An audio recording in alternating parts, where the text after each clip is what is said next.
大家好，欢迎收看 SpaceX 猎鹰9号火箭运载北极星机组员准备升空的现场直播。今天我这边的讯号非常不稳定，所以一直会有这个暂留现象。希望讯号能够赶快改善。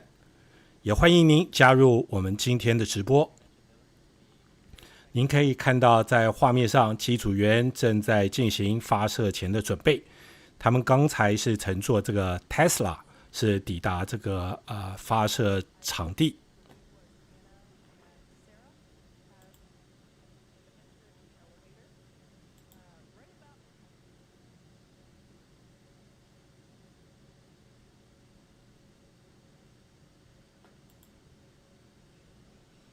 今天的非常不稳定，希望能够马上 pick up。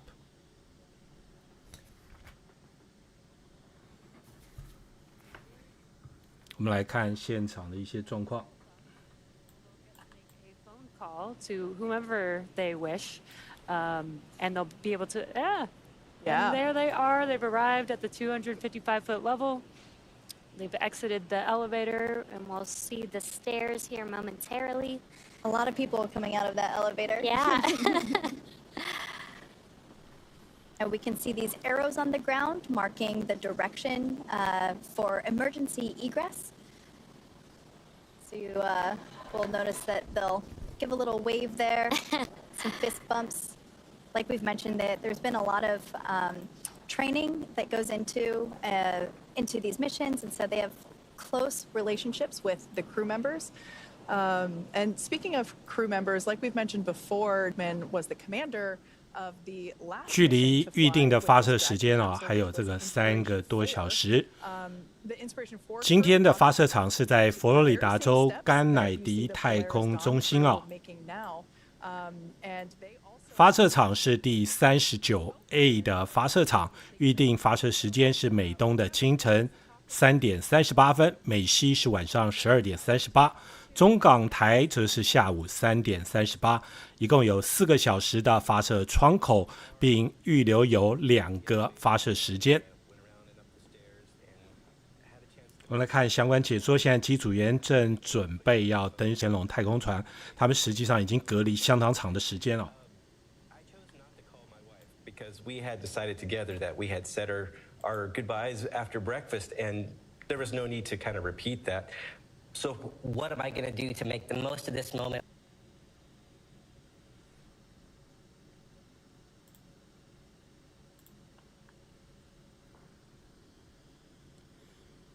Started cracking up. He was really excited that 有朋友在问，就是说还有多久才会发射？距离预定发射时间至少还有3个小时。由于是载人发射，所以这个 SpaceX 的转播时间会往前推通常如果只是释放 Starlink 的话，通常在半个小时前才会开始转播。大家可以看到，目前画面左边穿着白色太空装的太空人他们目前穿着的是舱内太空服，并不是准备要测试的舱外太空服这一次机组员包括亿万富翁艾萨克曼、他的好友前空军飞行员波提特，还有2名的 SpaceX 工程师梅农和吉利斯4个人。这一次的北极星黎明计划预定时间是在轨5天左右。我们待会可以把握时间，我们来看一下这一次的任务目标。We moved it to the day before, so that my entire crew could have this experience of talking with her, which was the right decision. She was amazing, and then that left me with the opening of like, okay, well, who am I going to talk to?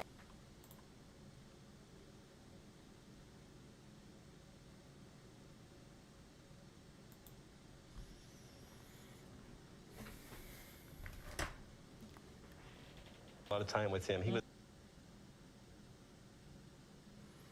absolutely fantastic with them. Yeah.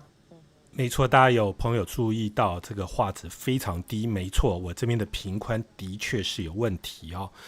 实际上是在准备要进行直播前的1分钟啊，才连线上网，然后所有的讯号都是在非常不稳定的状态，加上我居住的这个地方啊，正好有山林大火，所以这个 Internet 可以说是非常非常的不稳定哦。所以它的频宽不足，所以它自动会降低这画质哦。如果实在没办法，也欢迎朋友可以到 SpaceX 的网站去收看。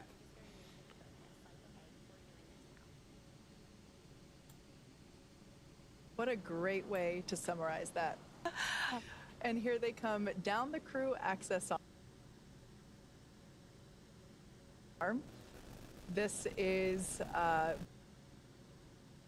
basically their final approach to the Dragon space.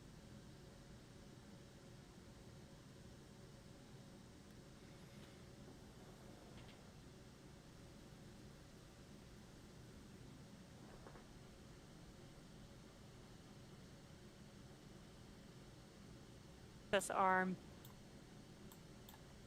getting ready to ingress Dragon. Yeah, but first, before they do that, they are going to be handed a Sharpie. In fact, it's right there. And they're now going to add their name to quite an esteemed wall of signatures. They're going to sign it next to the X logo, of course, which is for our astronaut. 现在这个机组员在进行发射前的准备这边的讯号非常不稳定，先跟这边大家说抱歉啊。我们先来看一下这个为您准备这一次发射的一个发射目标啊。我们来看一下这一次发射的最主要的目标啊。那这一次发射有4大重要的任务啊。第一个任务是要这个圆轨飞行啊。他们会飞到这个距离地球最远大约是1400公里，最近190公里的一个椭圆形轨道。另外，第2项主要任务是要进行出舱活动，首次这个非专业太空人要穿着新式的舱外太空服啊，进行测试，这是非常危险的一次任务啊。另外就是第3项的任务目标是太空通讯，准备要测试这个星链雷射通讯哦。星链雷射通讯的技术并非是最新的因为以前在这个 JPL 已经做过相关的测试，我也在这个说明栏中已经放了这个以前 JPL 对于来太空雷射通讯的一些测试。第4个任务目标是科研实验，要做静脉栓塞、辐射影响以及太空飞行症候群，总共36项研究。我们来看现场的一些画面。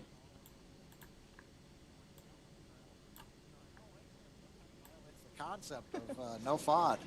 Yeah, that's a good point, John. The white room is actually a clean room environment. So the crew arm is actually pressed up against the Dragon spacecraft to create a seal to make sure that, it's environmentally controlled inside of the crew access arm as well as the white room before they ingress to prevent, FOD and any exterior weather entering inside the white room. This is a great view of the crew access arm in its entirety.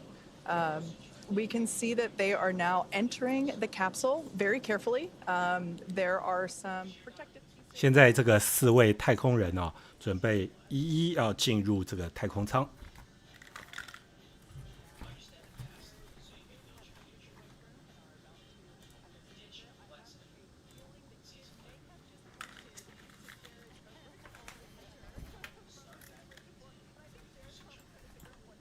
Yeah, where does he put his second signature? He's our second frequent flyer after MLA, Michael Lopez Alegria, who flew twice on Dragon, and now Jared gets to be a frequent flyer on the same spacecraft that he flew on before with Inspiration 4. Yep, very cool. 我们刚刚前面说过，这一次这个单缸的这个太空人一共有4位。一位是这个亿万富翁艾萨克曼，他之前在这个灵感4号，也就是自费带了3位机组员搭乘这个天龙太空船，已经绕行这个地球的任务已经圆满成功。接着想要进行这一次的太空任务，跟他搭档的是他的好朋友前空军飞行员波提特。波提特以前在这个艾萨克曼组织的一个假想敌公司工作很长的一个时间，本身是相当优秀的这个飞行员。另外有2名女性是这个 SpaceX 的工程师梅农跟吉利斯，总共是4名太空人，准备要搭乘这个天龙太空船升空。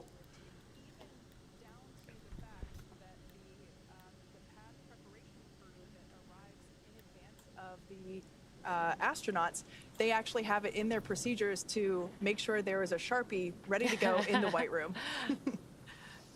So we can see now Scott, or he actually goes by his call sign Kid, Poteet, now making his way momentarily, getting a final check for zipper fitment and the finer adjustments of the spacesuit before.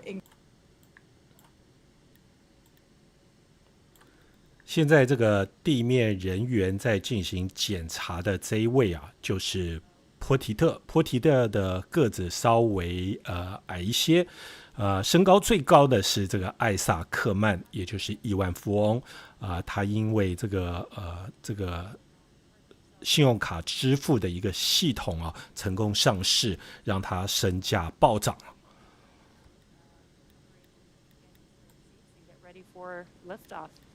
We can see the suit up, the closeout team there assisting Kid. Make sure. If you're wondering what that green flashing light is, that's actually a hazardous operation indicator used at all of our facilities around Cape Canaveral and Kennedy Space Center. 我们刚才为您介绍这一次的任务目标有这个4大目标那我们再来发射前的一个准备工作。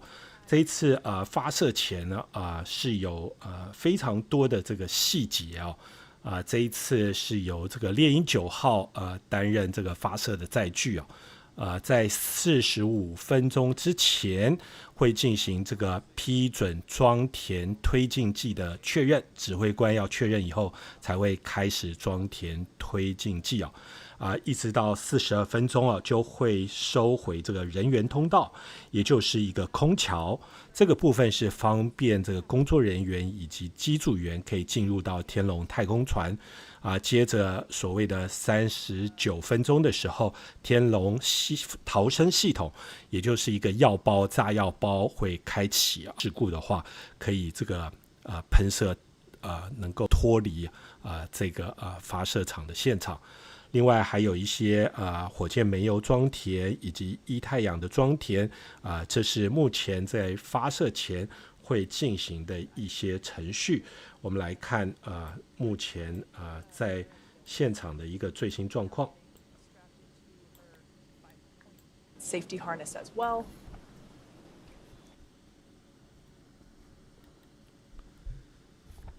For those of you that have just recently joined us, this is pad 39A. This is personally my favorite launch pad in the world. It's where many shuttle missions took off, as well as many Apollo missions, including Apollo 11. This is where humans first left for the moon from. 现场解说人员在介绍这一次的发射场是这个甘乃迪太空中心，也就是肯尼迪太空中心 39A 发射场。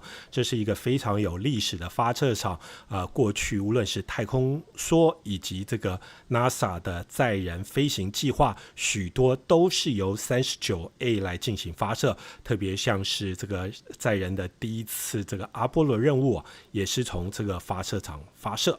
我们来看现场的一些画面。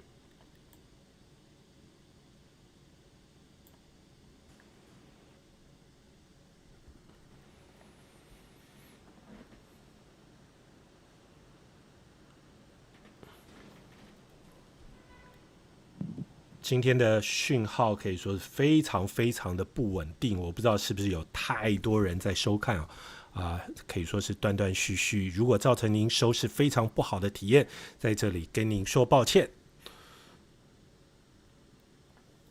我们来聊一下这一次的太空任务好了。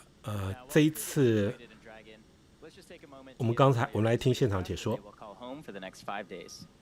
Designed to be the safest spacecraft ever flown, 27 feet tall and 13 feet in diameter. Dragon is capable of carrying up to 7 passengers, but for today's mission, it's carrying the 4 members of the Polaris Dawn crew. The crew will spend the majority of their time in the pressurized section, which is the top portion of the spacecraft. This area allows for the transport of people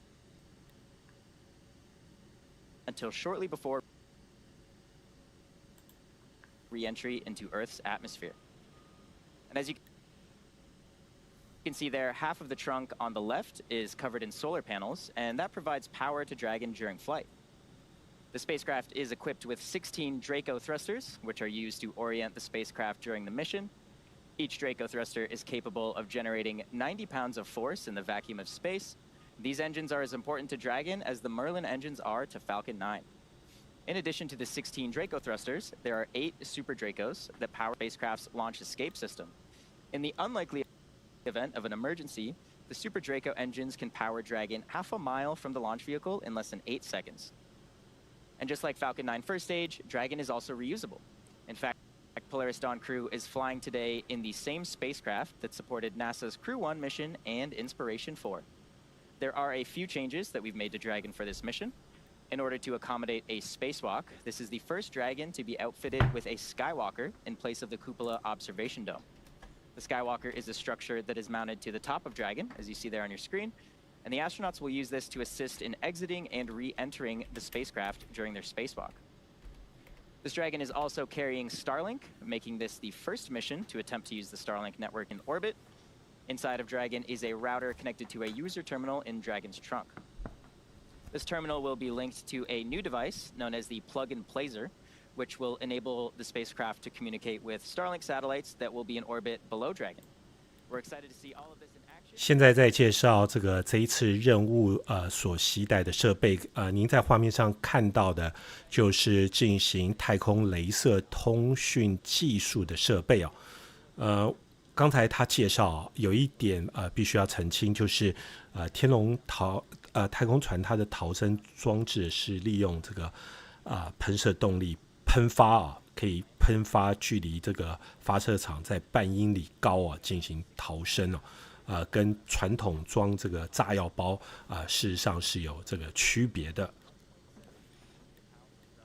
First stage, thanks to its 9 Merlin M1D engines. Today's mission will be the 4th launch and landing for this booster. It previously supported NASA's Crew 8 mission to the International Space Station in March earlier this year. It's also supported two SpaceX Starlink missions. After stage separation, when the first stage has done the bulk of its job for the day, it will initiate 2 burns as it makes its way back down towards Earth. First burn is the entry burn to help slow Falcon 9 down as it prepares to re-enter Earth's atmosphere. And finally, on the first stage, we have the landing burn, which will further decelerate the rocket just enough to perform a precision landing on our drone ship. Just read the instructions. And that drone ship is currently stationed in the Atlantic Ocean. The Falcon 9 first stage is equipped with 4 landing legs made of state-of-the-art carbon fiber with an aluminum honeycomb. Placed symmetrically around the base of the rocket, they're stowed during ascent. 现在在进行这个任务简介他刚刚提过这一次猎鹰9号的第一节之前是运载过天龙飞船第8次载人任务，以及2次的 Starlink 星链发射，这一次可以说是第一节的第4次发射。在与上层段分离后，今天第一节的助推段将会降落在大西洋的无人遥控载台上。至于这艘天龙太空船曾经担任过天龙飞船第一次往返国际太空站的载人任务也就是 Crew 1的任务，以及艾萨克曼上次全平民搭乘太空船绕行这个地球飞行所谓的灵感4号任务也是搭乘这一艘的太空船，所以对这个艾萨克曼来说，这一艘太空船应该是非常熟悉。不过如果没有记错，他在2021年搭这一艘这个天龙太空船，当时好像太空船的厕所出了一点问题，让几位平民机组员感到不方便。不过后来天龙太空船是已经解决这一方面的问题。我们来听这个现场解说。They're currently in their seats. They're going through the process of settling in. They're getting the tablets stowed, their umbilicals hooked up. They're going over the final preparations with the SpaceX closeout team that's both inside and outside of the Dragon spacecraft. Now, with the umbilicals connected and everyone complete with their initial setups, the SpaceX core, we ought to initiate a communications check with the crew. That'll happen somewhere in the next several minutes. We should hear that over the countdown net. Now, once those comm checks are complete, and everybody has checked through Dragon, made sure everything underneath the seats of the crew is clear out of the way, and then the ground team backs away, the crew seats will rotate into a launch position, and then the SpaceX ground team will begin the work to close the hatch. That'll include suit leak checks, closing the hatch, doing hatch leak check, working our way through until what eventually becomes about T-minus 1 hour, when everything's buttoned up and the ground support team heads out of the pad area and we count down to launch. Speaking of launch, right now the launch vehicle, the Falcon 9, is in a fairly quiet state. You can see on your screen Falcon 9 Dragon, crew axis arm in position as we're counting down. Not a lot has been happening with Falcon 9 lately. The SpaceX countdown engineers, they'll be conducting some checks as we hit the 2-hour mark. They'll be going over mostly data that's been collected during checkouts over the past 6 hours as we started the master countdown sequence for the launch vehicle. Now, shortly before the T-minus 1 hour point in the countdown, we're going to evaluate conditions again, determine if we are go to continue towards launch. Now, that launch time is currently scheduled for 7 hours, 38 minutes, 5 seconds universal time, or the very early time of 3:38 a.m. Eastern Daylight Saving Time. So right now, it is early morning for the SpaceX ground support team, the launch team, as well as... 您可以看到画面下方，现在距离预定发射时间还有2个小时34分钟哦。如果您现在才加入我们，您现在收看的是哈利说关于 SpaceX 猎鹰9号火箭准备运载北极星黎明计划机组员升空的现场直播。这一次任务的亮点之一也就是这个北极星黎明计划机组员在发射后的第3天，将于距地表700公里的上空要进行舱外活动，也就是所谓的太空漫步或是太空行走。如果我们参考之前有几次太空站上太空人因为设备出状况临时取消舱外活动来看，艾塞克曼和同伴未来的任务可以说是相当的大胆。没有太空漫步经验的新人在尝试新的舱外太空服的情况下进行难度如此之高的舱外活动，我只能说他们真的非常勇敢。现在距离发射还有2个小时33分06秒。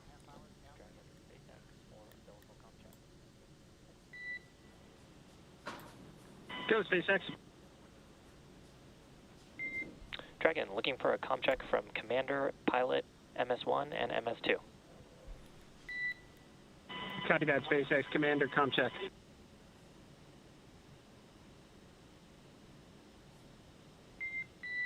Pilot, comm check. MS-1, comm check. MS-2, comm check. Core has you loud and clear. Umbilical comm checks are complete. 您现在在画面上看到的是4位太空人已经就座。必须强调，他目前穿着的是这个舱内的太空服坐在这个画面右手边第一位的是这个应该是我看不清楚是梅农还是吉利斯第2位是这个艾萨克曼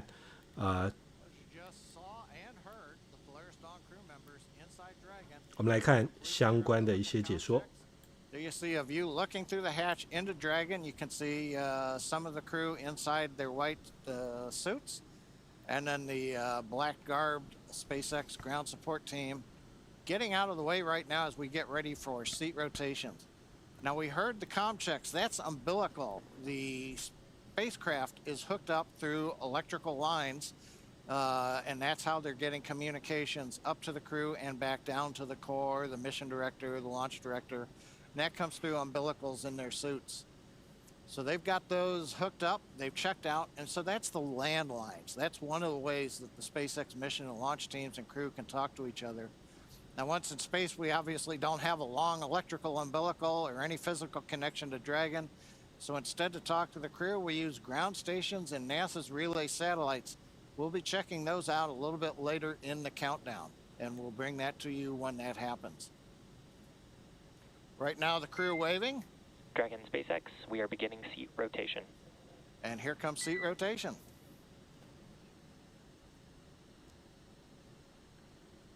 现在进行这个座位的调整了。可以看到目前这个座位已经是进入这个发射前的一个姿态。事实上，现在距离发射还有2个小时30分钟。Without having to fight the acceleration vector as we head up into space. First stage ride, pretty simple, 3.5 Gs. Second stage, about the same, a little bit more, but something that's easily tolerated, and of course, the crew has been trained on it. Dragon, seats are in the launch position. There you go. SpaceX, we show the same. Their seats have been rotated upright, and they are rotated from the upright position. They're now in that reclined launch position. That'll also let them more easily see the displays, which are right in front of them, be able to access the displays panels, and of course, as we just talked about, tolerate the acceleration as we head to orbit. Now they're about to begin. Next up is initiating suit leak checks. Make sure the spacesuits are in proper working conditions before liftoff. We want to do that. Then we get into side hatch closure. We've got to make sure the seats are good first, because once we do the hatch closure, then we do a leak check of the entire spacecraft through that hatch. With that successful, as I mentioned, we've got some simple launch escape system checks, mostly just cycling through some conditions. The closeout team will then depart from the pad between T-minus 1.5 hours and 1 hour. And as I mentioned before, once we get through that launch propellant load and go for launch pull, we will then retract the crew arm. We'll tell the crew to close and lock their visors. They'll arm the launch escape system, and then we'll move into propellant load at T-minus 35 minutes. The good news right now, T-minus 2 hours, 28 minutes, 35 seconds counting. The view there on the screen from the helicopter showing Falcon.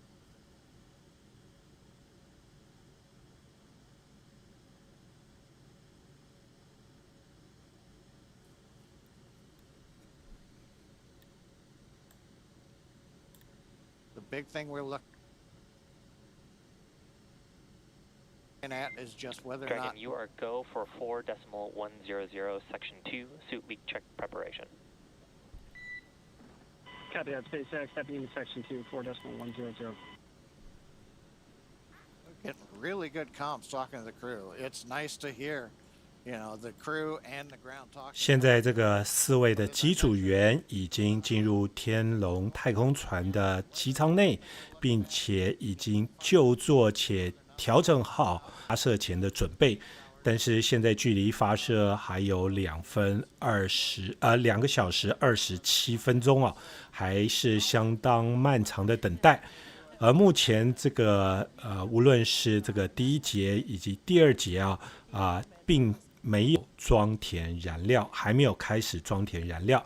这是目前您看到的是SpaceX 猎鹰9号火箭准备运载北极星黎明计划机组员升空的现场直播。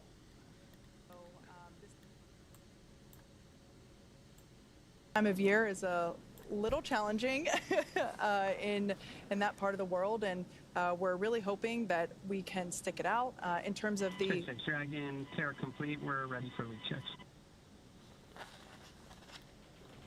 All right, sounds like we're going to be stepping into the suit leak checks here momentarily.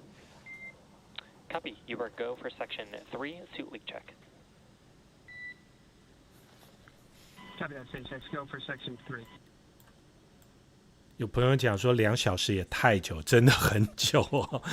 事实上这一次任务已经慢了2个星期啊，所以2个小时大家可以等的话，就可以看一下今天有没有机会发射。Or pressure loss over that period of time, based on our simulation.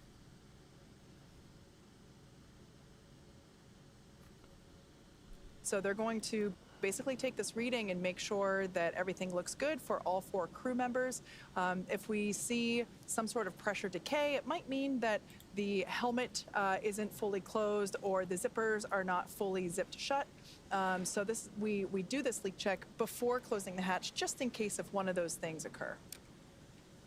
And you can see that the suits are. 目前在准备关机舱门前呢，进行一些确认哦。这看到的是这个机舱外跟机舱里面的2个分割图片哦。我们来看一下这一次发射前，待会进入45分钟以后会有什么样的一个准备的程序哦。您可以看到在画面上是从45分钟批准装填推进剂开始啊，一直到最后点火升空的一些这个重要的关键节点哦。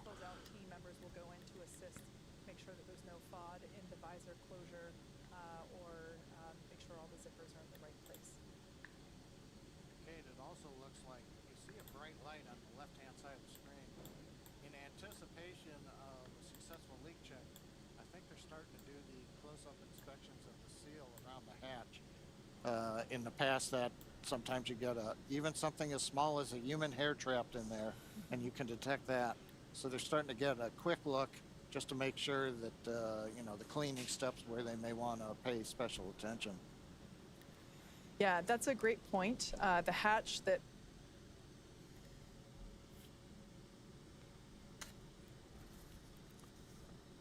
只能说今天的讯号非常不好，而且非常不稳定哦。我们刚刚提到这一次的重头戏就是富豪艾塞克曼跟女机组员吉利斯，预计在发射进入轨道的第3天将先轰10到20分钟，将会写下非专业太空人首次太空舱外活动的记录哦。这一次北极星机组员测试的新开发舱外太空服造价相对便宜，但与传统的舱外太空服装不同。我们之前有一个介绍这个舱外太空服有多复杂的视频哦，我放在直播的说明栏中，有兴趣的朋友可以去看一下。曾经有太空人说，这个舱外太空服复杂到什么程度呢？他形容舱外太空服犹如一架小型的太空船，既可以保温、供氧，还有通讯设备，以及长时间舱外活动，甚至这个人体的一些必须的排泄也都必须要考量。这一次 SpaceX 的舱外太空服与他们舱内的太空服很像，主要是靠着维生连接管线来运作，也就是氧气、通讯等都是由外部来供应。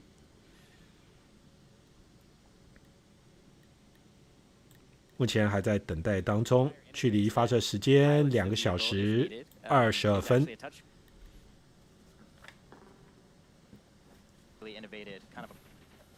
Across the board, and that includes things like our user interface here. Yeah, absolutely. That's a great point, Atticus.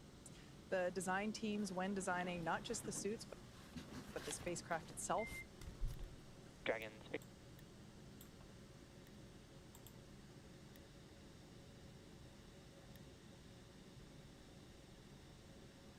SpaceX stepping into section 4. Yeah, the design team, wanted to build a vehicle that was robust and safe, and so not only did they want to make it function like the a spaceflight vehicle of the future, but also look like one as well. And one glance inside the capsule, and even to this SpaceX day. Dragon in section 4.10 hatch closure. Core copies, ready for side hatch closure. Even to this day, almost 10 years here, I still get so excited and giddy stepping into a Dragon capsule. It's just so otherworldly in itself. Well, you think about it. If you've been to the Smithsonian or some of the other museums where the Apollo command modules are from the flights in the late 60s, early 70s, there's about 450 switches in there. So 3 people had to know where everything was.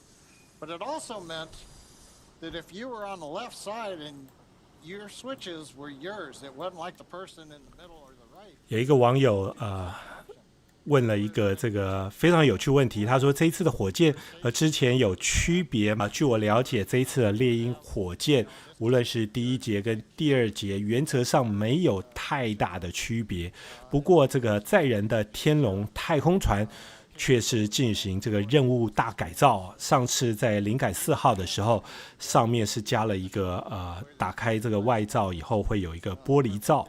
那这一次呢，他们是准备要进出，所以在天龙太空船上面做了我这边有一张照片呢，我来给大家看一下这张您在画面上看要出舱的时候，他们在这个舱口是装了这个楼梯铁架这个是加装上去的过去在所有的其他天龙太空船都不会有这样的装置。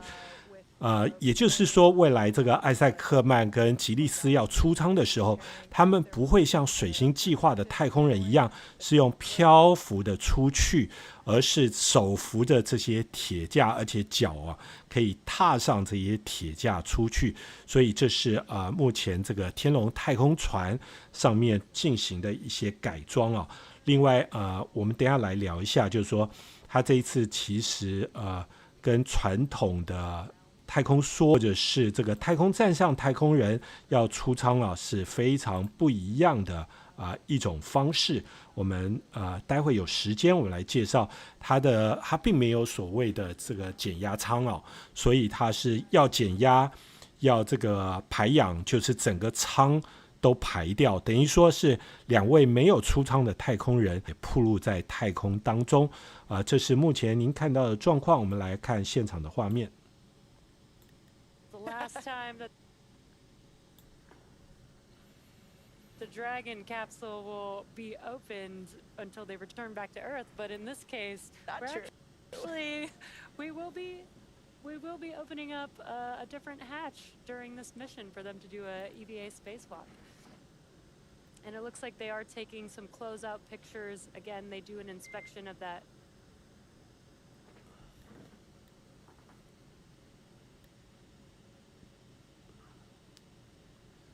Dragon SpaceX ComCheck over Tetris. 现在距离发射还有2个小时18分。Has you loud and clear. Tetris ComChecks are complete. Please stand by for ComChecks with the DC, MD, and LD in the launch configuration. 对不起，刚才跳过一个这个网友，他说星舰5什么时候试飞感觉很久，我也觉得很久了，比我想象当中的间隔要更久。DC loud and clear. Stand by for ComChecks. 我们看网友这个邪神罐头说，现在是不是都没有载人登陆月球的计划？事实上刚好相反，现在最新的登陆月球登月计划正在如火如荼的进行当中。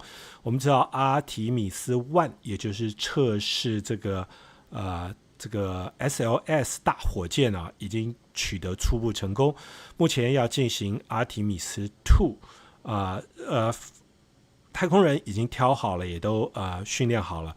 阿提米斯2本来是要在很快时间就要出发，现在因为受到延误出发的时间会往后延我们先来看目前正在发射的一个准备的状况，现在距离发射还有2个小时17分钟。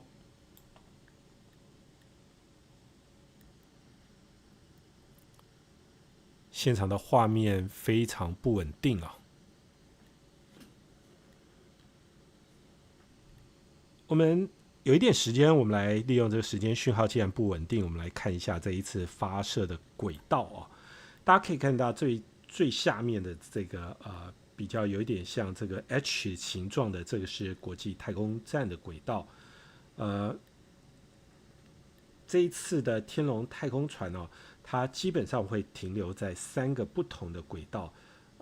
一个轨道是这个会进行远地点达到1400公里，近地点大概190公里，最外圈的这个轨道，然后大概会停留10个小时，进行一些这个测试。测试之后呢，他们会将这个轨道的这个高度降低哦，来准备进行太空人出舱的活动。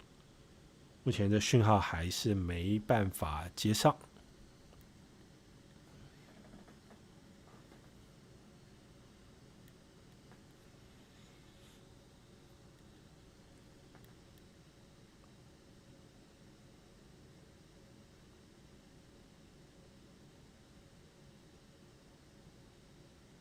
我们再来看这一次这个太空漫步的一些相关的一些东西哦。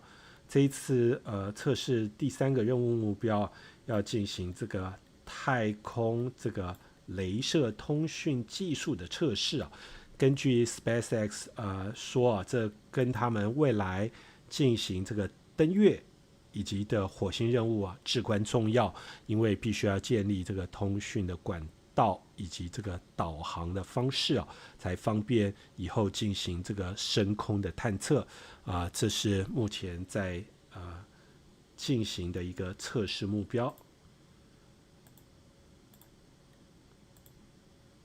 我们来继续看这一次目前的一些状况。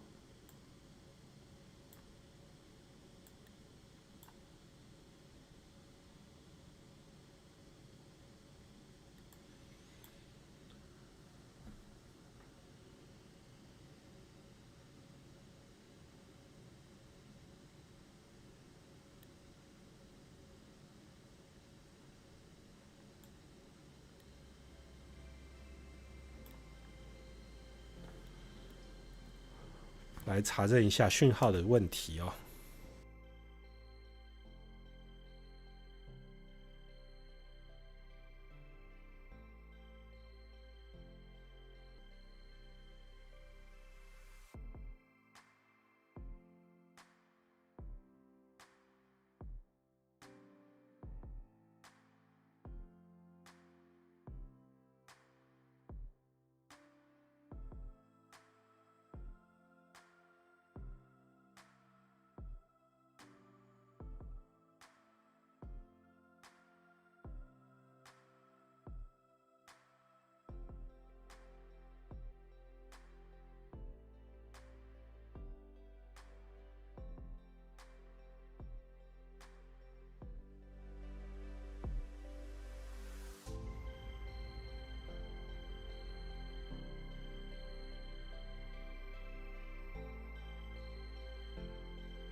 不知道这个波音系统出了什么样的问题哦。事实上，在这个 SpaceX 另外一端呢，其实讯号是非常的缓慢，而且非常不稳定哦。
Falcon 9 standing tall at Launch Complex 39A. 现在也慢慢恢复正常。Of course, we do have our 4 members of Polaris Dawn in the Dragon at the top of the vehicle right now. So far today, everything has gone according to plan. We are on time with all of our procedures.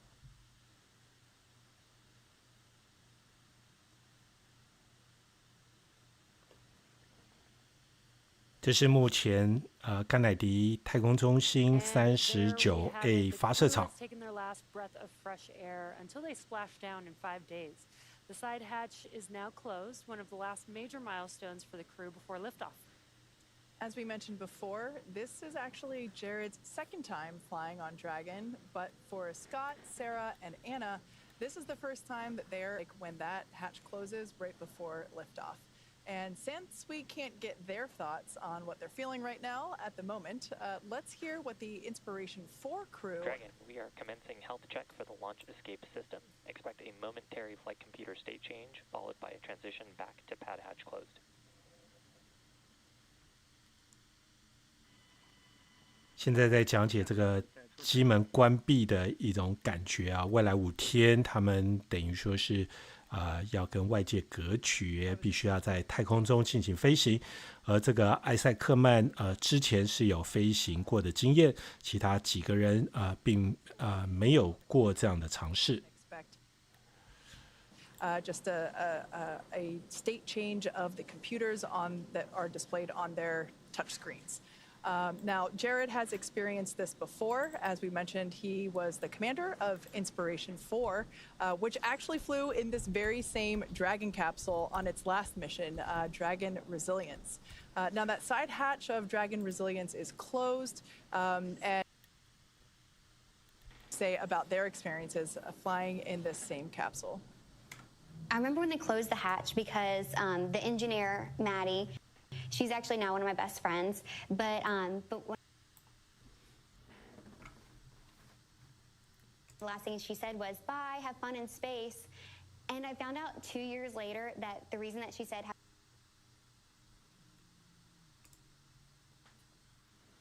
fun in space was because my little brother had asked her to say that. he wanted to pass on that message to us. 您现在看到的是上次伴随这个艾塞克曼进行灵感4号环绕地球飞行的机组员讲述他们当时的一个经验。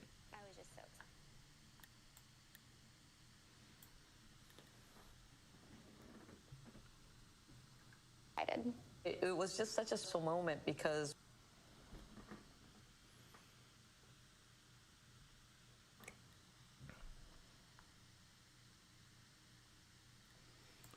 有朋友在问，这一次是不是不会和空间站对接啊？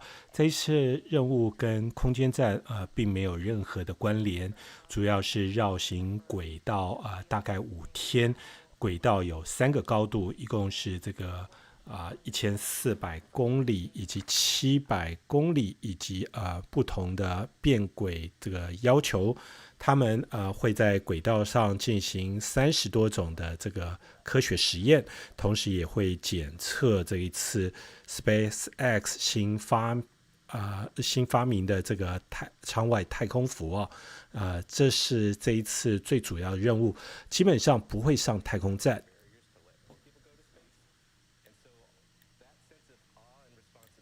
Kind of swept over me for a little while, and you know that's important, but 哇，这个讯号实在是让人家非常不舒服。It's exciting.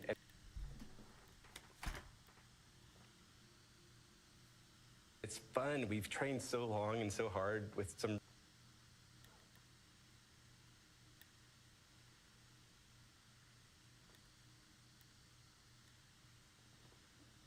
really great people, and now we're here in that moment.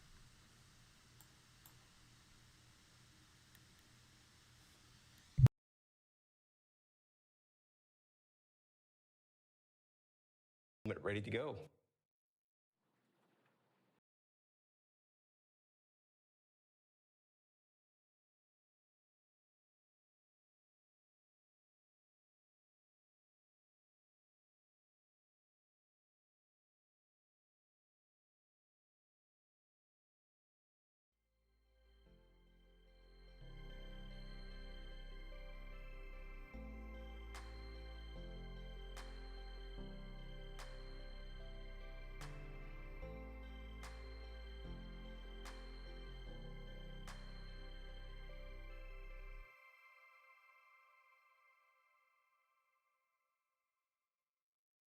So many possibilities for a future that's going to have, tens of thousands, maybe hundreds of thousands of people in space in the not too distant future. It's just so awesome to think about.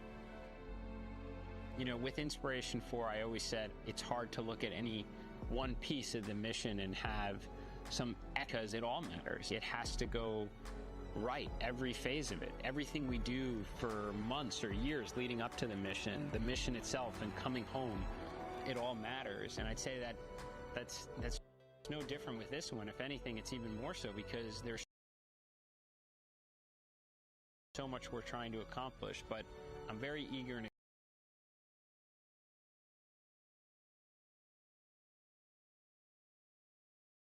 excited to see that moment when we arrive on orbit and kind of the reaction on the face of my other crewmates who will be going to space for the first time. It's like a really special moment where a lot of emotion comes together when you've arrived on orbit, and they've worked really hard and very deserving for this opportunity, and I'm eager to see it, kind of. Next up is mission pilot Scott Kidd Poteet, who previously served as mission director for the Inspiration 4 mission.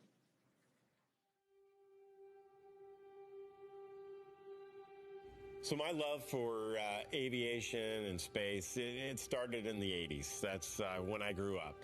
The movies The Right Stuff and the original Top Gun had come out. I was certainly inspired.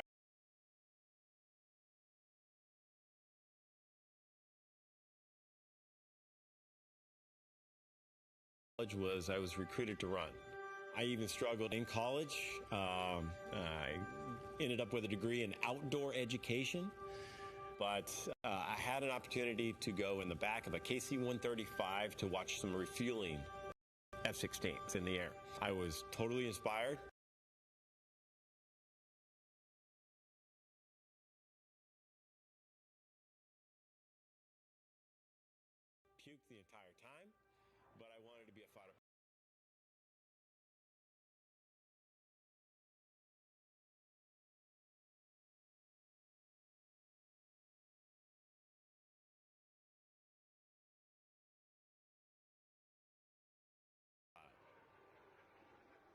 served in the Air Force for 20 years flying F-16s. When I retired in 2016, I thought that was the end.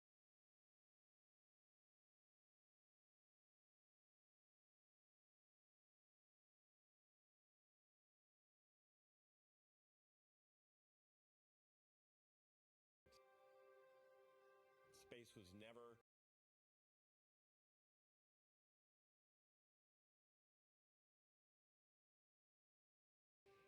something that I thought I could achieve. But those with advanced degrees.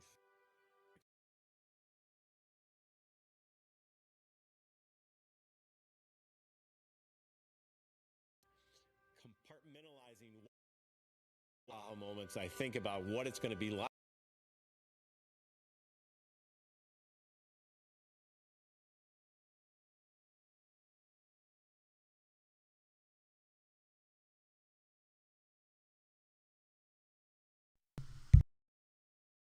For this moment, 1,500 miles an hour in a very short few minutes. Anything is possible. I never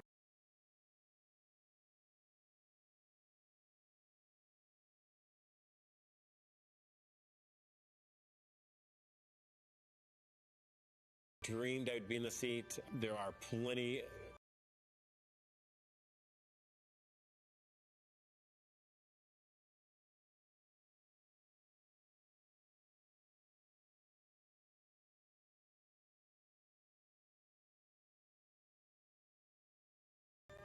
smarter, more intelligent.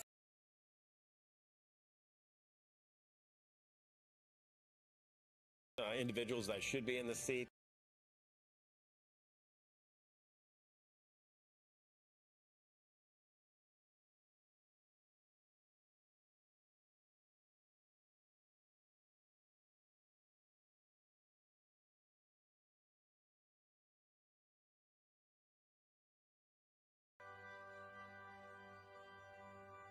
Who also happens to be a member of the SpaceX team.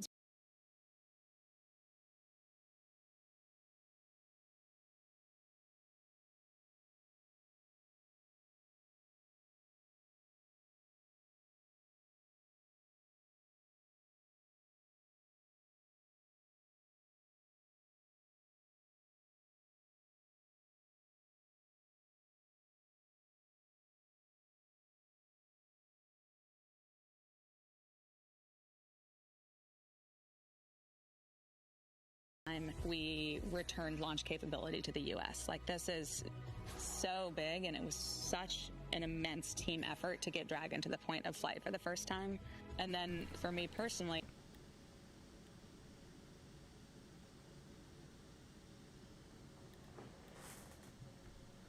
then taking that and transforming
rooms around me so that I can freeze it in my mind and someday look back and recall what it felt like to be there. My name is Menon, and I am one of the mission specialists.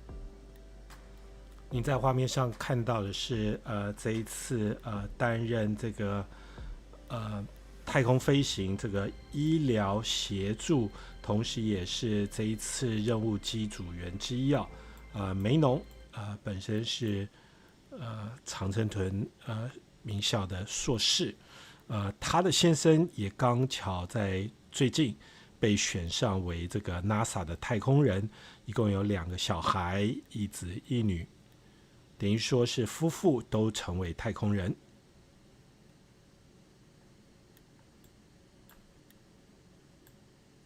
Physical endurance and mental toughness, ensuring they are well-rounded and prepared for spaceflight and for the first ever commercial spacewalk. From scuba diving to skydiving, we had an opportunity to talk to the crew about some of the rigorous training that they went through, what they had to say. The bulk of the training has been rightfully focused on the EVA or the spacewalks.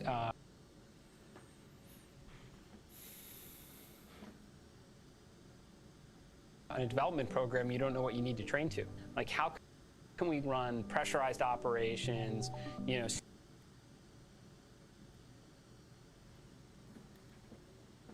The suit, put on a harness, and then a hoist will lift a suited crew member up.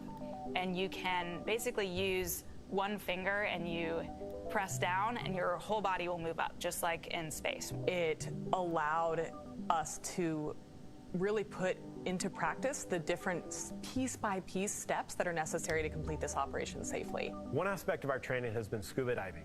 The buoyancy allows us to kind of experience a different environment. The lack of communication is a challenge associated with scuba diving.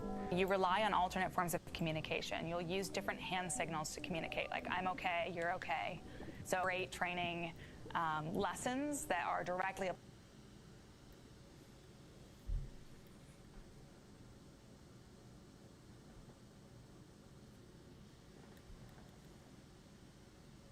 applicable to our spacewalk. I have to say, Air Force Academy, that was some of the best training ever. When I dropped out of that airplane, sitting in the airplane as I was going up, I felt those nerves, all of that rush of emotions that comes with, recognizing that you are about to do a really high consequence operation. And you're standing out, leaning in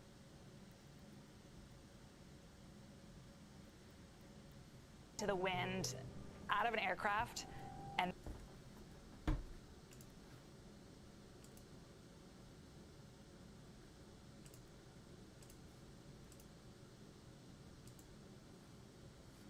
and you just let go and you fall.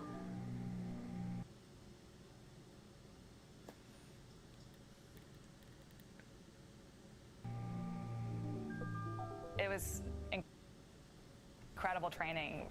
Some of the most memorable training we've done.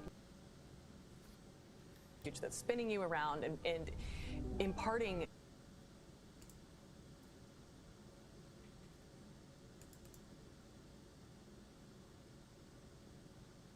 forces on your body that are similar. Passion is climbing a mountain.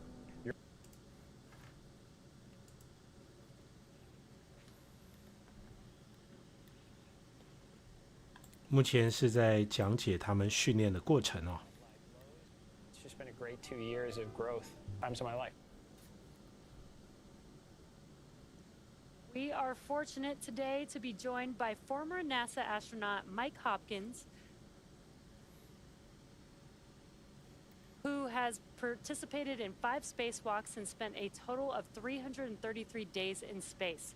Mike also served as commander for Crew 1, which was SpaceX's first post-certification mission on Dragon, also the second crewed flight for that vehicle, and his second long-duration mission aboard the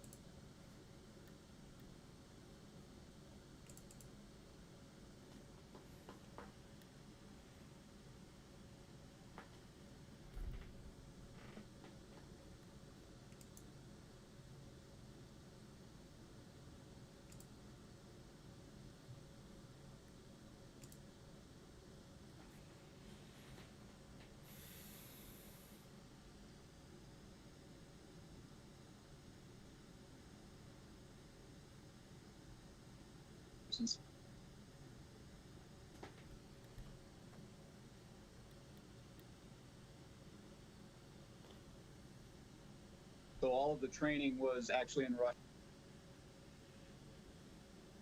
50 plus years, and so the training program for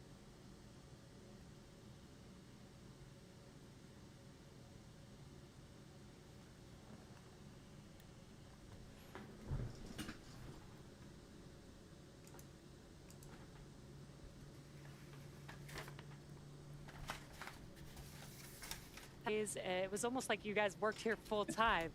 But I know you were all here mainly for training for your mission. Can you tell us about some of the more rigorous training that our teams put you through? Yeah, you know, you bring up the opportunity to walk around and all that, and that was pretty special because you get to see the people that have designed, that have built, that are making the vehicle that you get to go into space with, and so that was certainly special. But remember as well, when we got ready for our launch, that's when the pandemic hit, and so that world that we were in got a lot smaller. We were actually kind of confined to the training area.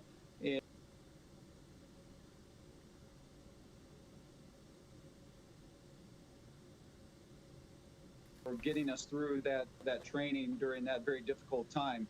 Some of the more rigorous training that we went through, you've got the emergency situation. So you've got the depress scenarios, you've got the fire in the capsule scenarios. And so we had situations where as a crew of 4, we would be in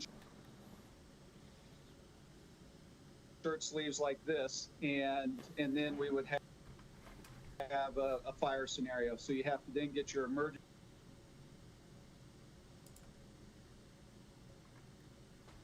mask on, and then you have to get into your suits, and at the same time your working procedures on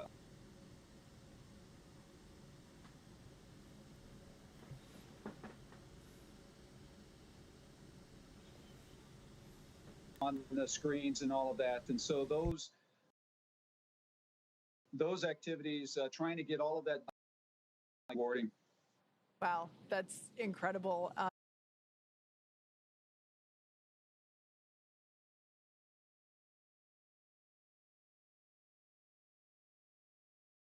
Now, Mike, out of the 4 of this mission. Okay. Well, yeah, hopefully I can.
Is that similar to how it's done the ISS? Yeah, it sure is. In fact, what they're going to go through that period of time where they're actually going to be in the capsule and it's going to be at a lower pressure. We used to do a technique very, very similar on board the International Space Station. We called it a camp out. And so the astronauts would actually go inside the airlock and crew lock and close the hatch, bring it down to a lower pressure, and they would actually sleep overnight in it. The protocol that we use now is a little bit different, where we don't sleep in the airlock the night before, but in the morning we get in there, we do put on a mask, we breathe oxygen, we then close the hatch, bring it down, get into our suits, and continue to pre-breathe there to the point where we're actually doing some exercise. And it's kind of funny, we call it exercise, but if you ever watch video and you see us during this pre-breathe, it's a very slow exercise. We're just kind of kicking our legs at about that speed, but that's also helping us get the nitrogen out of our blood and help prevent that decompression sickness. We want to avoid that, and that's why we go through the protocol that we do. Thanks, Mike. During the EVA, the Polaris Dawn crew will be wearing our newly designed EVA spacesuits. Building a base on the moon and a city on Mars will require thousands of spacesuits, so the development of this suit and the EVA performed on this mission are important steps towards a scalable design for spacesuits on future long-duration missions. Let's take a look at the making of the suits our crew will be wearing during the first ever commercial spacewalk. 太空梭或是国际太空站或是空间站上都有这个减压舱，因此当舱内压力减低进入真空，没有出机舱门的机组员这一次也是靠身上穿着的舱外太空服暴露在无氧无压力的状态，也就是说有一个闪失舱内太空人未必救得了舱外的同伴，因为他本身也是穿着这个舱外的太空服。至于我们刚刚讲到舱外的太空服，根据研究人员说法必须要有活动性。另外SpaceX 也基于化繁为简，同时兼顾这个要降低成本，应付未来必须大量快速制造这样的思路所设计出来的太空服。有些人认为这跟马克思喜欢的第一性原理是非常契合，是基于这样的一个思考形态来进行研发但是舱外活动有很多的要求，我相信这一次试验之后就可以知道整个这个验证的结果为何。而经过这一次验证之后，我也相信未来这一套太空服还会有进一步的进化，它有可能可以应付不同的状况。另外，对于阿提米斯3月表活动NASA 另外也开了标案，主要是让Ascent 跟老牌太空服装生产商 Collins 得标，因为像阿波罗太空人那样在月表弹跳活动，维生管线还是会有限制，也会有危险性。因为你看如果说是穿着这一套太空服，你在这边弹跳的时候，管线很容易缠绕。另外，为了怕管线缠绕，我们刚才前面也说过，这一次 SpaceX 准备了 Skywalker。我给大家看一下这 Skywalker 的这个图样它是一个像是阶梯一样能够方便太空人可以走出去可以进行这个太空活动。那事实上跟传统上水星任务的太空人漂浮出去是不一样的出舱。我们来听现场的相关解说。 Outside the spacecraft. Some of the upgrades include new joint designs that remain soft until pressurized. We saw that a little bit during the suit leak checks. And all this is done while maintaining mobility as well as improved thermal management. Now, Mike, in your opinion, what is the most important 有朋友非常好奇啊，他提这个太空服会装喷射气流那一种东西，像电影印象中那样吗？我可以告诉各位这一套这个 SpaceX 开发的是不会的，因为它本身还有管线连接。不过我同时也在这边分享的就是 NASA 的那一套太空服曾经做过这样的操作，甚至解开安全缆绳利用喷射推进在太空中进行危险的移动，曾经有做过这样的尝试，但是次数非常之少，而且危险性非常的大。我们来听现场的一些关于太空服的一些活动功能的一些相关解说。And how much you need to use your hands and grip, the difference that it makes when you have the good mobility with it. And I also got to tell you, I really love the HUD that you have inside that gives you a little bit of that information. I would love to be able to try out that suit.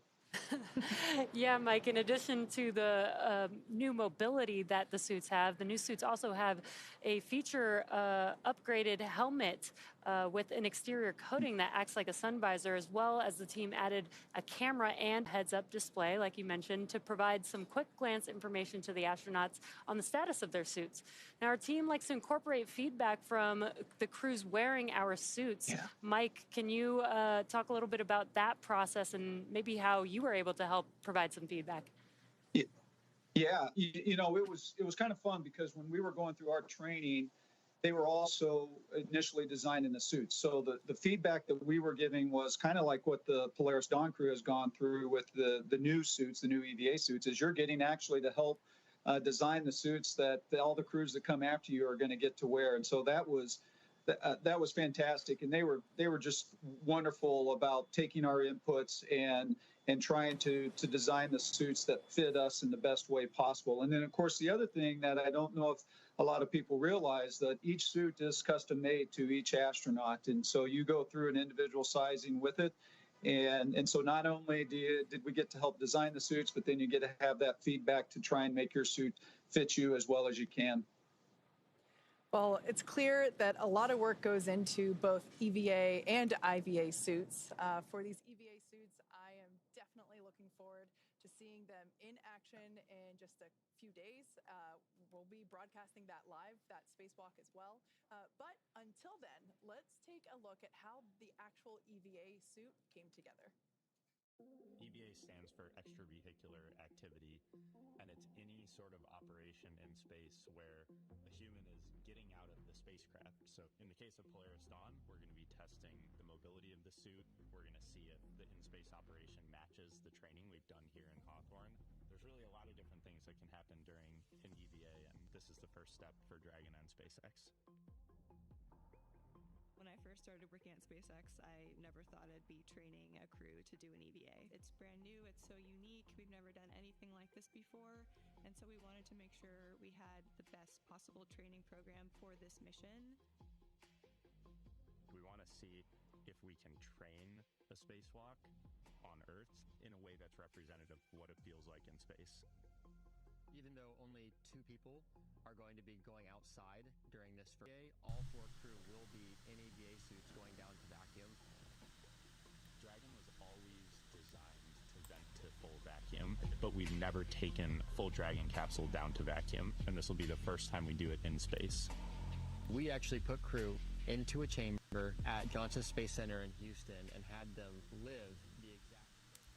现在在进行这个任务前一些准备的一些介绍，在这边也要谢谢这个杰瑞旺，杰瑞特别在这边给我们一些新的讯息，说 SpaceX 对于这一次的 Live Streaming 也就是这个视频的分享上面因为太多人观看，造成这个流量的限制出现这个技术上的问题这也让我能够明了，就是说事实上刚才的讯号是非常非常的不稳定，而且大家可以看今天的这个画质可以说是非常的不好相信也是因为流量不够就是频宽不够流量太大的原因我我们继续来关心现场的一些解说跟画面。现在距离发射还有1个小时27分多。Sideways simulator, so we flip the hatch on its side. In the event the hatch fails to close, they can manually close the hatch. We have them do that in a sideways suspension system, so gravity isn't helping them close or helping them open that hatch mechanism. It's new development for Dragon, it's new development for SpaceX and the industry as a whole. So this is a great example of where Polaris Dawn is forcing the team to innovate in a way that adds safety and reliability to every Dragon mission going forward. That's this huge challenge for us to go solve, but that's also an opportunity for us to solve the problems that we have to go figure out anyway for our larger goals, like putting people on Mars. The Polaris Dawn objectives are the first step towards that ultimate flight with humans inside of Starship, which is right on the SpaceX development path that we have towards getting to the moon and Mars. It's just so cool to see how the EVA is coming together with the EVA suits. Now, as we mentioned earlier, Mike participated in 5 EVAs during his career with NASA. Now, we know you had to go through a lot of training and preparation, but what was your first EVA like? Yeah, it was not planned. It was one of those scenarios where we had a part on the outside of station had failed, and it turns out this was in December of 2013. So it was right before Christmas on the 21st when we went out the door for the first time to repair this pump module. And there is nothing quite like it when you look out that hatch for the first time at the Earth, 250 miles below you, going by at 17,500 miles an hour. There is a ton of emotions that you're going through that you have to process. So it is an experience like none other. Yeah, Mike, you talked about doing a repair for your first EVA. What other kinds of activities did you typically perform during your EVAs on the International Space Station? Yeah, during the course of the five spacewalks that I've done, it ran the gamut. So the pump module that we 这是在讲解过去太空人在出太空任务当中，最喜欢哪一种太空服啊？实际上，大家可以看到这个 NASA 这一套这个相当笨重，看起来不甚灵活的太空服啊，实际上它有相当多的作用。其实啊，供氧还在只是一个最小的部分。其实大家知道，在潜水的当中，我们戴个氧气面罩连接氧气筒就可以供氧。最重要的它是保温，第二个就是必须要维持稳定的压力，还有就是防辐射。这3个东西是非常重要的，因为太空中会到一个非常非常冷，会有多冷呢？太空中可以冷到摄氏零下270度以国际太空站为例向阳那一面的温度差不多能达到这个121摄氏度的高温了。至于背面可以降至冻死人的零下157摄氏度，可以看到说这2个之间的温差将近有200-300度所以原来这个 NASA 的太空装在穿这个外面这个笨重太空装之前他们里面要穿一层像是这个金缕衣的东西里头密密麻麻有这个300英尺左右的环绕管线是有水流流在其中才能够维持这个一定的温度。这也是为什么上一次我们可以看到国际太空站的太空人说发觉有水珠在这个面罩里面，这是非常严重的事情。这就表示这个内里的这个保温装置的这个管线跟水管有可能渗漏，这对太空人来说是比较危险的一个状况。所以要维持这个温度，要维持压力，还要维持这个供氧同时还要防辐射，所以是一件非常不容易的装置但是这一次我们可以看到 SpaceX 是运用新的思维来打造这个舱外活动的太空服，能不能成功，让我们可以拭目以待。But it also for me left me with a lot of questions. When you look down at the Earth and you realize there's so many places around this Earth that you don't know about, you don't understand the people, the culture, the language, And so sometimes it gives you questions as much as it gives you answers. Yeah, Mike, that must be a feeling, you know, the feeling of falling for your first EVA, but you've done 5 EVAs. So did that feeling ever change? Did you feel more comfortable, or did it ever get routine, you know, after the 4th or 5th time? Well, yeah, I would never say that it got routine, but you certainly get more comfortable with it. It's always, you still always have those emotions, that intensity. I will tell you that on my last spacewalk, as I was getting ready to come back into the airlock, I just grabbed onto the rail that's around the airlock there, and I just kind of tried to take it all in, and knowing that this was probably the last time that I was going to go outside in space. And so it is certainly a special moment, and as you do it more often, I think it gives you an opportunity to kind of absorb more each time. What incredible views. Now, after you returned to Earth, after that first time in space, what kind of impact did that experience have on you when you ultimately came back to land? Yeah, you know, when you get back to Earth, you certainly. 这次的转播真的是很长的时间，从这个发射前3个多小时就开始哦，所以我们可以看到这个主持人跟这个受访的太空人哦之间一直在进行对答，一方面能够获取更多的太空知识，另外一方面也是在垫时间哦。It never rains, there's no wind, there's no snow, it's just always the same. And so all of those little things, when you don't have them, that makes up what life is like down here on Earth, it makes you appreciate it that much more. Wow, Mike, thank you for sharing that very intimate experience that you had when you came back to Earth. It has been such an honor to have you with us today, but we will see you back here again for our live EVA coverage in just a few days.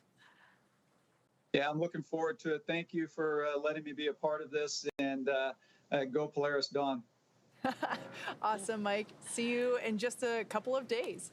Now, for those of us who have not experienced the overview effect firsthand, here's a little more on the phenomenon itself. The overview effect is that sensation or that feeling that you get when you see our whole world from the perspective of being outside of it. It ranges the whole spectrum from like how delicate the Earth may appear because, you know, it's only this thin blue line that separates this habitable atmosphere of our home planet to, you know, the vacuum of space. It's hard to comprehend what the impact is going to be when I first see Earth from space. It just reminds us of how fragile our planet is. One of my roles on this crew is to shoot as much footage as we possibly can so we can bring it back and share it with the world. The big picture awareness that you gain from that sort of perspective when you were, you know, journeying amongst the stars and see our entire planet as we know it there outside of your window, and kind of the philosophical and the many different emotions that it provokes inside of you when you see it that way.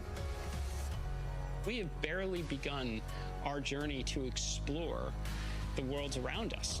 And that hit me right when I saw the moon rise around Earth and saying, like, come on, it's been 50 years. We got to get back there, and we got to get to Mars, and we got to figure out how to get out of our own solar system and try and figure out what this is all about. There's so much incredible footage that crew members have taken from space and that you see from satellites. I think it's one of the things I'm looking forward to most on the mission is getting to see the Earth from that perspective. I can't wait to share what that experience is, but I guess I'll have to let you know once I get back.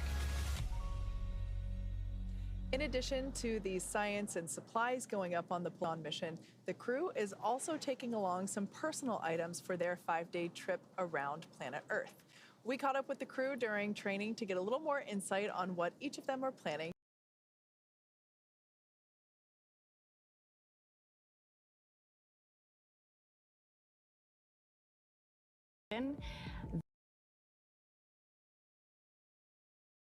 That ends up training and flying to space. My dad's necklace, jewelry from Operation 4 was it's kind of like camping. You brought too much. One of my actual debrief points was bring less. When I got married to my husband, we went to the store and picked up a Cat in the Hat book. For our entire wedding, all of the ceremony was taped in this book, all of our vows were taped in the book, and then it got passed around and all the speeches got added to the book. And so it's just a very fun collection of very special memories captured in a very endearing Cat in the Hat book. I'm going to bring this big hunk of metal that will go higher than anyone has ever flown in Earth orbit. I'd love to be able to have some sort of a memorabilia for everyone who contributes to this, of which it's pretty hard because there's 10,000 plus SpaceXers. I guess I wish I could bring something for everyone who's made a difference in this program. I will, in particular, get to read this story from space to my kids here on Earth, as well as some of the brave kids of St. Jude Children's Research Hospital.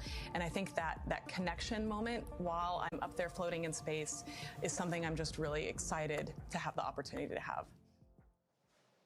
And we actually have something super cool here with us, a copy of Kisses from Space, just like the one that the Polaris Dawn crew will have flying with them. Anna actually penned this book as a love letter to her kids. And you can actually get one for yourself from major publishers, as well as from penguinrandomhouse.com. The proceeds from this book will benefit St. Jude Children's Research Hospital. And it's just a gorgeous illustration and just such a lovely story. Yeah, my niece is literally going to love this. 大家可以看到，在前面的直播当中啊，这个讯号非常不稳定啊。另外，我这边可以说是手忙脚乱哦。很多东西都没有办法能够做更好的呈现。现在距离发射还有1个小时15分52秒。我们来听专业解说人员的说明。Now, the Polaris Dawn crew, they are sealed in the Dragon spacecraft. We've done the comp checks, suit leak checks. They were successful. The side hatch is closed. It passed its leak check. In a T-minus 90 minutes, the ground support team has left the pad. So it's just the 4 crew members on top of Falcon 9 inside of 39A. Now, currently, the launch teams are not working any significant issues on Falcon or Dragon. The biggest thing we're watching right now is the weather. We're expecting another update in about 15 minutes. As mentioned earlier, we are red for cumulus clouds. 好消息是，目前并没有发现这个器械以及发射上的一些问题哦。所有人都在紧密关注的是天气状况。所谓天气状况，除了有发射时的状况，还有预定降落时间的天候状况。我们知道这一次这个北极星黎明机组员可以说是延后2个星期发射，其中最大的原因，除了第一次有发生这个连接臂快速断开臂的氦气泄漏，主要的原因还是天候状况所引起的。事实上，这对于 SpaceX 来说可以说是很大的压力，因为他们一边要发射所谓星链卫星，另外之后还有国际太空站的运载任务要接着发射。也就是说，北极星黎明机组员一直不发射可以说是会拖慢后面的进度，而他们与这个太空站以及这个所谓的 NASA 是有这个合约定在那一边的。你如果不能履行合约，实质上对公司是会造成损失。We are in the Houston SpaceX office today. We are here for our what we call L-30 or launch minus 30 days data collection for all of the research that we're doing on our mission. We have about 40 experiments, and a number of those required data collection pretty close to launch date. And so we are doing all of that data collection today, as well as doing some refresher training just to make sure. 这一次他们不但接受很多的训练，实际上也要进行非常多的科研项目我不知道能不能找得到，他们有一个非常奇怪的一个装置就是他们这一次会戴这个类似所谓的隐形眼镜的镜片实际上是一个侦测装置，是戴在眼睛当中可以帮助这个科研人员可以遥测一些重要的数据，也可以进行的太空疾病的一些了解和监测。That's worthwhile to know if we're going to Mars someday. But I think that's a tough one to perform in space. But you got two really highly motivated individuals that are going to try and conquer it. In space, there's inflammation. We don't have the impact of 1G pulling on that fluid. So we need to better understand what that inflammation looks like. And once we have a better understanding, we can develop the procedures and the equipment necessary to handle any type of triage situation. When we stepped into this virtual reality scenario, I think Kit and I liked it a lot because they're flying a spacecraft on Mars to kind of gather like hand-eye coordination, motor skills, Some cognitive abilities now, and then they're going to compare it to post-flight as opposed to whether or not we can successfully land on Mars. One of the unique things of our missions, they're 3 to 5 days length. You maybe can't study the super long duration things, but what you can study is what happens immediately when you get up there and how soon these things start to take place. So this big problem in the astronaut community is called SANS, and it's where the astronauts' eyesight and ocular health start to degrade over time. So they will be wearing a contact that actually makes them look like a cyborg. It has little coils that can measure the interocular pressure. 这就是我刚才说他们会戴一种非常特别的这个算是隐形眼镜吧，可以进行这个遥控监测。Wear a set of electrodes that sends electricity essentially through our brain between our inner ears and stimulates a disorientation and an imbalance to train astronauts' adaptation to different G environments and hope to quicken that readaptation. One of the things that we're doing with ultrasound is we are going to be collecting imagery of our veins and identifying whether there's actually bubbles forming when we are changing cabin pressure. It's very possible that nitrogen will bubble out into our blood. If we see bubbles, it will be completely normal. 他们也会进行超音波的影像监测，最重要是了解这个快速改变气压以及将氧气排出去之后身体的血管当中有没有气泡，这会对人体造成比较严重的伤害所以他们会进行各种的监测。Challenges associated with space exploration.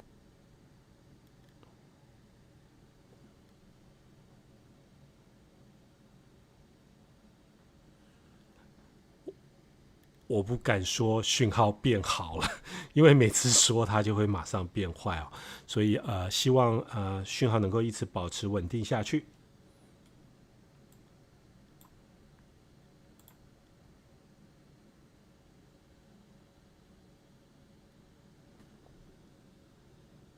Now, how did you get involved with the Polaris program? Well, I worked for Jared, and Jared actually worked for me when I was still in the Air Force, and he had Draken International. And he came to me in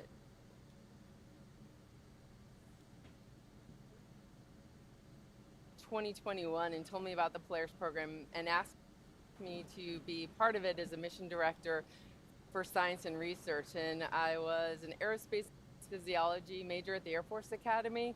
Wanted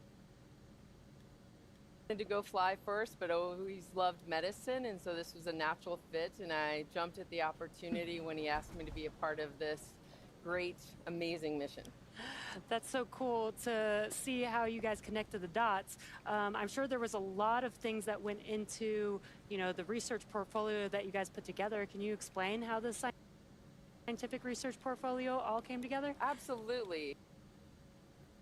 Initially, when the mission was announced in February of 2022, we had some experiments that were ready to go, but we wanted to pack as much science and research into the 5 days that the crew will be up as humanly possible. So we did a call for research proposal and projects and worked very closely with SpaceX to gather the best and the most feasible that were out there. And we have a complement of 36 different experiments with 31 partner institutions from across the globe going up with the Polaris Dawn crew tonight. Wow, it sounds like there was a lot of opportunity to participate. A lot of work went into that. Can you maybe share a little bit about some of the planned experiments? Yeah, you bet. You saw the crew and Marissa talk about a few of the experiments that they'll be doing while they're up in space. But another one is from the University of Dartmouth, and will focus on bone loss. We know that without gravity on our skeleton, our bones don't need as much calcium, so they begin to leach, which poses a risk to develop kidney stones. And from what I hear, nobody wants one of those, especially in space. So this will help us understand how early onset begins and maybe mitigate that risk of developing kidney stones as we go deeper into space, back to the moon, to Mars, and trying to make life multiplanetary.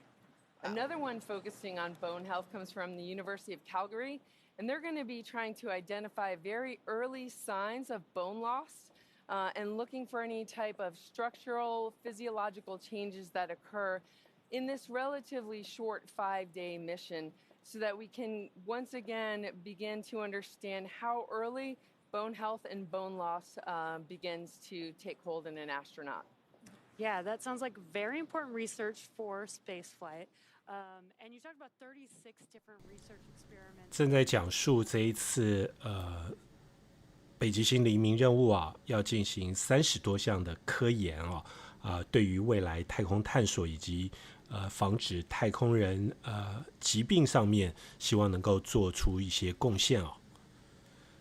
您现在正在收看的是 SpaceX 猎鹰9号火箭准备运载北极星黎明计划4位机组员升空的现场直播。现在距离预定发射时间还有1个小时6分05秒。今天晚上可以说是漫长的等待啊。发射之后。还会有一些简短的操作，我们来利用这一点时间来看发射后的一些这个重要的程序吧。发射后的重要节点呢，大家可以看到在画面上，就是发射后的58秒的时候会进入这个 Max-Q， 另外2分38秒的时候，第一节的主引擎会关闭。在2分42秒的时候，一个重要的关键点就是1、2节分离这边来说应该是小意思发射了200多次，可以说是都这个成功的比例可以说是非常的高。另外大家可以看到这个第一节会在这个9分35秒会降落在这个大西洋的水面载台上面另外在16秒的时候，天龙太空船与第2节分离，也就是说4位太空人要进行5天在轨的勇敢旅程。从12分58秒的时候天龙号会打开皮门的一个程序这是发射以后的一些关键的节点也是我们待会注的一些重点。我们来看现场的相关解说And what you see there is also what the Polaris Dawn crew will be doing over the next 5 days in their mission. Dragon's cargo capacity can be allocated for both crew essentials as well as scientific equipment dedicated to microgravity research and experiments. Yes, in fact, SpaceX is currently accepting proposals for research studies and experiments to fly on Dragon. This could be research to understand mental and physical impacts Dragon while on SpaceX, orbit. We will be cycling the orbit tank isolation valves to equalize low flow pressure.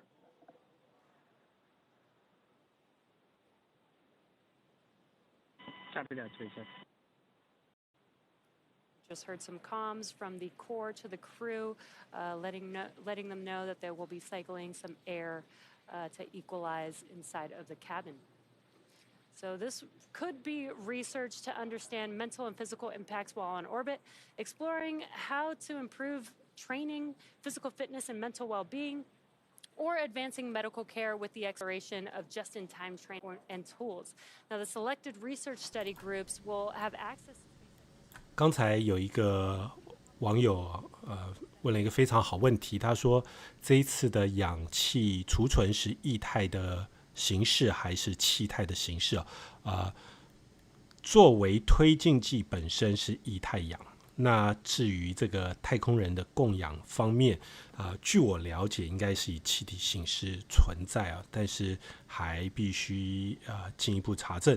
不过我看到一则讯息，就是说因为这一次的供氧量非常大，所以呢天龙太空船就此做了相当大的改动，加这个氧气的储存和供应这是我这边了解的状况。也欢迎有更棒的网友知识更渊博更丰富，能够接触到更多资料的同好，可以在这边可以来进行分享。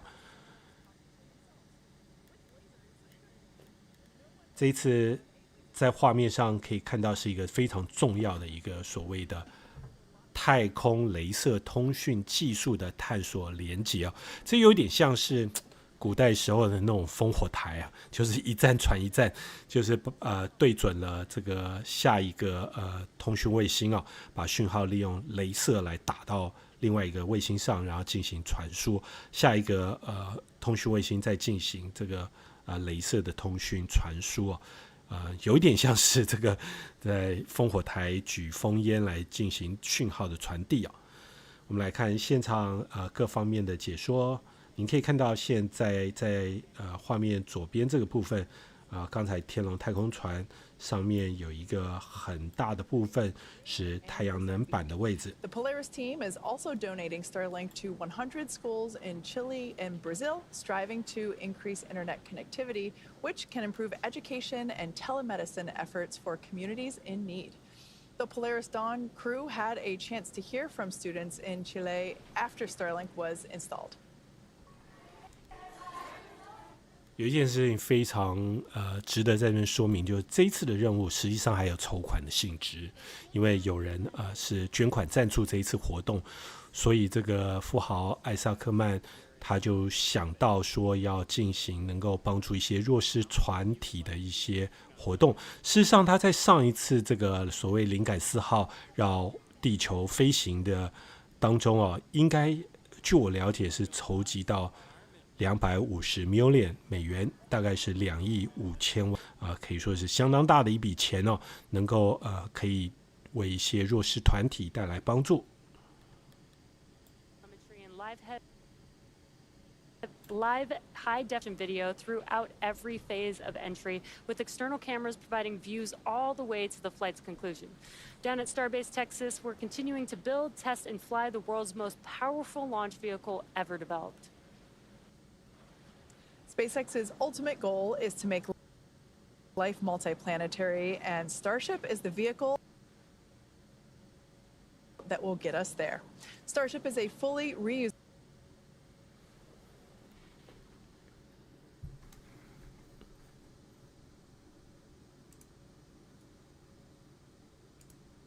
and beyond.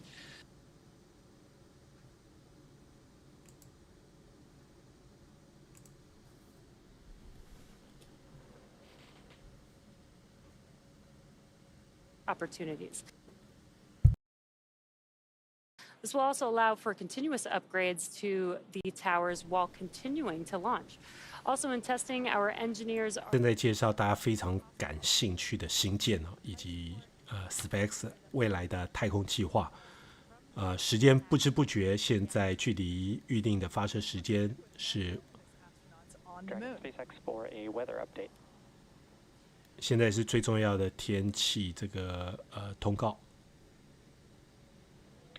Dragon, we are tracking some rain near the pad and still monitoring the cumulus cloud condition from earlier. We're going to be taking the weather decision down to T-minus 50 minutes, and in the meantime, evaluating system readiness for LES arm. With that, we're going to have you start section 5 of 4.100 and report when you are go for launch.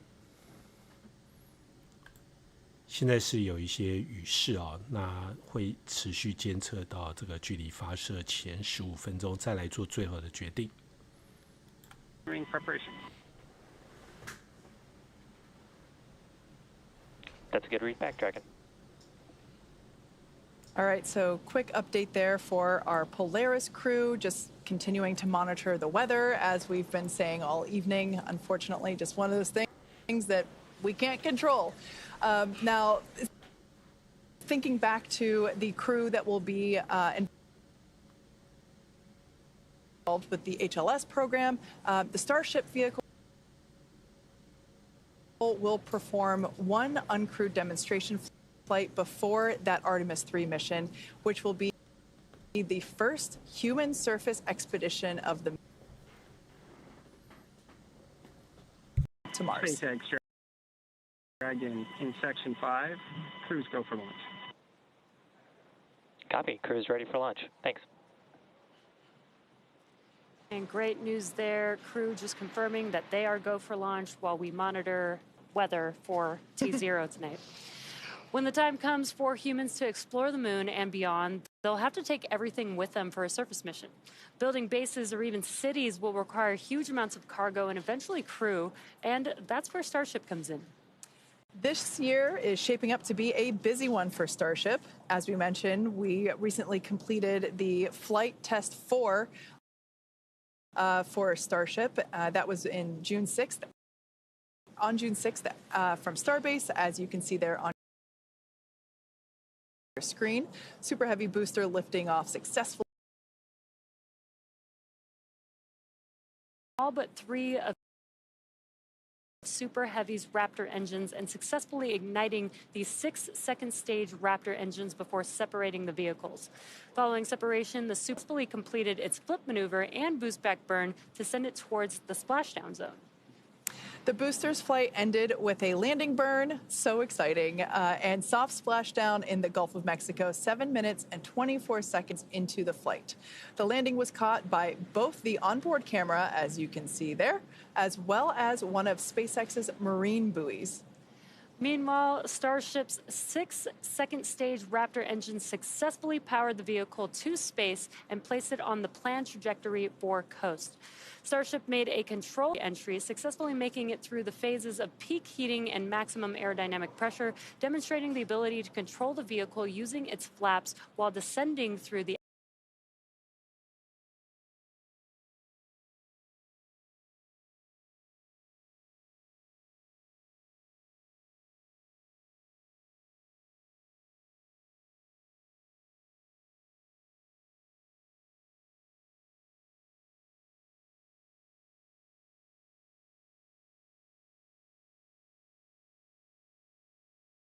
keep on giving.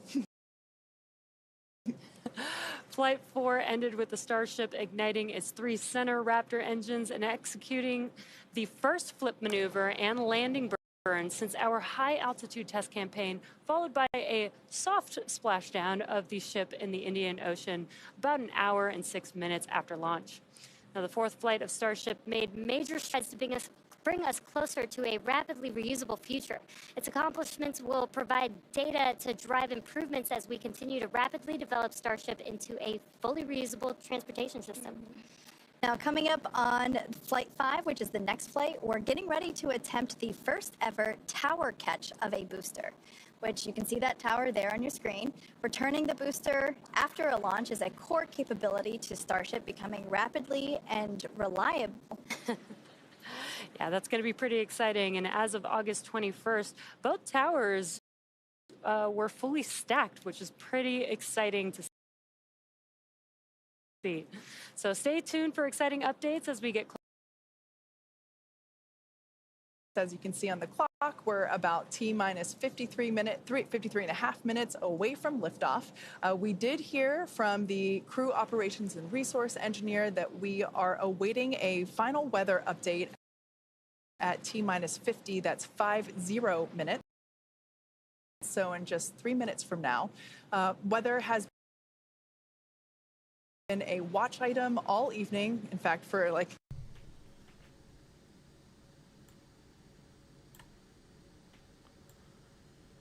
刚才我们前面说过，这个在距离预定发射时间的前45分钟，指挥官会确认需不需要装填燃料，这是一个非常重要的关键节点，也可以就此观察今天是不是准备要进行发射。Go that they are ready for launch if we do proceed to T0. And again, we do have a couple opportunities for T0 if weather does not look good for the initial T0 that we're planning for right now. That's right.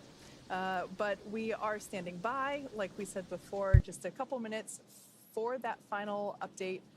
Basically a go, no-go update from our weather officer. It's a little deceiving because this view here, you know, these inky black skies, you can't really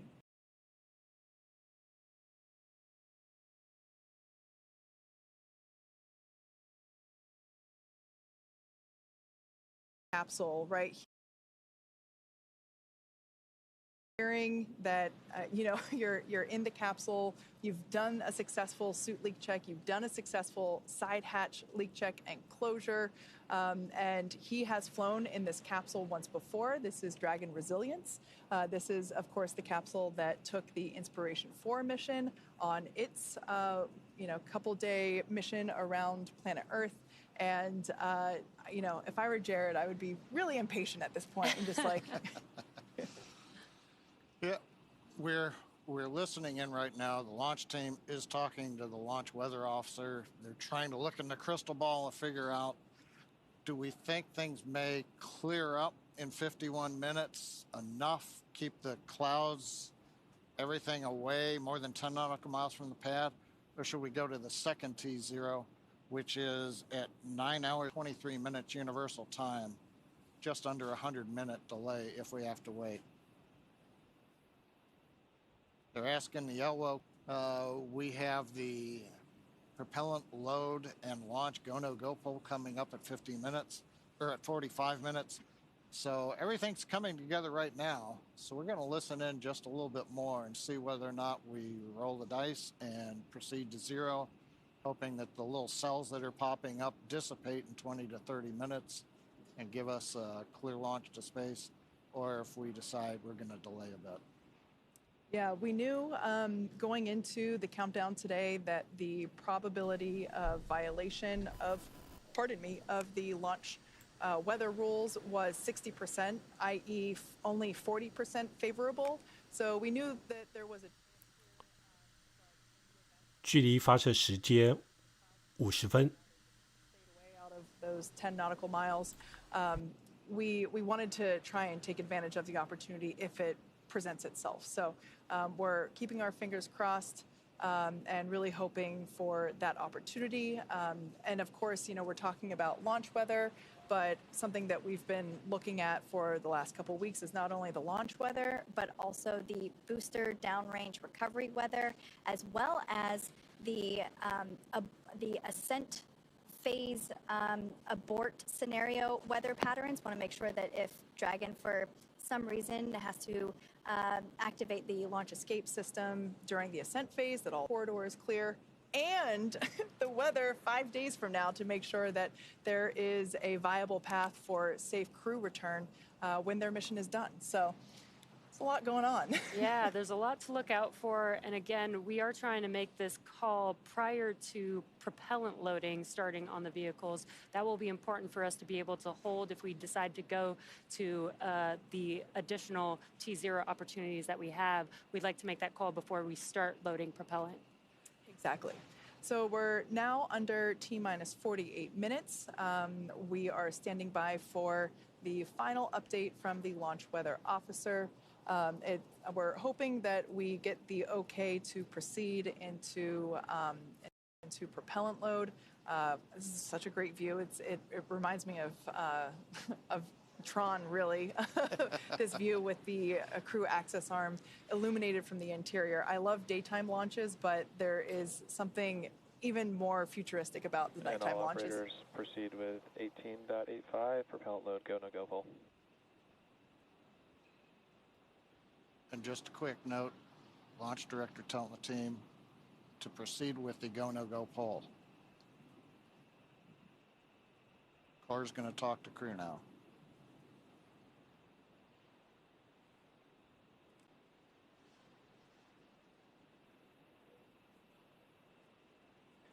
Dragon SpaceX for weather update. Go SpaceX. Dragon, we're still watching weather. It seems that the T01 opportunity is going to have the best chance of getting us to a launch today. So we're going to be pressing into the propellant load go no go pole.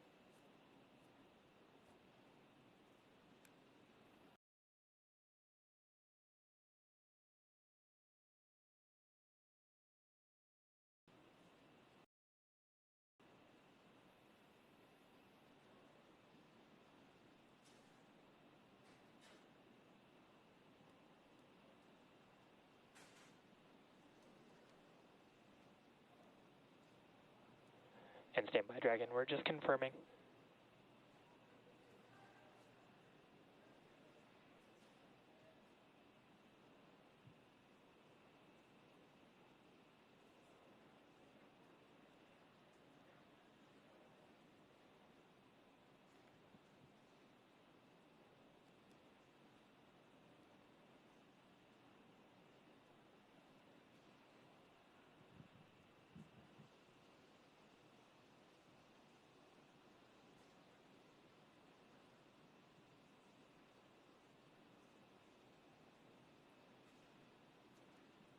Yeah, we're coming up on T-minus 46 minutes.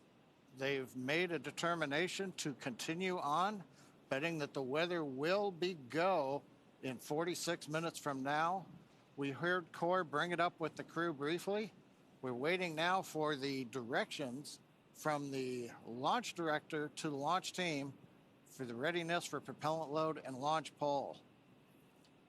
Currently, they are continuing to talk with the launch weather officer, but it looks like if you look at the upcoming T0 or the next one in about 100 minutes, it's about an equal opportunity. So we're going to move into propellant load, it appears.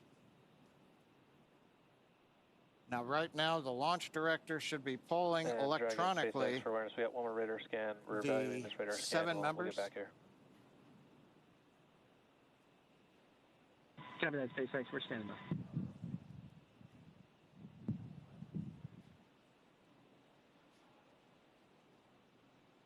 Yeah, there's some discussion on the weather net about a cell to the northwest and whether or not it's exceeding constraints.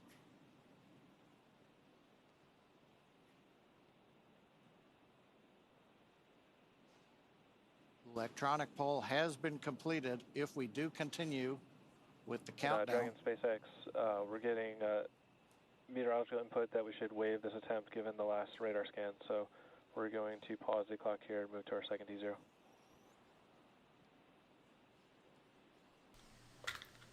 Copy that, SpaceX, and we are standing by for the second T0.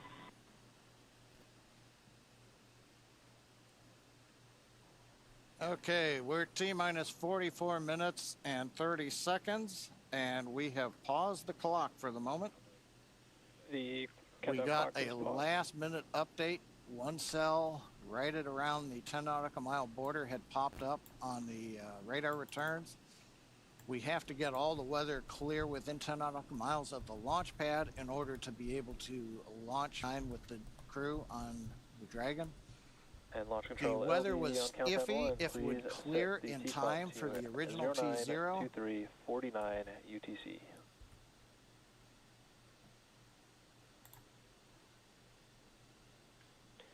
And LD, that's 09:23:49 UTC.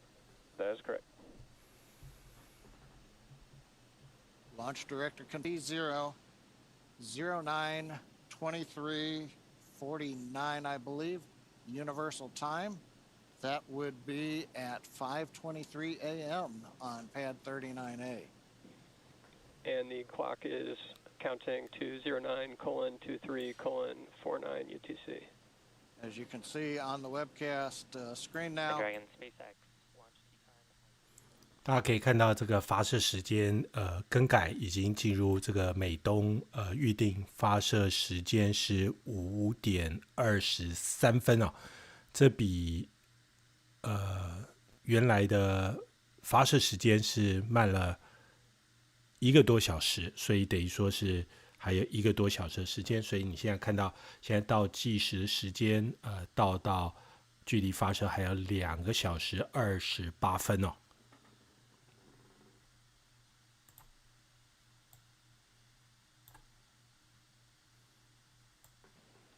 SpaceX copies. We will report when initiating.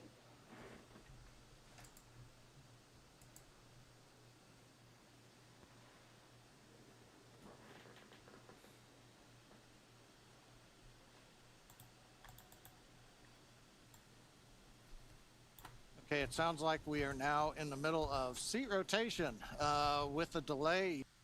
You see on the screen we're T-minus 2 hours, 27 minutes. There's a view inside the capsule. They're working on their tablets, getting their updated clock.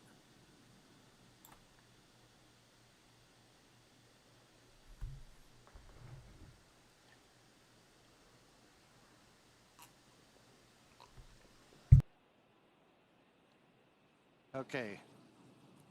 Updating for those who are watching right now. We got down Dragon, to SpaceX just is initiating seat rotation. A lot going on here. Seat rotation being initiated. We ought to see that on our screen coming up. And seat movement begins. That'll make it a little easier. Arrive, they'll be back into a more regular seated posture, and then we'll get back through seat rotation a little bit later on. But right now, inside 2.5 hours now to the planned T0. As we mentioned, as we started the webcast, we had 3 hours to wait. Seats are in the upright position. Copy that, SpaceX. We show the same. We had to wave off the first opportunity just as we got inside T-minus 45 minutes. The weather forecast was iffy at best, and we have elected to go for the second of the 3 T0 opportunities. Next launch opportunity at 9:23:49 Universal Time. We'll have a third opportunity if need be at 11 hours 50 minutes Universal Time. We don't know what the weather forecast is. It's fairly dynamic as a tropical boundary layer has come ashore in Florida.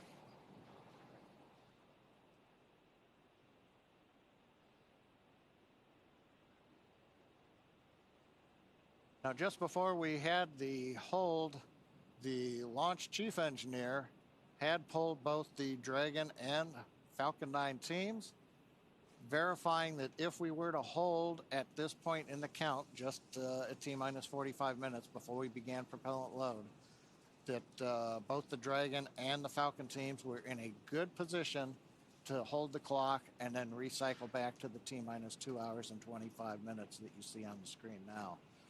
So we had not taken any irreversible steps. In fact, as you just saw, the crew rotation back to a vertical position, give them a little more comfort.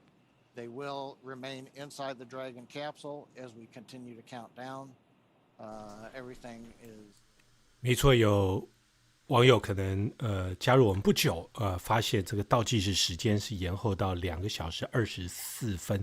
事实上，刚才倒计时到44分31秒左右，因为天候状况为主啊，所以决定往后延1个多小时。所以现在发射时间会是美东的早上5点23分，也就是说美西的2点23分。而这个中港台时间会是下午的5点23分，这是目前我们收到的最新状况。Passing over the launch pad that was just had rain in the ascent trajectory, but we expected the rain shower to dissipate.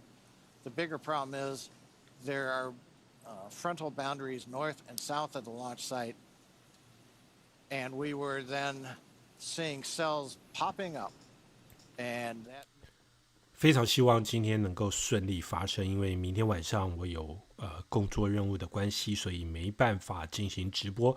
如果今天能够顺利发射，是再好不过。Wait 2 hours and change and see how things go. And with that, Kate, Atticus, Jesse, we got close. So close. But we're still here with another chance. Yeah, but yeah, we're not out of the fight yet. Obviously, we would have preferred for weather to cooperate, but the safety of the crew is the top priority. So we're unfortunately going to have to wait around just a little bit longer. SpaceX Dragon for T0 clock. Go, Dragon. Yeah, SpaceX, just wondering when we should expect a reset on our T0 clock.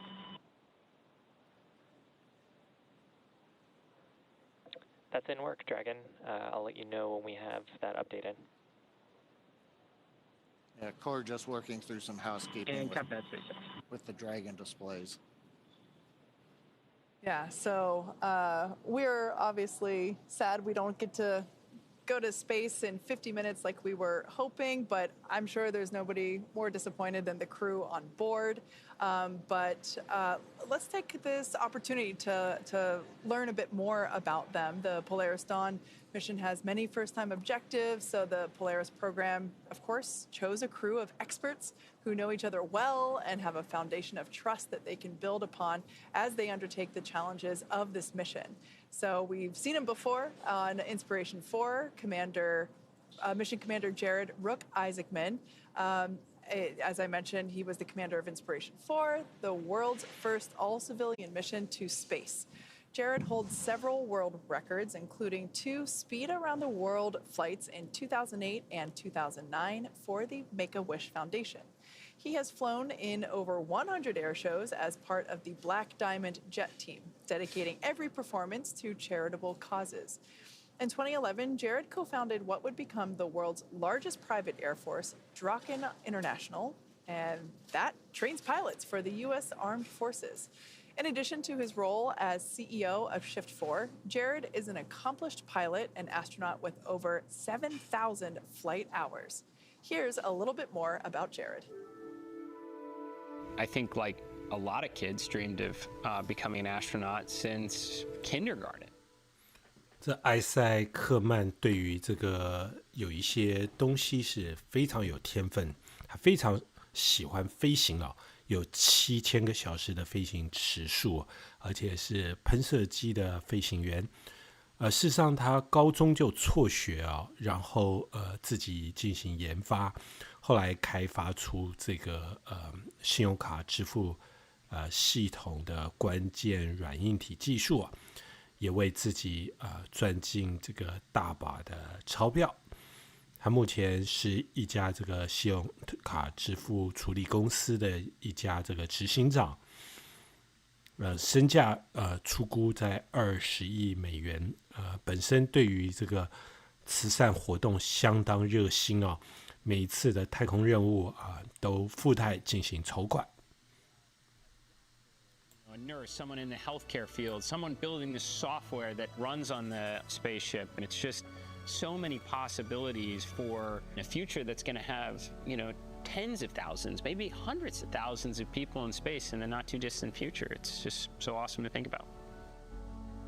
You know, with Inspiration 4, I always said it's hard to look at any one piece of the mission and have some extra excitement or enthusiasm because it all matters. It has to go right, every phase of it. Everything we do for months or years leading up to the mission itself and coming home, it all matters. And I'd say that that's no different with this one. If anything, it's even more so because there's so much we're trying to accomplish. But I'm very eager and excited to see that moment when we arrive on orbit and kind of the reaction on the face of my other crewmates who will be going to space for the first time.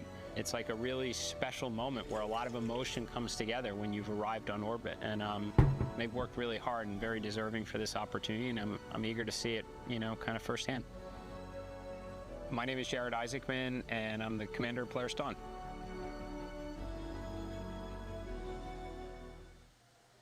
Mission pilot Scott Poteet served as the mission director of Inspiration 4, and he goes by his call sign, Kid.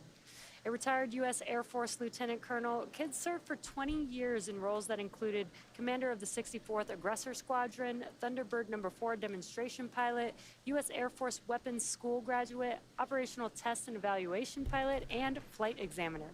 Kidd is a command pilot with over 3,200 flying hours and has logged over... 在介绍这个艾萨克曼的好朋友，也是很好的飞行爱好伙伴波提特。他本身是非常资深的空军飞行员，还是这个雷鸟特技队的这个飞行员之一啊，可以说是飞行技术相当好。当时艾塞克曼曾经有进行一个这个所谓假想敌中队的一个公司啊，专门承揽一些国家的空军进行空中对抗。当时这个波提特就加入艾塞克曼的这个团队，他也是上一次灵感4号的任务指挥官，在地面负责指挥调度这一次没想到可以跟这个艾塞克曼一起登上太空。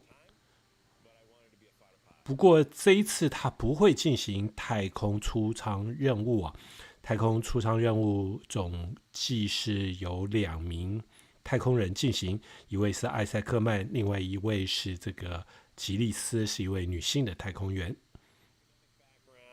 Traditionally in the it was astrophysicists, engineers, test pilots, those with advanced degrees. There are moments where you were like, oh my gosh, this is real, this is happening.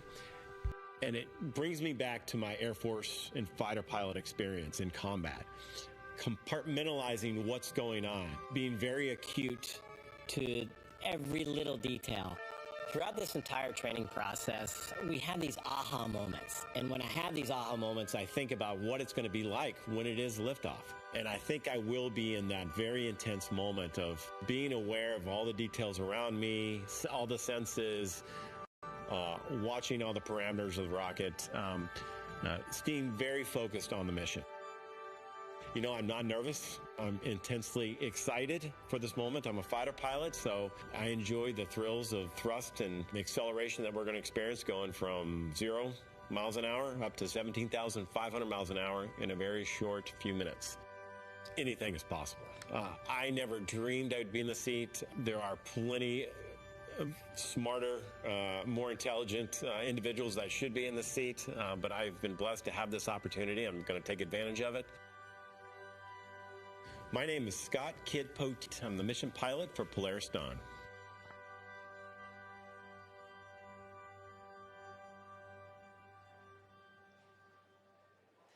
Mission Specialist Sarah Cooper Gillis is a lead space operations engineer at SpaceX, responsible for overseeing the company's astronaut training program. She prepared NASA astronauts for the Demo 2 and Crew 1 missions, and most recently directly trained the Inspiration 4 astronauts. Sarah is an experienced mission control operator who has supported real-time operations for Dragon's cargo resupply missions to and from the International Space Station as a navigation officer and as a crew communicator for Dragon's human spaceflight missions. In 2015, while studying at the University of Colorado Boulder, Sarah started an internship at SpaceX and then moved into the astronaut training program full-time after graduation. Here's a bit more about Sarah. So I cannot technically claim that I am a Boulder, Colorado native as much as I would love to. I was born in California, but I moved to Boulder when I was about 2 or 3 months old. And that's where I went to college as well. I went to the University of Colorado at Boulder and then eventually started as an intern at SpaceX. I would say I didn't always dream of going to space. I think my interest really changed in high school, and I thought human spaceflight was fascinating. I think I heard of the concept of this future job of running a space hotel, and I was like, wow, that's wild and cool. If that can be the future, that's something that I would like to think about. So I just started looking and pursuing human spaceflight topics and doing things that really interested me, because I didn't think going to space was necessarily a possible outcome. But along that journey, got to help with some really cool things, and that obviously led to going to space today. One of the professional accomplishments that I'm most proud of is bringing back and launching Bob and Doug was so massive. Like, that's the first time we returned launch capability to the U.S. Like, this is so big, and it was such an immense team effort to get Dragon to the point of flight for the first time. And then for me personally, then taking that and transforming that and growing our training program to support the first all-civilian crew with Inspiration 4. Those two missions certainly stand out for me. When I sit in the spacecraft, I think more than anything, what is going to go through my mind is just seeing all of the components that came together to make this machine, and all of the people that made those components and tested those components, being supported by the thousands of people at SpaceX that are making this possible and dedicating their lives to safely flying people to space and back. My name is Sarah Gillis, and I am a mission specialist on the Polaris Dawn mission. And rounding out the Polaris Dawn crew, mission specialist Sir Anna Walker-Menon, who also serves as a lead space operations engineer at SpaceX, where she manages development of crew operations and works in mission control as both a mission director and crew communicator. During her time at SpaceX, Anna has led the implementation of Dragon's crew capabilities and developed critical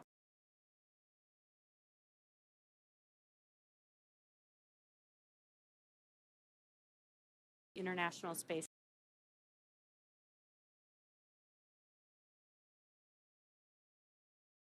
from Texas Christian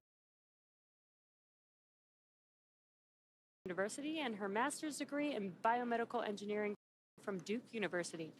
Let's hear a little bit more from our other SpaceX team member, Anna Walker-Menon.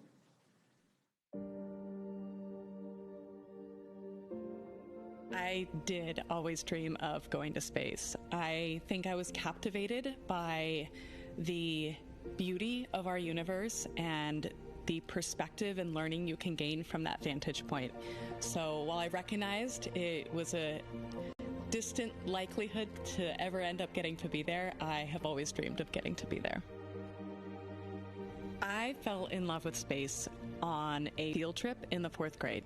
I got to experience a day in the life of an astronaut as well as a flight controller in mission control, and I knew from that moment that this was an industry I wanted to be a part of. I studied math and engineering in college and graduate school, but the whole time just kept avidly pursuing the space industry. I was so thrilled when I got a job out of graduate school at NASA, and after about 7 years there, transitioned over to SpaceX, and I have been here ever since. On launch day, I think I will have a lot of things on my mind. I think one piece will be intense focus, remembering all of the work and the learning that we have gone through thanks to SpaceX to execute every piece of this mission to the best of our abilities. I will also be thinking about the massive team that it took to get to this moment, and probably honestly feeling a lot of gratitude. And then thirdly, I think I will the thoughts, the experiences in the rooms around me, so that I can freeze it in my mind and someday look back and recall what it felt like to be there. My name is Anna Menon, and I am one of the mission specialists as well as a medical officer on the Polaris Dawn mission. Well, Anna certainly got her wish in terms of having an opportunity to freeze the moment as we had to push off of our initial T0 due to weather conditions. But in those packages, you got some glimpses into the training that the Polaris Dawn crew had to undergo. They not only went through the same SpaceX training as our NASA astronauts, but they also had to train to perform an EVA, or an extravehicular activity, or spacewalk, as it's better known as. For basic SpaceX training, they were trained on everything from orbital mechanics to how to live in microgravity. They also ran through numerous simulations of what the full mission will look like while seated inside our Dragon training spacecraft. Yeah, and in addition to ensuring they are familiar with SpaceX's Falcon 9 rocket and Dragon spacecraft, the crew went through an extensive training regimen to build their physical endurance and mental toughness, ensuring they are well-rounded and prepared for spaceflight, and especially for the first ever commercial spacewalk. From scuba diving to skydiving, we had an opportunity to talk to the crew about some of the rigorous training that they went through, and here's what they had to say. The bulk of the training has been rightfully focused on the EVA or the spacewalks. In a development program, you don't know what you need to train to. Like, how can we run pressurized operations, simulate microgravity, but also have like a simulator that's powered, with hatches to get in and out of, so we don't have to submerge that in a pool. We looked at a suspension system solution where we can set up a physics model that allows you to pressurize the suit, put on a harness, and then a hoist will lift a suited crew member up. And you can basically use one finger and you press down and your whole body will move up, just like in space. It allowed us to really put into practice the different piece-by-piece steps that are necessary to complete this operation safely. One aspect of our training has been scuba diving. The buoyancy allows us to kind of experience a different environment. The lack of communication is a challenge associated with scuba diving. You rely on alternate forms of communication. You'll use different hand signals to communicate, like I'm okay, you're okay. So I would say scuba diving has a ton of great training lessons that are directly applicable to our spacewalk. I have to say, I think the max fun here was the skydiving we did at the Air Force Academy. That was some of the best training ever. When I dropped out of that airplane, sitting in the airplane as I was going up, I felt those nerves, all of that rush of emotions that comes with, recognizing that you are about to do a really high consequence operation. And you're standing.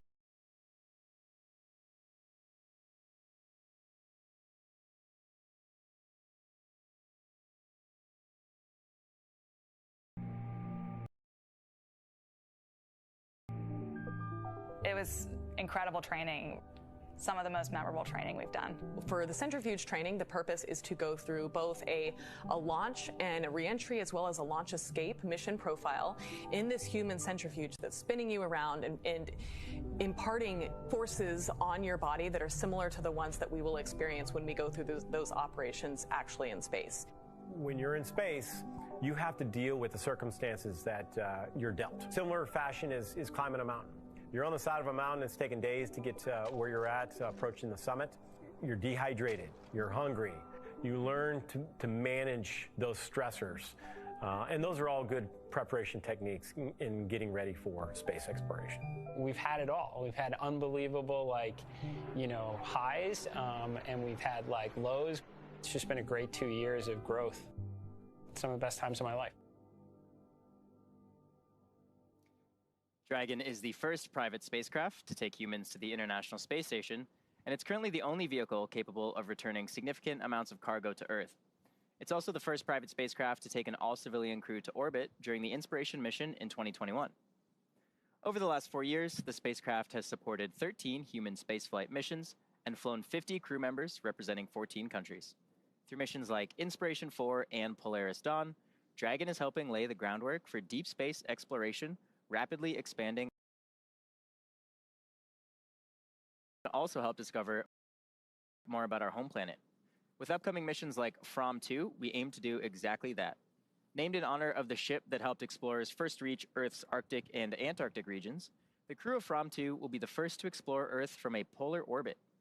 From 2 will be SpaceX's 6th commercial astronaut mission, and will allow the crew to observe Earth's polar regions through Dragon's cupola at an altitude of 425 to 450 kilometers. Over the years, Dragon has proven to be quite a versatile spacecraft.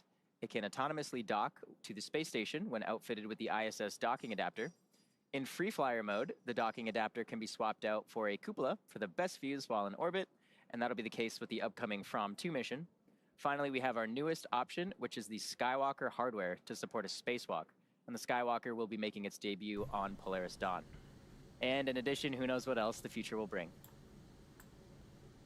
这边在解说这个天龙太空船的不同改装型号。刚才可以看到，就是说有这个玻璃罩可以看这个太空景色。另外这一次是采用这个 Skywalker， 就是有这个铁质的阶梯，金属制的阶梯可以让这个太空人可以步出这个舱外。The crew will spend the majority of their time in the pressurized section, which is the top portion of the spacecraft you see there on your screen. And this allows for transport of people and environmentally sensitive cargo. Dragon's trunk, which sits just below the pressurized section, not only carries unpressurized cargo, but also supports the spacecraft during ascent, and it remains attached to Dragon until shortly before re-entry into Earth's atmosphere. And as you can see there, half of the trunk is covered in solar panels on the left side, and that's to provide power to Dragon during flight. The spacecraft is also equipped with 16 Draco thrusters, which are used to orient the spacecraft during the mission. Each Draco thruster is capable of generating around 90 pounds of force in the vacuum of space, and these engines are just as important to Dragon as the Merlin engines are to Falcon 9. In addition to these 16 Draco thrusters, there are 8 Super Dracos, and these power the spacecraft's launch escape system. In the very unlikely event of an emergency, the Super Draco engines can power Dragon half a mile away from the launch vehicle in less than 8 seconds. And just like the Falcon 9 first stage, Dragon is also reusable. In fact, the Polaris Dawn crew is flying today in the exact same spacecraft for NASA's Crew 1 mission, as well as Inspiration 4. That said, there are a few changes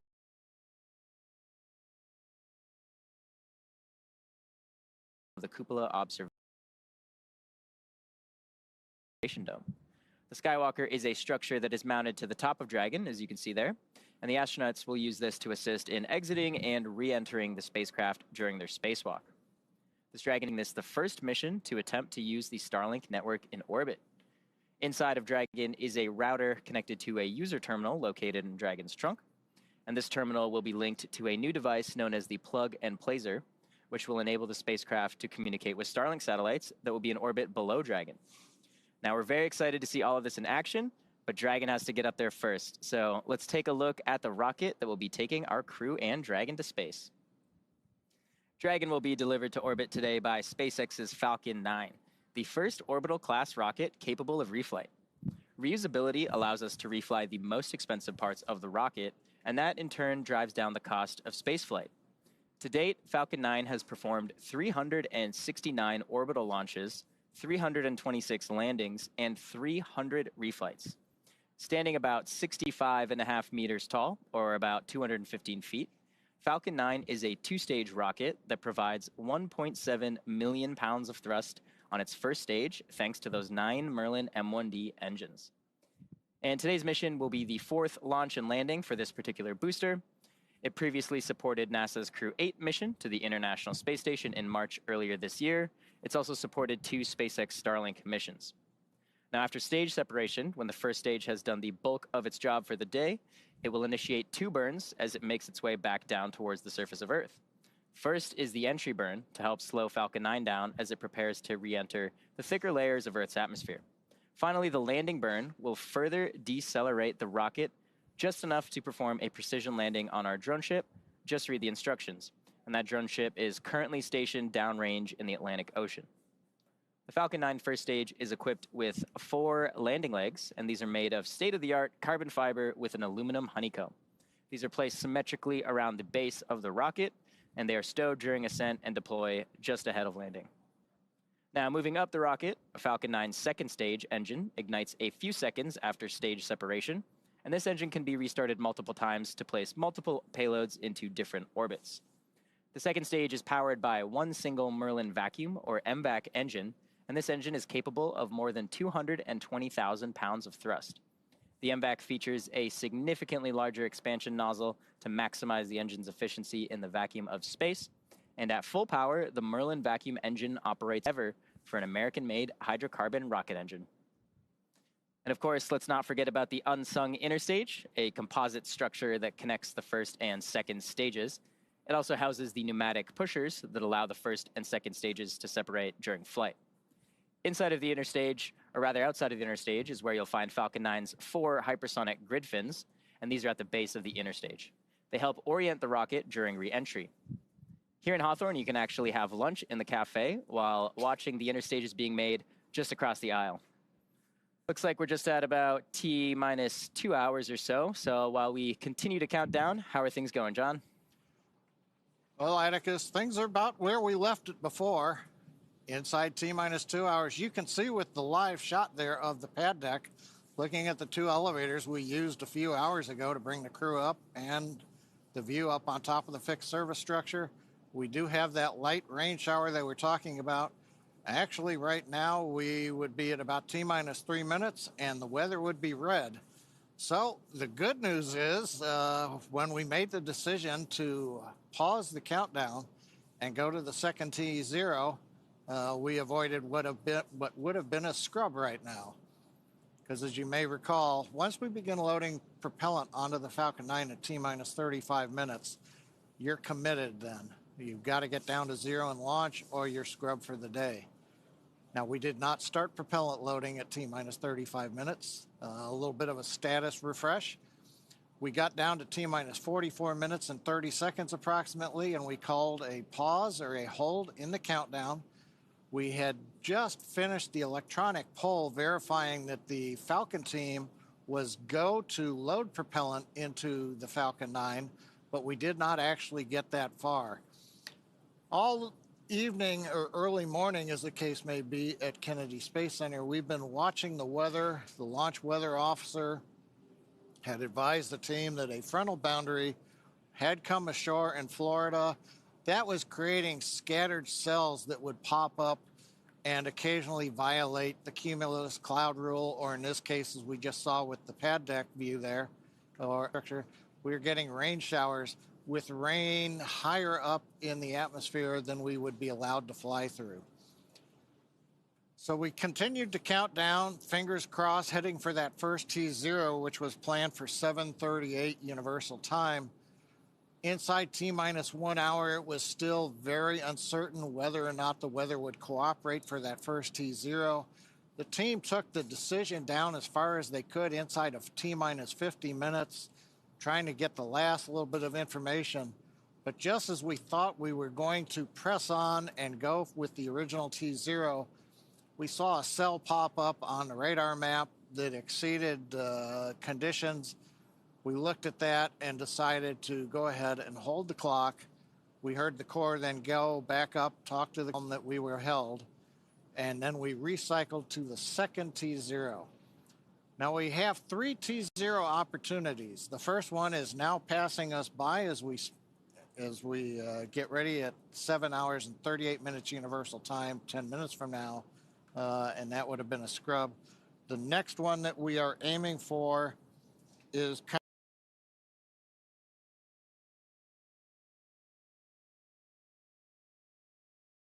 countdown clock.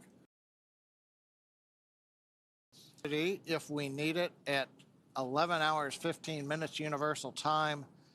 The problem we have is the weather is still uncertain enough that the team can't make a decision whether the second T0 or the third T0 is the best one.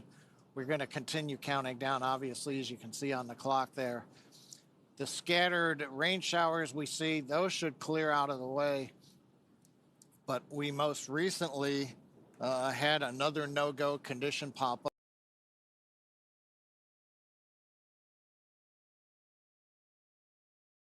We think that one will clear. Primarily, we're continuing to worry about the cumulus clouds and the possibility of having to fly through rain on the way up the northeast coast of the United States as we head into the orbit at just over 51 degrees inclination. The Corps has talked to the crew on board Dragon. The mission director for Dragon, they have done their readiness polls. We've also checked with the SpaceX Falcon 9 team. They are go. Also, it appears that the next T0, there is no proximity warnings or concerns with any orbital satellites. Sometimes you have to move a launch window a minute or two if there might be a conjunction in space. Right now, it looks like we don't have any of those issues. The big question will be whether or not the weather is going to be go at the next T0. The other plan that we have is while we are in this hold for a little while, This is giving the Dragon and Falcon launch teams a chance to rotate people on and off console, take a few minutes break. It's been a long, early morning for the team. Everybody continues to have support, so we're ready to support anything that may come up, but we are giving the crew a chance to refresh. The next major event is we continue asking the launch weather officer, what's the forecast look like? What's the forecast look like? The next big one coming up will be at T-minus 1 hour and 30 minutes, just over 22 minutes from now. That's when Dragon is going to rotate the seats back into the launch position. The crew right now is sitting upright inside the Dragon that you can see there. The crew access arm, and there's a view of the crew in their upright posture, and then we'll rotate to horizontal into the launch position to get ready. That'll be a little later in the count than we had done it the first time around, but that's fine. The hatch is closed, leak checks, everything is copacetic and Dragon, so they'll get ready in an hour and a half and go back into the launch position in their seats. We'll continue to bring it down. We'll get inside T-minus 1 hour where we'll do another evaluation on what the launch looks like. And then fingers crossed, we'll be able to press past T-minus 45 minutes and get into the prop load at T-minus 35 minutes. Everything continues to look good. One reminder, the only people on the pad right now are the Dragon crew themselves, the 4 people inside the Dragon. You can see that crew access arm. The seals have been deflated. They're retracted. All of the handholds are out of the way. Everything's been cleared. The only thing really waiting for everybody is ideally we get inside 45 minutes so we can retract the arm. So nobody's going back out to the pad right now. All the vehicles are cleared off. So we're going to just continue to give you status updates as we go along. But Kate, yeah, hopefully the second T0 is the winner. The first one turns out the weather is red right now, and we wouldn't have been able to go. Yep. Well, you know what? It's been a good rehearsal so far. And realistically speaking, while the Polaris Dawn crew, I'm sure, would be delighted to be closer to, wait, how long have we been holding now? Would they be in space now? I'm not sure. My brain is a little mushy at this point. But the point is that they would still be in the Dragon capsule right now, regardless, in their seats, most likely. So they're not really doing anything significantly different physically anyway. Now, we did, as you heard John say, we did rotate the seats a bit so that they could kind of like stretch out a little bit more to be a little bit more comfortable. So, yeah, I'm guessing there's probably some like charades happening or other games involving like hand signs and yeah, so. Whatever they can do while still strapped into their seats, exactly. Right? Yep. Yeah, oh, look, there they are. There you can see them on their tablets. All 4 of them on their tablets.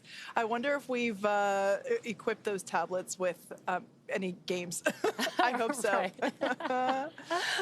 I mean, they'd have a lot more mobility in these EVA suits to be able to play some more games in these suits versus the IVA suits. So. Yeah, that is definitely true. Gorgeous shot there of 39A. Like we mentioned before, we are in a not quite a holding pattern because we're still progressing with the launch countdown, but we did have to reset the T0 clock due to weather, and we are fingers crossed that our second targeted T0 time will be more fruitful than the first one. Yeah, we are patiently waiting. It is T-minus 1 hour and 49 minutes until our new T0. But yeah, the crew is patiently waiting, relaxing inside of Dragon. And so now during the EVA for the Polaris Dawn crew, they will be wearing our newly designed EVA spacesuits, which we see them wearing in the Dragon capsule. And there you can see the suit on your screen. Building a base on the moon and a city on Mars will require thousands of suits. So the development of this suit and the EVA that's going to be performed on this mission are important steps to a scalable design for spacesuits on future long-duration missions. So let's take a look at the making of the suits our crew will be wearing during the first ever commercial spacewalk. Single pane visor helmet to the world of spacesuits. The EVA suit visor is made of polycarbonate and is coated with copper and ITO, or indium tinoxide. These two coatings together reflect the sun away from the crew, as well as reflecting infrared heat back to the crew when they are facing deep space. Our suit has a HUD, or heads-up display, which is a small display screen in the helmet, which is transparent, which allows the crew to see through the display to have unfettered access during their EVA, but it also... The Skywalker, what's amazing to me is a lot of people are going to think it's a metallic structure just bolted to the top of Dragon, but a lot of development effort, testing went into the Skywalker. So we flip that. In the event the hatch fails to close, they can manually close the hatch. We had them do that in a sideways suspension system, so gravity isn't helping them close or helping them open that hatch mechanism. It's new development for Dragon, it's new development for SpaceX and the industry as a whole. So this is a great example of where Polaris Dawn is forcing the team to innovate in a way that adds safety and reliability to every Dragon mission going forward. That's the huge challenge for us to go solve, but that's also an opportunity for us to solve the problems that we have to go figure out anyway for our larger goals, like putting people on Mars. The Polaris Dawn objectives are the first step towards that ultimate flight with humans inside of Starship, which is right along the SpaceX development path that we have towards getting to the moon and Mars.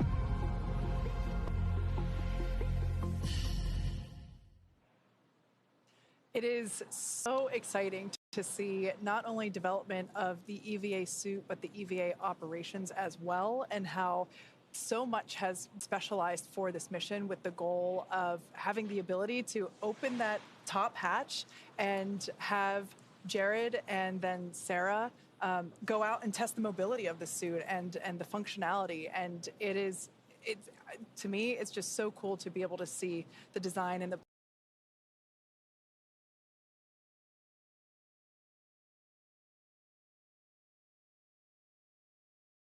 typically training has been done in a swimming pool in their suits, right? But as we just saw, the crew, the training team got very creative and found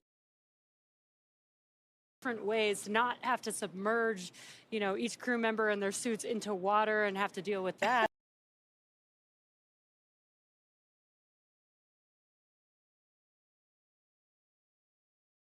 And be able to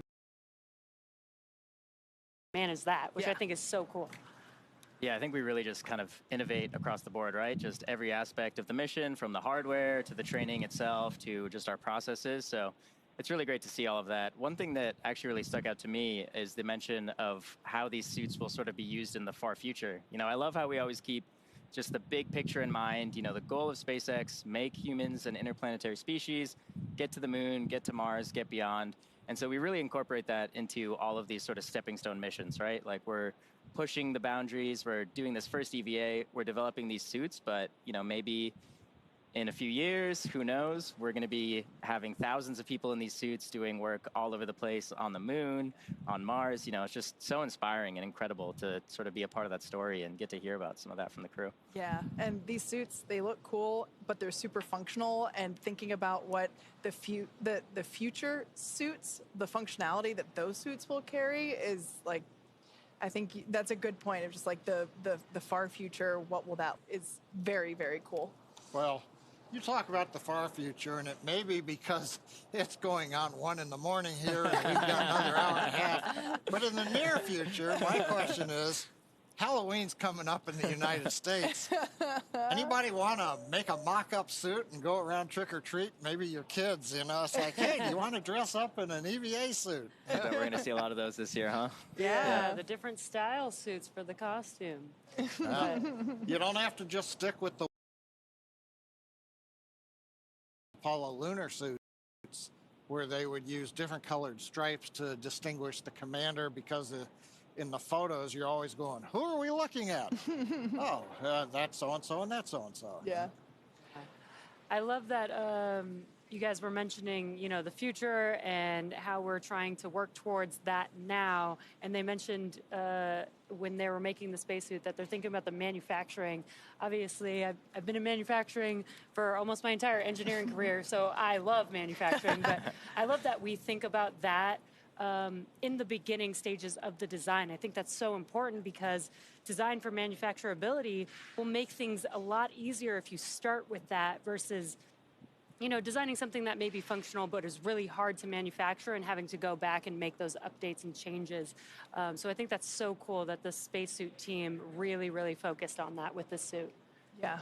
It's been so incredible to see the progression from the EVA suit to the early versions of the EVA suit to the suit that we see there on your screen. My personal favorite element is that, not shield, the visor. There we go, that's the word. And the views that we will see of Jared and Sarah as they emerge from the top hatch. It's going to be incredible, and just the fact that just the visor itself, not only does it look cool, but it insulates them on the inside and the outside, depending, you know, if they're looking toward the sun or away from it. It helps to keep them cool or warm, respectively. I think that's just, it looks awesome, but it has an important functionality to it as well. Yeah. Kate, you mentioned the moment that Jared and Sarah are going to exit the capsule, and we heard a little bit about that experience from Mike on his multiple EVAs, and a little bit about the overview effect. I think, you know, traditionally the public hasn't really had, you know, a live view into these events, so it's truly a very unique, very historical and special event that we're also going to be live streaming for the public. You know, we're going to see their first overview effect. We're going to see them have that experience and kind of get to be along for the ride with them. So pretty exciting. That is so We will cool. have our own overview effect. Yeah, that's an excellent point. Yeah, there's a camera inside of their helmet, so we'll actually get their personal perspective of that, at least for Jared and Sarah exiting the vehicles, but also we'll get to see Anna and kids, you know, point of view from their camera too. There's also a camera located on the Skywalker structure, so we'll also be able to see Earth/space with Jared/Sarah somewhere in that photo or video, which will be so cool. Another one I'm interested, you know, we've heard, for example, the Inspiration 4 crew talk about their thoughts. Jared comes back. He flew the first time into relatively low Earth orbit, so he saw his overview effect, but the Earth that close kind of fills up everything. Now he's going to be 1,400 kilometers up. Yeah, not doing the EVA right there, but he's going to look out through the windows. And Pete Conrad, when they went up on Gemini 11 in 1966 to just below where Jared and team are going, Pete was, you know, he was out loud. The Earth is round. It looks different from this high. So it's like, okay, Jared, compare and contrast for everybody else who's stuck down here on Earth. You know, what's it really like? Could you tell you are 1,400 kilometers up versus being, you know, 250 kilometers or so the first time around on Inspiration 4. Yeah, and even just the different viewpoint of having the cupola versus not, and, you know, being able to stretch your arms out and not hit the domed structure would certainly be an experience, although it's one of those things where it's like when you get on the roller coaster, you're told keep your hands inside the ride at all times. We know they have certain motions they're going to be doing to test out the mobility of the suit, but I hope they'll have an opportunity to just chill for a minute in the time that they are up there, because they're going to be seeing some incredible views. Yeah, that's going to be super exciting. We'll get to watch them live the whole time. Again, as Atticus mentioned, we'll have live coverage, but also, you know, they do have an EVA. It will be scheduled. They will need to follow some procedures. Obviously, the EVA is for a test. It's to test the EVA suits, but we do have some margin in there, so they might be able to get, you know, if they're able to complete their test, they might just be able to get a minute or two to themselves to be able to enjoy that view. Now, we are excited to watch that with them live whenever the EVA is actually happening. But for those of us who haven't experienced the overview effect personally, firsthand with our own eyes, here's a little bit more info on that phenomenon. The overview effect is that sensation or that feeling that you get when you see our whole world from the perspective of being outside of it.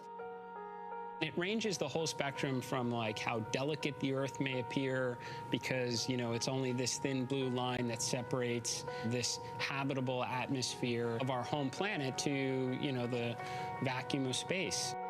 It's hard to comprehend what the impact is going to be when I first see Earth from space. It just reminds us of how fragile our planet is. One of my roles on this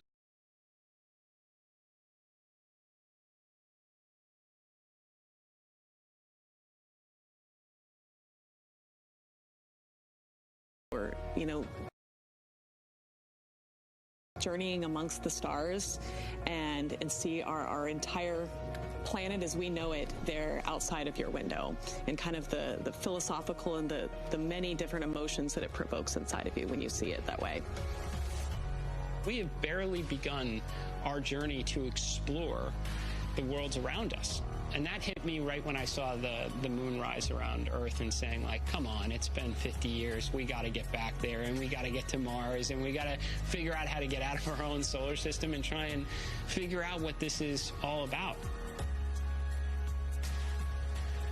There's so much incredible footage that crew members have taken from space and that you see from satellites. I think it's one of the things I'm looking forward to most on the mission is getting to see the Earth from that perspective. I can't wait to share what that experience is, but I guess I'll have to let you know once I get back.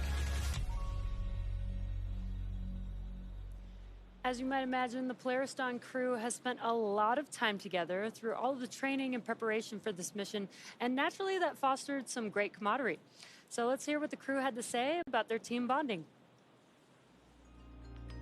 I have so many wonderful memories working with this crew. One of the memories that stands out to me is back at the beginning of our relationship formation, and that was when we were climbing Cotopaxi together. The highs and lows of that experience and the mental toughness required really helped break down barriers and create a platform to form a trust. I mean, you want to talk highs and lows, we were literally jumping out of airplanes. I think it just taught us an awful lot about each other, and moments of like unbelievable happiness and super lows where things weren't going to plan. Climbing mountains, flying fighter jets. Honestly, I think it's just the mundane moments that we have together to gel as a crew, and relying upon your crew, knowing when we need to ask for help.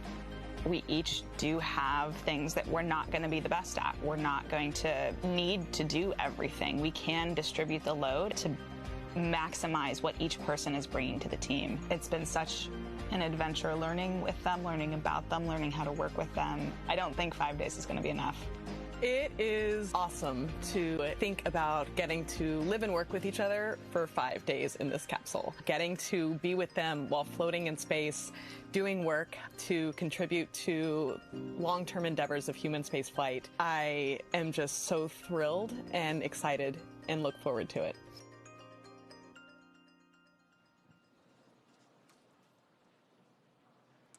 Now, there are science and supplies going up on the Polaris Dawn mission, but also the crew is taking along some personal items for their 5-day trip around the planet.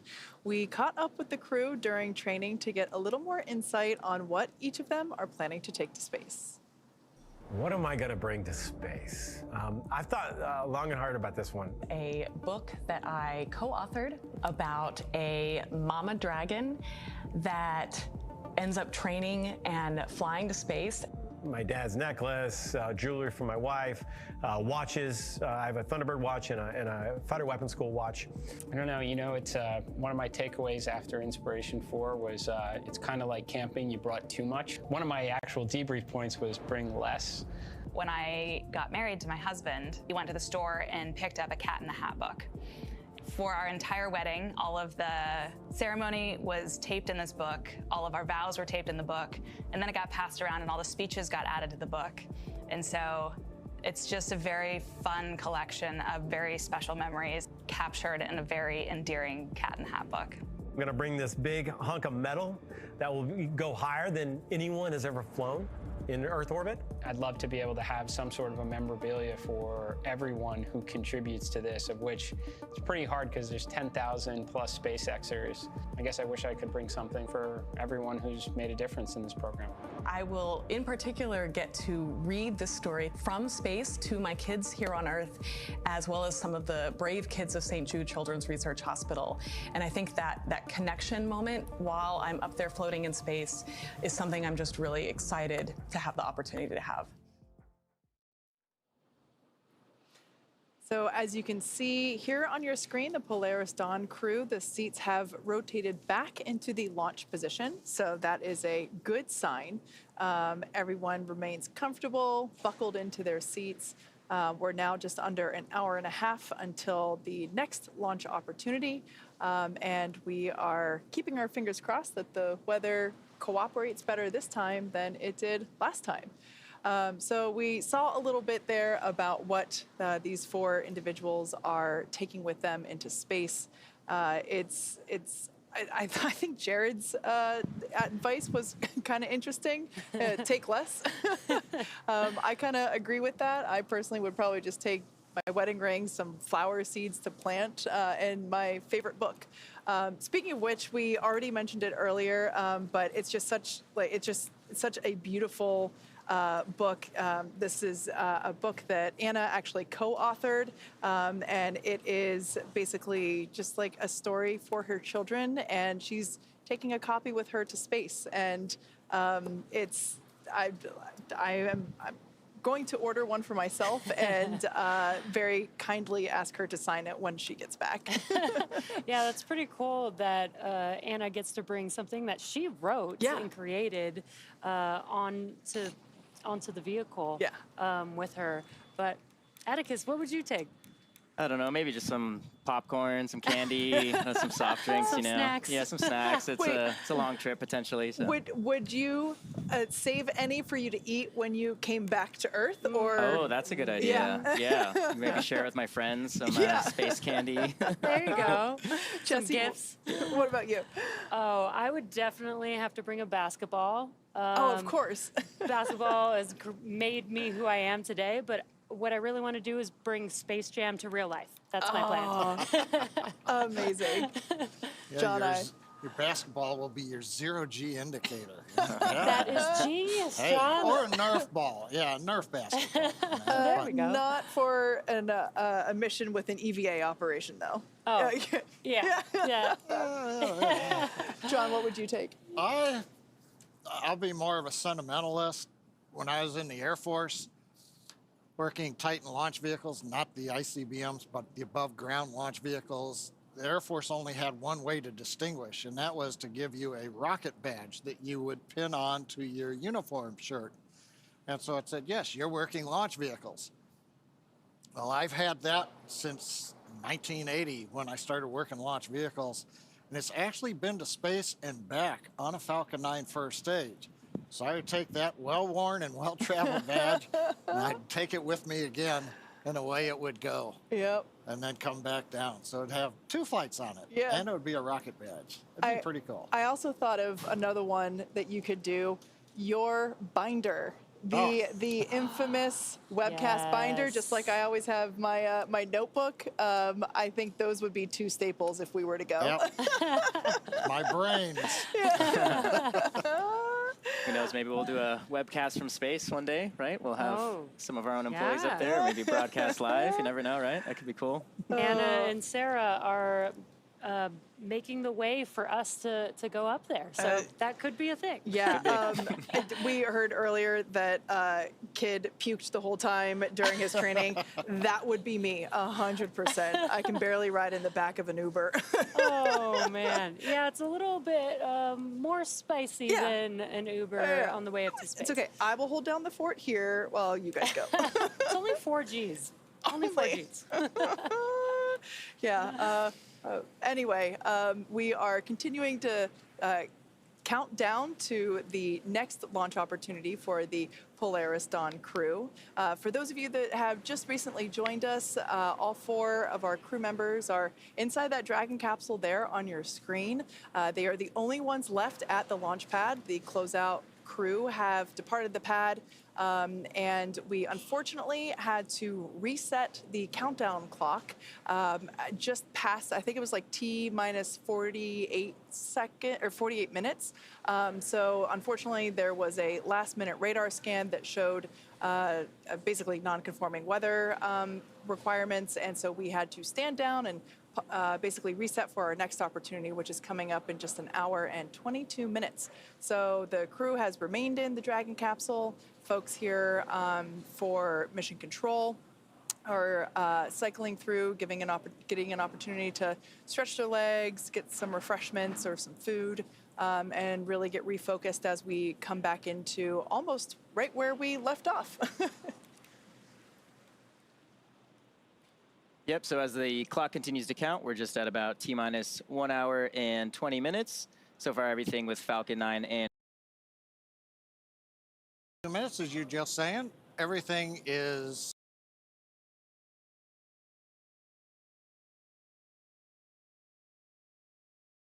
kind of in abeyance for the moment. We're waiting to get more information on weather. You can see a view of Dragon spacecraft on top of Falcon 9 and you can see there on the screen the crew. We rotated their seats back into the launch position at T minus 1 hour and 28 minutes, just about 7 minutes ago. Currently, we're slowly moving up on T minus 1 hour where things start to pick up. Update. And here comes the weather update. QLB.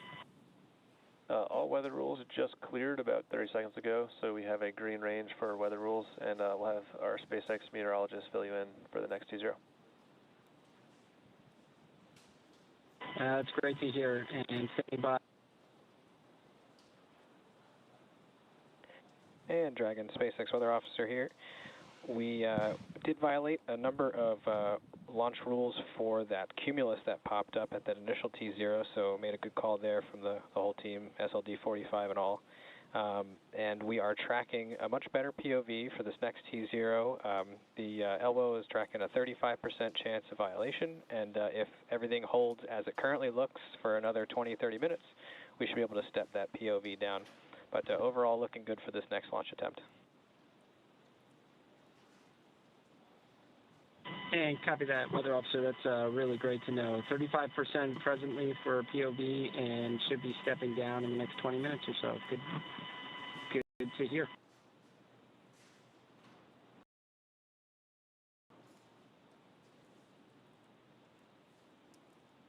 Okay, so they've told the crew that what we're just getting from the launch weather officer, the first launch attempt we had to hold as we got inside T minus 45 minutes. A cell had popped up and it looked like we were going to be no-go at T0, which would have scrubbed us for the morning. So instead we held off before we began prop load into the Falcon 9. That preserved a second launch attempt coming up in just under 80 minutes from now. That T0 is planned for 9 hours, 23 minutes, 49 seconds universal time, or 5:23 and 49 seconds a.m. Eastern Daylight Saving Time. Just about an hour or so before dawn there. It's back into the launch position at T minus 1 hour and 28 minutes. On the SpaceX Falcon 9 side, the launch chief engineer is going through a technical readiness poll, making sure that the Falcon team is ready to pick up the count as we get inside T-minus 1 hour. Also, amplify a little bit on the launch weather officer. It's always interesting. A probability of violation, or POV as they call it, of 35%. So that means essentially 1 chance in 3 of violating the weather constraints that we would have for a launch. It's interesting, an optimist would say it's a 60% probability of good weather. You know, I don't know why we do the probability of violation, but that's the history. It's been that for as long as I have known it. The big thing that is changing is that the weather was fairly chaotic over the last hour. It's very hard to model and predict as the boundary layer was coming ashore. What they're seeing right now in the weather radar is the boundary looks like it's dissipating. And as the Corps told the crew and the weather officer amplified, we ought to know more in about 20 minutes as we get down close to T-minus 1 hour, in which case the probability of violation may actually decrease, give us an even better chance. Still looking at a variety of things. The rain showers that we saw earlier on the camera lens, making sure that they've dissipated, that we don't fly through rain on the way up. We also want to make sure the big one is cumulus cloud rules. We don't want any thick, high-altitude clouds in the flight trajectory. And then, of course, continuing to watch the winds, but that looks to be pretty good. And if the rain dissipates and goes away, then the electric field intensity, which is currently green and go for launch, should also stay that way. So fingers crossed that the weather will continue to improve and we get a go here to continue through T-minus 1 hour and then prop load and take it the rest of the way on down. But right now, Kate, things are looking a little more optimistic than they were an hour or so ago. Yeah, certainly better. Hearing that we've got a 35% chance of violating the weather requirements instead of 60, that's certainly a welcome improvement. So let's talk a little bit about the research that's going to be going up. So Polaris Dawn is the first of 3 planned missions in the Polaris program, and this will conduct extensive scientific research to expand our knowledge of humans adapting, living, and working in space. Much of this research is also intended to improve our lives down here on Earth. And like all science and research, it begins with collecting tons of data, and that process started well before today. Let's take a look. We are in the Houston SpaceX office today. We are here for our what we call L-30 or launch minus 30 days data collection for all of the research that we're doing on our mission. We have about 40 experiments, and a number of those required data collection pretty close to launch date. And so we are doing all of that data collection today, as well as doing some refresher training just to make sure we're really sharp on all of our procedures when we go to flight. There's a lot of steps for each one of these science experiments. They're beneficial for not only improving and enhancing healthcare here on Earth, but it helps us continue this progression with space exploration. What Kid and Anna are doing with the endoscope up through the nose and looking down at the vocal cords, I mean, that is not something easy to perform, you know, in a hospital environment, let alone in space. They certainly stand to learn a lot from it. Reestablishing someone's airway, that's worthwhile to know if we're going to Mars someday. But I think that's a tough one to perform in space. And but you got 2 really highly motivated individuals that are going to try and conquer it. In space, there's inflammation. We don't have the impact of 1G pulling on that fluid. So we need to better understand what that inflammation looks like. And once we have a better understanding, we can develop the procedures and the equipment necessary to handle any type of triage situation.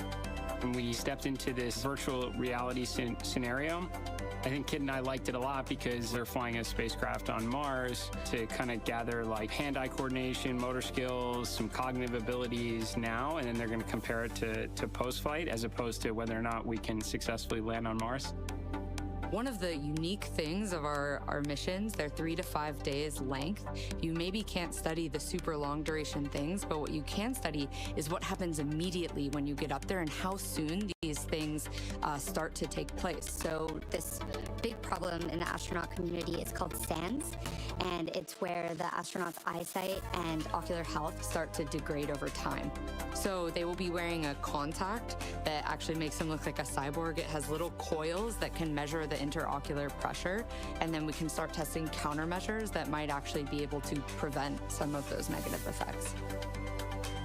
We are doing an experiment called GVS disorientation, and this experiment, we wear a set of electrodes that sends electricity essentially through our brain between our inner ears and stimulates a disorientation and an imbalance to train astronauts' adaptation to different G environments and hope to quicken that readaptation.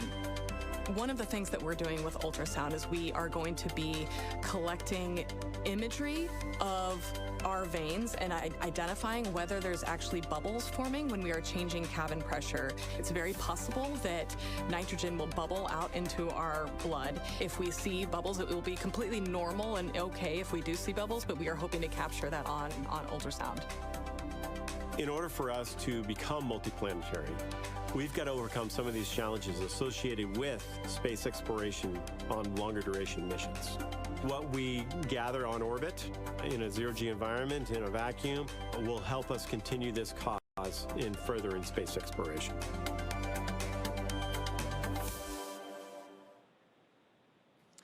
To date, Dragon has carried more than 1,000 research experiments to and from low Earth orbit and the International Space Station since 2012. Whether it's returning time-sensitive experiments from the International Space Station or bringing back science performed inside the spacecraft while in orbit, Dragon safely returns at home. While docked with the International Space Station, Dragon can also act as a lab, providing extra room for astronauts to perform their work. And when the space station is fully booked, Dragon also serves as an extra bedroom when necessary. Yeah, exactly, Kate. And actually, NASA astronaut Michael Hopkins, who joined us earlier in the show, slept inside of Dragon during his entire 6-month stay aboard the station. Now, Dragon can also serve as a lab while orbiting Earth. During the Inspiration 4 mission back in 2021, the crew, as you see there, conducted research while traveling weightless at over 17,000 miles per hour, just as the Polaris Dawn crew will be doing over the next 5 days. Dragon's cargo capacity can be allocated for both crew essentials as well as scientific equipment dedicated to microgravity research and experiments. Yeah, and in fact, SpaceX is currently accepting proposals for research studies and experiments to fly on Dragon. This could be research to understand mental and physical impacts while on orbit, exploring how to improve training, physical fitness, and mental well-being, or advancing medical care with the exploration of just-in-time training and tools. The selected research study groups will have access to SpaceX's crewed Dragon missions, opening up opportunities for researchers that might not otherwise have an opportunity to do so. For more information about SpaceX's on-orbit research program, visit spacex.com/humanspaceflight/research.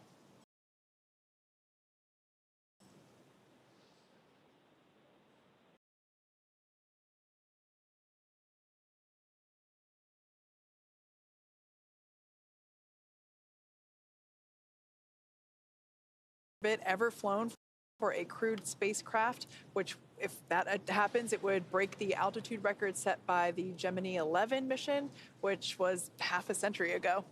Yeah, the Polaris Dawn crew will also be the first to attempt to use the Starlink network while in orbit. Dragon is carrying what we are calling a Starlink plug-and-placer. And Dragon, we are cycling the orbit tank isolation valves again to equalize the low-flow pressure system.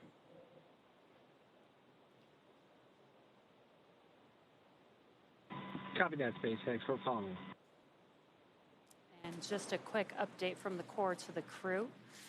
Dragon is carrying what we are calling a Starlink plug-and-placer, and inside Dragon is a router connected to a user terminal in Dragon's trunk. Now, this terminal will be linked to the new plug-and-placer device that is mounted on board. And all of this will be responsible for establishing and maintaining a laser communications link with Starlink satellites, which will be in orbit about 200 kilometers below Dragon. Using this hardware, Dragon will attempt to talk to Starlink the same way Starlink satellites talk between themselves with lasers. No one has ever flown a laser communication system on a human-rated spacecraft before, so there's a lot to be learned. If this works, the plug-and laser could provide the first high-speed internet experience for people traveling in space. Yeah, this technology will also help here on Earth by facilitating healthcare access and connectivity to underserved communities around the world. The Polaris program is donating Starlink to St. Jude Global partners in 5 countries. Strong, reliable internet will help support the St. Jude Global mission by providing partners greater access to online medical conferencing, case and imaging sharing, and diagnostic assistance. Hospitals and foundations that are part of the pilot program will be able to provide better care to patients thanks to high-speed, low-latency broadband internet. The first countries selected to receive Starlink include the Philippines, Brazil, Chile, Peru, and Mozambique. The Polaris team is also donating Starlink to 100 schools in Chile and Brazil, striving to increase internet connectivity, which can improve education and telemedicine efforts for communities in need. The Polaris Dawn crew actually had a chance to hear from the students in Chile after Starlink was installed.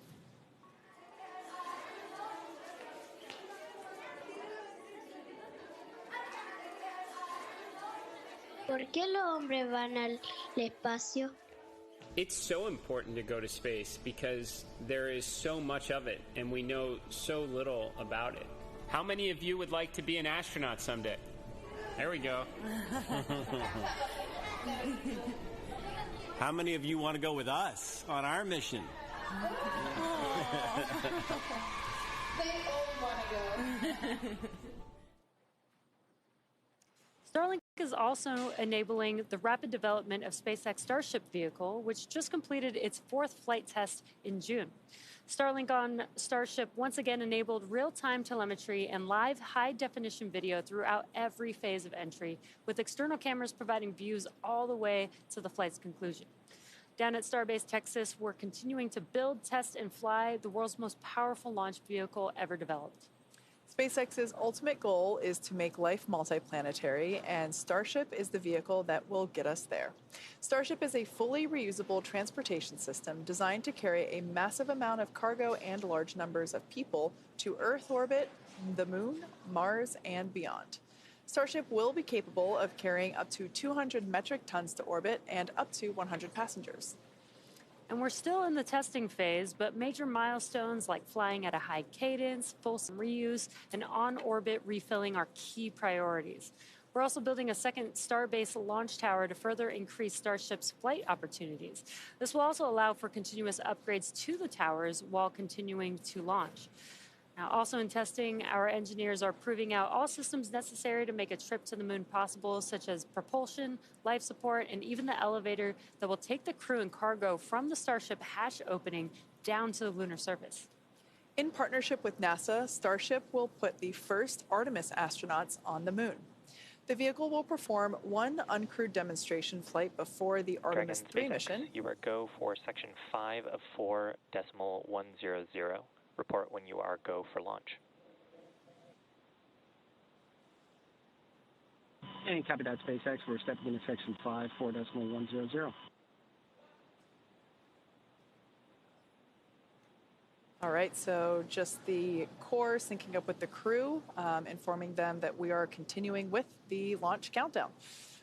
So I was talking about the Artemis 3 program, the Artemis program, specifically the Artemis 3 mission, and how the Starship vehicle, like the one that you see there on your screen, will perform an uncrewed demonstration mission before the Artemis 3 mission. And that will be the first human surface expedition since 1972. With the ability to deliver cargo and people to the lunar surface. SpaceX, section 5, 4.100. Crews go for launch. All right, that is... Copy, crew is go for launch. Music to our ears. Crew is once again still ready for launch. So with the ability to deliver cargo and people to the lunar surface, we'll be ready to help humanity build a sustainable presence on the moon and learn how to live off-world before the next step to Mars.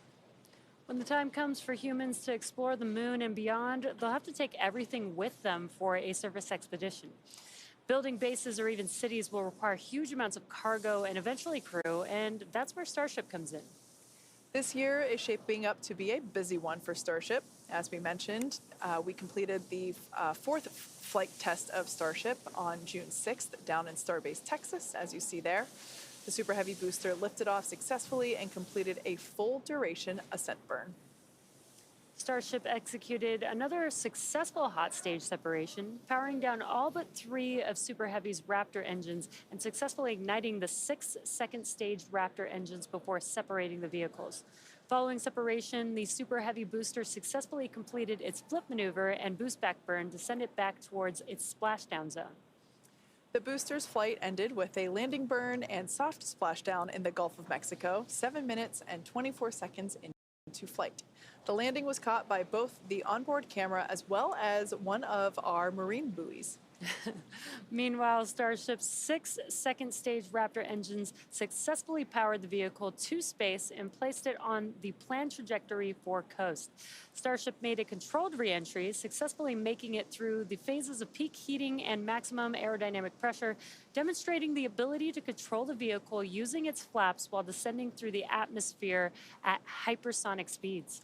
And speaking of those flaps, Starship provided live video throughout re-entry via SpaceX's Starlink satellites, providing most spectacular views. And we all cheered on the little flap that could as it hung on with the last strings for dear life. Now, these Starlink-enabled views, they were incredible, and we're looking forward to having similar incredible views on Polaris Dawn. Yeah. Flight 4 ended with Starship igniting its 3 center Raptor engines and executing the first flip maneuver and landing burn since our high-altitude test campaign, followed by a soft splashdown of the ship in the Indian Ocean about an hour and 6 minutes after launch. The 4th flight of Starship made major strides to bring us closer to a rapidly reusable future.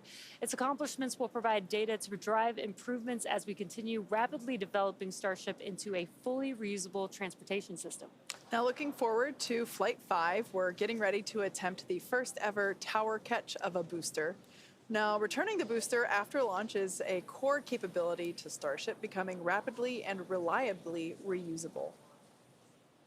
And speaking of rapidly, as of August 21st, we had both towers fully stacked, which is so incredible to see. That's a real photo. That's awesome.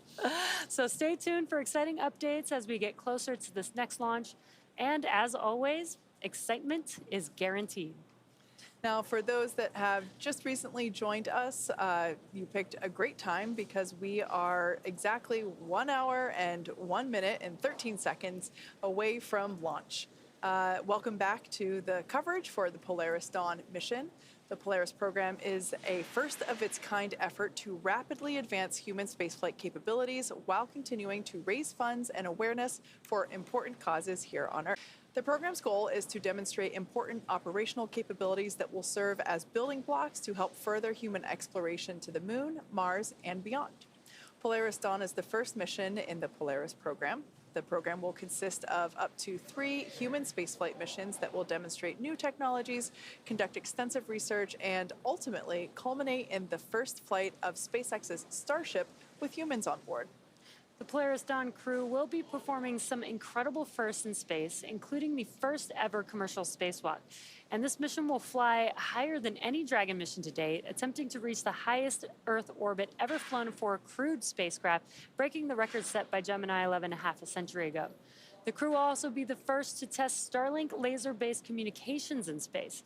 They will orbit the Earth for up to 5 days before splashing down off the coast of Florida. And over the course of their mission in orbit, the crew will conduct a wide range of research in microgravity designed to advance both human health on Earth and our understanding of human health during future long-duration spaceflights. Now, liftoff time is still holding for 5:23 a.m. Eastern, and we're currently tracking no technical issues with Falcon 9 or Dragon. The range is green, and weather at the moment is cooperating, but the last POV that we had was 35%, and we heard that it was going to improve as we get closer to T0. So fingers crossed, it stays that way. Now, over the last more than 3 hours, I think more like 5 hours at this point, the Polaris Dawn crew donned their SpaceX suits and were then transported to the pad where our crew entered Dragon spacecraft, the one that you see there on your screen.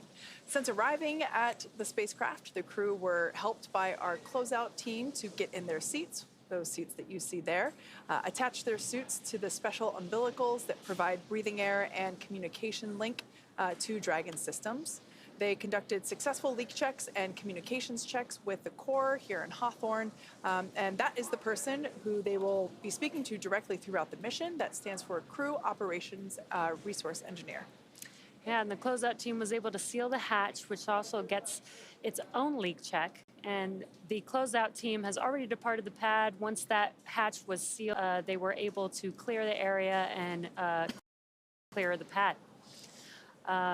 And now we've been doing some weather checks as we got closer and closer to T0. So again, we will be doing another final go, no go for launch. Before we get to that final go, no go, the next team will do an internal poll, making sure that conditions are right with Falcon 9, Dragon, the crew, the range, and the weather, of course. T-minus 1 hour until liftoff is the final evaluation checkpoint, or the last opportunity for the SpaceX team to adjust the launch time if it's needed. And with everything so far on track, let's take a moment to meet the crew that will be flying today. The Polaris Dawn mission has many time objectives, so the Polaris program chose a crew of experts who know each other well and have a foundation of trust that they can build upon as they undertake challenges of this mission. Mission Commander Jared Rook Isaacman served as commander of Inspiration 4, the world's first all-civilian mission to space. Jared holds for a weather update.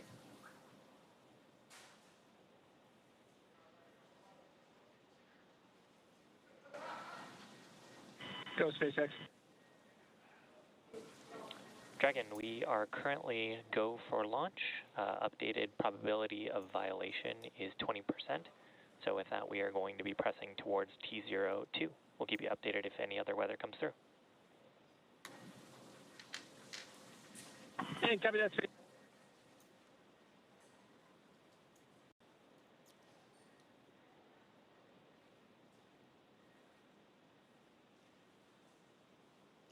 So as we just heard, our opportunity for launching is sounding better and better.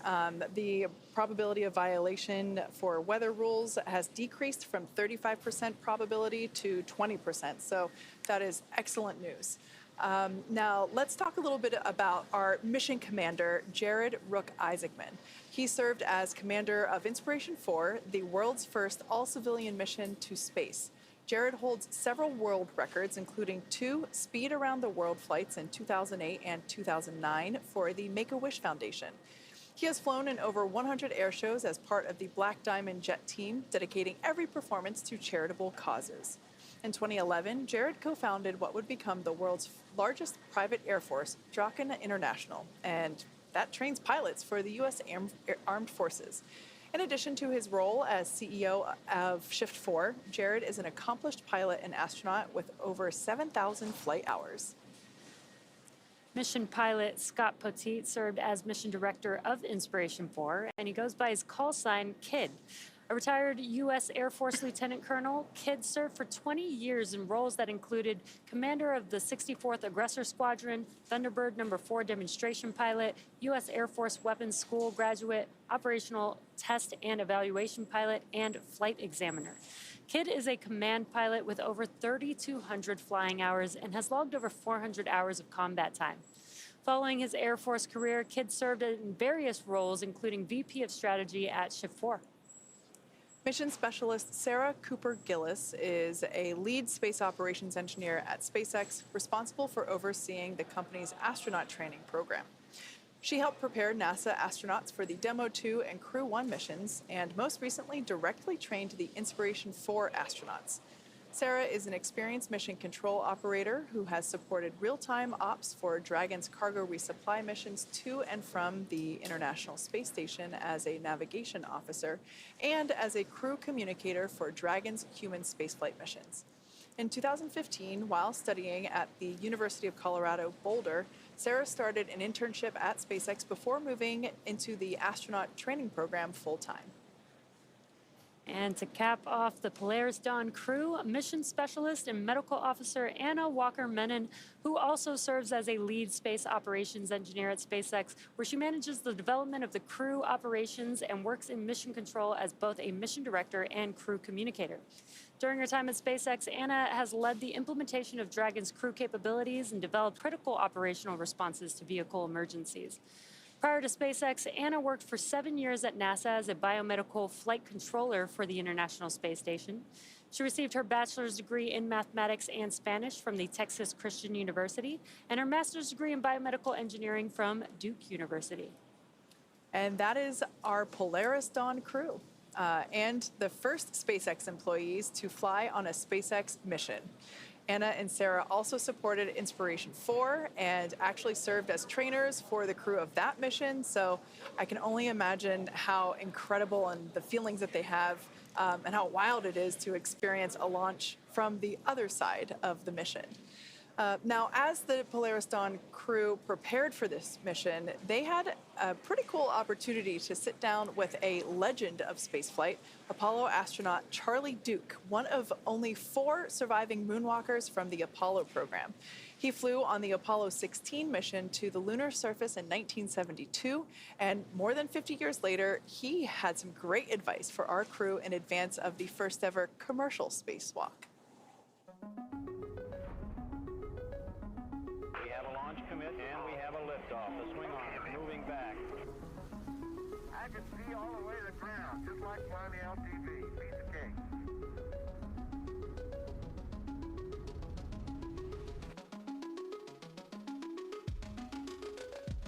Welcome to our mission control. Thank you very much. We can get down, Eagle. You got a bunch of guys about to turn blue. We're breathing again. Thanks a lot. What emotions run through your head as you watch that? For Apollo 11, it was really tense. Yeah, the tension in mission control was through the roof. You know, I was more tense in that landing when I actually did it. Because, you know, in the spacecraft, you were seeing all the systems, whereas in mission control, you're just looking at a little screen, you know, and I was never were this big. They were just little things. First off, I want to say thank you for inviting me to come out and get a briefing from y'all and maybe throw a little piece of advice every once in a while to you. You're one of the 12 humans in history that has gotten to walk on the face of the moon, and now you're sitting here at SpaceX. I'm curious what your aspirations, your hopes, your dreams are for the future of human space exploration. Well, I'm excited about the privatization of space. When it first came about, I was a little dubious, but then it was quickly obvious that SpaceX knew what they were doing. And I've been a big supporter of what SpaceX is doing in space and manned and unmanned launches. I'm impressed with this facility, and first time I've been here. Well, sir, it is a real honor. It is a real honor to have you here and have this conversation. Polaris Dawn, sir, is the first of up to 3 missions that are contemplated. So we're going to vent down the vehicle and conduct a spacewalk. And we're going to test out a new spacesuit that the engineers at SpaceX here have been developing. It's to learn really as much about this new generation suit that SpaceX has built and then the entire operation associated with it. I'll be one of the crew members that goes outside the vehicle. Sarah will be as well. And then Kit and Anna are going to be inside the vehicle in kind of supporting capacity and be the eyes and ears of, while we're outside. Is that visor assembly separate from your... The whole thing is integrated. It's all integrated. Yeah, it's a spiral waist zipper that we don and doff the suit. It's important to have a suit that works. I mean, it's mobile and fits. Sir, based on your training experiences, what was the most memorable thing you went through? Let me cover something that's very similar to y'all's, and that's the Trans-Earth EVA. Are you ready, Charlie? Roger, copy. Looks like the old moon. Both the Apollo 15, 16, and 17 had no problems with the Trans-Earth EVAs. It's very spectacular. I mean, the view, that was my most impressive memory, really, is to float out, and there was the Earth down here about 180,000 miles away. And my job basically was hook myself in so I don't float off and hold on. How long are you depressurized? So for the spacewalk, based on the vehicle design and what we can support, we have about 2 hours end to end for both depressurizing external operations and then repressurizing the spacecraft. But we'll all get suited up, depressurize the spacecraft, and then 2 people, one at a time, will go outside, come back in before we repressurize the spacecraft. My advice is don't let go. That's good advice. I wish you well, and thank you. The goal of SpaceX is to build technologies necessary to make life multiplanetary. And this is the first time in the 4 billion year history of Earth that it's possible to realize that goal. Missions like Polaris Dawn are helping accelerate those efforts by developing and testing technologies that will enable humans to live and work in space, while also improving life for us here and now. I'm a total believer in the SpaceX mission and vision. I think the world is a more interesting place when you can journey among the stars. I believe that a lot of the questions that human beings have asked themselves since the beginning of time are probably out there, and we've barely scratched the surface, and SpaceX is trying to change that. Polaris Dawn has some really ambitious objectives, and the missions that follow it will also as well. And the hopes for all of these is that we will develop technologies and test technologies that will help SpaceX ultimately achieve its long-term ambitions of making human life interplanetary. What's really unique about the Polaris Dawn mission is it's a development mission. So not only are we taking the basic fundamentals of how to live in Dragon and operate the spacecraft, but we're now adding whole new operations for new suits, new systems, a new repressurization system in the capsule. There are whole new procedures for executing the spacewalks. We are doing incredible things, and we are changing the world, and we are making history. The men and women of this organization, the level of intelligence, it's unmatched. And that's why we're so passionate about our mission and about what SpaceX is continuing to do with their vision to further space exploration. There's a lot of things that you can be on either side of debate on, but for sure, it's okay to put a small percentage of our resources in advancing our species, and along the way, completely change the trajectory for humans on this planet in a positive way. And we can try and fix some of the day-to-day problems too. It doesn't have to be this either or, but yet so often it is. We're coming up on T-minus 46 minutes. The launch director and the launch team have conducted their electronic poll. The launch director has also checked with the Dragon mission director for their readiness. Everything continues to look good. We're going to be hearing some instructions from the SpaceX launch director. He'll be making announcements on the control room lockdown and protocols for hold or launch escapes. And he'll also be reminding the team that inside of T-minus 10 seconds, only the computer can abort the launch. Now, once the LD, the launch director, gives these instructions, they will clear the team to proceed with moving the crew arm away from the launch vehicle. You can see the arm is in the access position right now, but once we get... Poll is complete, and the team is ready for crew access arm retract, propellant loading, and launch. Both control rooms will go into lockdown at T-minus 45 minutes and remain in that state until the launch escape system is disarmed. All operators are remain at their console and maintain a sterile cockpit until MD confirms successful disarming the launch escape system following orbit insertion or propellant offload in the event of a scrub. For non-urgent no-go conditions, breathe the C or LD, and they'll approve aboarding the countdown. For urgent issues affecting the safety of the operation, operators shall call hold on the countdown net. Launch control will abort the launch auto sequence immediately and proceed into the launch abort auto sequence. At T-minus 10 seconds, launch control will be hands-off, relying on automated abort criteria for the remainder of the count. Operators advise the launch director whether structural breakup or fire is imminent or occurring per Dragon manual escape flight rules. Launch control, you may proceed with arming the crew arm for movement.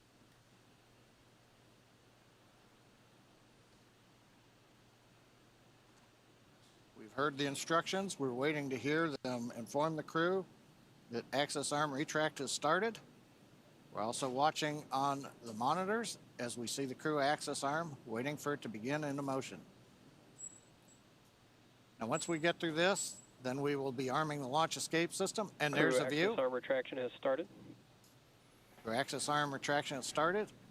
Once that's all the way back in the stowed position, we'll arm the launch escape system, proceed down to propellant load starting at T-minus 35 minutes. One other update, weather probability of violation, as we mentioned, down to 20%, and they just checked with the launch weather officer. Nothing appears to be in the area that would be a risk to T0 in just over 44 minutes.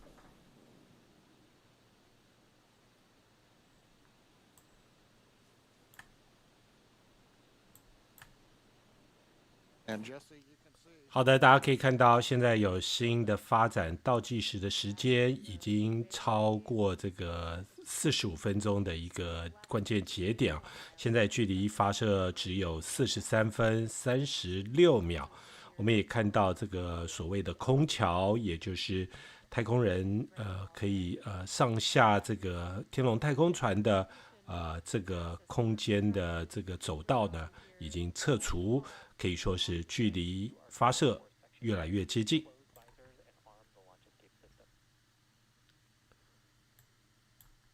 目前倒计时仍在继续进行，我们可以看到这个舱内的太空人现在也把这个面罩这个戴上，进入这个发射的准备状态。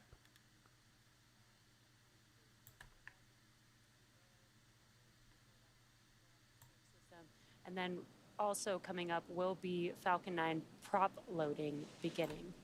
Yeah, we can see their tablets there on their legs, strapped on top of their SpaceX suits. Dragon, section 6.2, our visors are closed, and we are proceeding with arming LES. SpaceX copies. So those tablets that they have provide all the information that they need for the mission. The crew, as you can see, reporting that they are ready for the next steps, reporting that all their visors are closed. Arming of the launch escape system now coming up. 下一个步骤是启动这个逃生这个装置。And we're just waiting for the call out. Launch escape system is verified armed. Copy that, SpaceX. We show the same. Yep, that's SpaceX good news. Dragon, we're closing out 4.100. 可以说，现在猎鹰9以及天龙太空船是进入准发射模式。So with that, the launch escape system is now armed. Should something happen that requires Dragon to execute an emergency escape, if something were to happen to the Falcon 9 or the pad right now, system is ready to go. There's another key reason. Once we got the crew access arm back, we went right into arming the launch escape system. 我们之前听到介绍，就是说这个紧急逃生装置有办法将这个天龙太空船里的这个太空人，在8秒之内推升到这个距离半英里远哦。There's a high-speed mode, but that high-speed mode requires that we be in the armed configuration so that it'll be enabled. So if that was needed, the crew could then leave the hatch, go down the arm, and depending upon the direction, they can take the elevators. The elevators are currently at level 255. When the ground team left the pad, they send the elevators back up. So if the crew needs them, they're right there.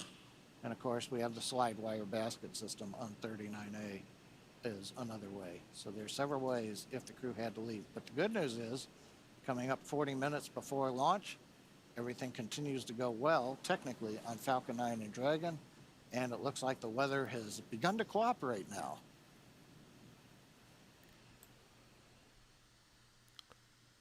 距离预定发射时间40分整。Next major event coming up at T-minus 35 minutes will be the start of propellant loading on Falcon 9. Once we get into that, then we're committed to the T0, even though there's still more time in the window and a third launch opportunity if we need it. We would not be able to take advantage of that if we get propellant going into the Falcon 9. Again, the views from 下一个观察的节点就是是不是开始在灌注这个推进剂。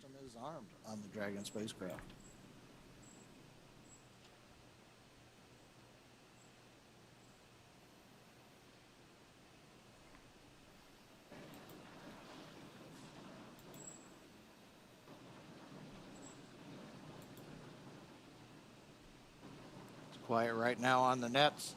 Team is mostly just waiting for the clock to get to 35. And this is getting pretty exciting. You know, we were very close to this point about an hour and a half ago. And again, we did make that call due to weather to move the T0. And we did that prior to propellant loading, because once we start propellant loading, we're basically committed to that T0, which was a great call again from the team on monitoring the weather and going for the second T0, which has a much better probability of good weather at the T0. So very, very exciting. Yeah, definitely. We were operating at a 60% probability of violation, i.e. 40% favorable at the original T0. Called it off just before prop loading. And now, fast forward to hour and a half, 2-ish hours later, you know, we're now closer to 20%, or not closer, we are at 20% probability of violation, so 80%. 距离发射38分钟。A significant increase, and as you said, stepping into prop load is a pretty strong vote of confidence that we're going to be able to make it. Hopefully, fingers crossed. There is always that 20%, but we are optimistic that we're going to see our Polaris Dawn crew in orbit sooner than later. And it shows, you know, this is a perfect example of, you know, why we have all these procedures and these milestones where we're checking in throughout the countdown to make sure that, you know, we have opportunities to make the right decision, again, for safety being the number one thing that we're always looking out for, especially with crew on board, but just for any mission. And we were able to... tanks will vent for the start of propellant load in 5 seconds.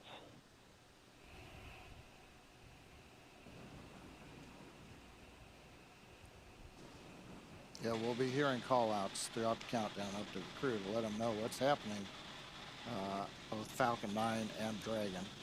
And then we'll also hear call-outs on Ascent.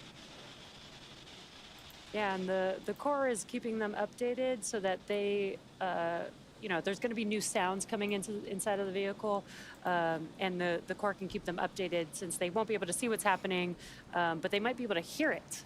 So they'll be able to monitor, you know, those familiar sounds or those expected sounds as the Corps is updating them with each milestone.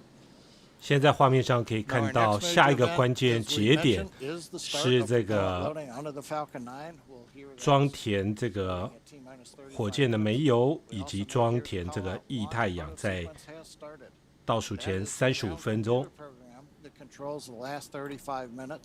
And we should also, as we mentioned, hear the launch director call out to the crew that propellant loading has begun. Propellant loading sequence on the Falcon 9 begins with loading fuel onto both the first and the second stages. That's the RP1 kerosene fuel that we use. We'll also begin with liquid oxygen loading onto the first stage. Now, the 现在 second 正在 stage 讲 fuel 解 loading 是 will 在发射前35分钟装填这个 RP1 火箭煤油，同时第一节也要装填这个液态氧。But right now, T-minus 35 minutes, 30 seconds. Everything continues to go well. We're waiting for the handover from the countdown master sequence to the launch automatic sequence to begin propellant 时 loading. 间越来越接 Once 近 that begins, 35分钟 that'll commit us to a launch early this morning here at Pad 39A in Florida.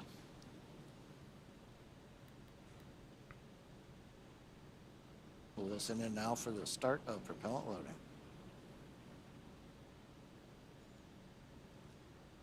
We are... The launch auto sequence has started. And great call out there. We just heard that the launch auto sequence has begun. This means that propellant loading has begun on Falcon 9. Now we are T-minus 34 minutes. 现在在灌注推进剂，也就是说距离发射是越来越接近。 Ago, just a few miles down the road at what we call Dragon Land. In order to fly, Dragon needs a fuel and an oxidizer. And for the fuel, we use monomethylhydrazine, or MMH, and nitrogen tetroxide, or NTO, for the oxidizer. Now, together, these propellants feed the Draco engines that maneuver Dragon on orbit, as well as the 8 Super Draco engines that would power the launch escape system in an abort scenario. And again, now that fueling for Falcon 9 has started, that means the 8 Super Draco engines inside Dragon are ready, if needed, to launch the capsule away from the Falcon 9 rocket in an instant, should there be any kind of emergency associated with the rocket or the pad. Now, some of you are very familiar with the vehicles on the launch pad today, but for those of you who aren't, no worries. We're about to make you instant experts. Now, on the left side of your screen is a live view of our Falcon 9 rocket with the Dragon spacecraft on top. Together, they stand about 229 feet tall. Falcon 9, of course, is a reusable 2-stage rocket, which means it's kind of like 2 rockets in one, the first stage and the second stage. The first stage is the bottom 2/3 of the vehicle.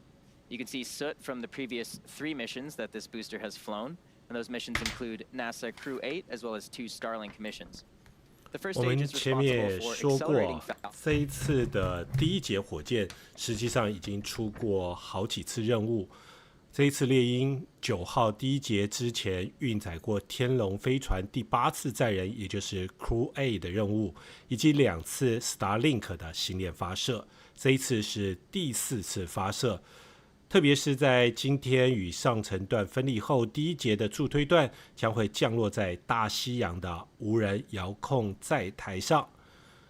至于上面的天龙太空船，也曾经担任过天龙飞船第一次往返国际太空站载人的 Crew 1 任务，以及艾萨克曼上次全平民搭乘太空船环绕地球飞行的灵感4号任务。所以对于这一位这个艾萨克曼来说，这一艘太空船应该是很熟悉。不过这一次的太空船是进行了大规模的改造，因为要方便太空人可以出舱进行太空活动。They're actually pretty big in real life. Reusability is a critical part of our goal of making life multiplanetary. And to that end, we're working toward qualifying our fleet of Falcon boosters and fairings to support up to 40 missions each. As mentioned previously, Falcon 9 is a 2-stage rocket, and above the first stage is the second stage. The second stage has a single Merlin vacuum, or MVAC engine, and this engine ignites after stage 1 separates from stage 2. The second stage is essentially a smaller version of the first stage. 事实上，在讲解这个火箭的结构这一次北极星黎明计划预定时间是在轨5天左右，在第6天的时候，这个成员舱是预计重新进入地球的大气层，并且在佛罗里达州的外海7个降落点之一进行降落。那这一次任务可以说是多重任务。我们来看这一次的任务目标，其中它会有一个最远大约1400公里，这个比这个过去的载人太空任务环绕地球飞行是更远。当然比不上这个阿波罗任务，因为阿波罗任务是地月转移飞行所以飞的是更高更远。但是如果是以环绕地球来说，这一次是最远的一次他们特别要穿越一个叫做范艾伦辐射带，这在太空活动当中是这个辐射剂量是比较高的地方，也是对太空人的身体健康带来最危险的一个部分。另外还要进行出舱活动，这里是亮点之一。大概在第3天要首次进行这个非专业太空人出舱，要测试 SpaceX 的新舱外太空服。另外他们还会进行太空通讯的测试要测试星链的雷射通讯，并且进行的30多项的科研实验能够帮助人类了解一些太空病症，以及静脉栓塞，以及太空辐射对人体的一些影响希望对于人类的医学研究带来很大的帮助。这是你目前看到的是北极星黎明任务的目标。我们来看现场的最新状况。resupply missions to and from the International Space Station as a navigation officer and as a crew communicator for Dragon's human spaceflight missions. And now they'll get to see what it's like from the other side inside of Dragon. Although Anna and Sarah have trained astronauts for SpaceX missions, they were not exempt from going through that exact training themselves. The Polaris Dawn crew has gone through the same rigorous SpaceX training as our NASA astronauts. Plus, they also had to train to perform an EVA, or an extracurricular vehicle activity. We had an opportunity to talk to Anna, Jared, Kid, and Sarah about their. 我们来关心下一个关键节点。我们刚刚看到这个倒数进入35分钟是装填这个火箭煤油，同时也会这个装填第一节的液态氧。等一下到这个发射前16分钟第二节是装填这个液态氧，所以是下一个重要的关键节点，也值得我们注意。我们来看现场的一些相关介绍。In a pool. We looked at a suspension system solution where we can set up a physics model that allows you to pressurize the suit, put on a harness, and then a hoist will lift a suited crew member up. And you can basically use one finger and you press down and your whole body will move up, just like in space. 如果您留心的话，这个太空服的这个等于说是面罩上面是有一层这个像是这个金色或是铜色的一个镀层这个主要的功能是为了防止这个太空辐射，对太空人能够进行保护。You rely on alternate forms of communication. You'll use different hand signals to communicate, like I'm okay, you're okay. So I would say scuba diving has a ton of great training lessons that are directly applicable to our spacewalk. I have to say, I think the max fun here was the skydiving we did at the Air Force Academy. That was some of the best training ever. When I dropped out of that airplane, sitting in the airplane as I was going up, I felt those nerves, all of that rush of emotions that comes with, recognizing that you are about to do a really high consequence operation. And you're standing out, leaning into the wind. 这位就是这个吉利斯，他也要与这个艾萨克曼出舱进行太空活动，将会是人类非专业太空人，也就是平民身份首次这个出舱进行太空活动。In this human centrifuge that's spinning you around and imparting forces on your body that are similar to the ones that we will experience when we go through those operations actually in space. When you're in space, you have to deal with the circumstances that you're dealt. Similar fashion is climbing a mountain. You're on the side of a mountain, it's taken days to get to where you're at, approaching the summit. You're dehydrated, you're hungry. 我们可以看到4位这个准太空人可以进行这个非常严格的训练最主要是这一艘天龙太空船没有单独的减压舱，因此当准备出舱前舱内的压力会减低，使逐渐进入真空。没有出舱的机组员也必须穿上所谓的舱外太空服，暴露在无氧、无压力的状态，低压力的状态。若是有一个闪失，舱内的太空人必须要照顾这个舱内的活动，不一定有机会能够出外去拯救舱外活动的太空人，所以这一次4个人都等于是进行这个舱外太空活动，只是有2位是真正这个走出舱外。That the cabin air is vented to when it is repressurized again. As they prepare for the EVA, the crew. Stage 2 cryo-helium load has started. Good call-outs there. As they prepare for the EVA, the crew will go through. 你刚刚看到画面上，这个太空人出舱是这样子，它会有一个这个叫做 Skywalker， 就是有一个像是铁栏杆、铁架子他们可以踏出来，扶着手，能够慢慢出舱，而不像这个水星太空人是用飘着出来。当时还发生一件事情，就是因为压力改变，水星计划的太空人要重回太空舱变成是非常的困难。当时还出了一点意外，差点回不去。这是这一次与过去人类首次穿着简便太空装进行太空活动有所不同的地方。That provides information on the status of the suit during the spacewalk.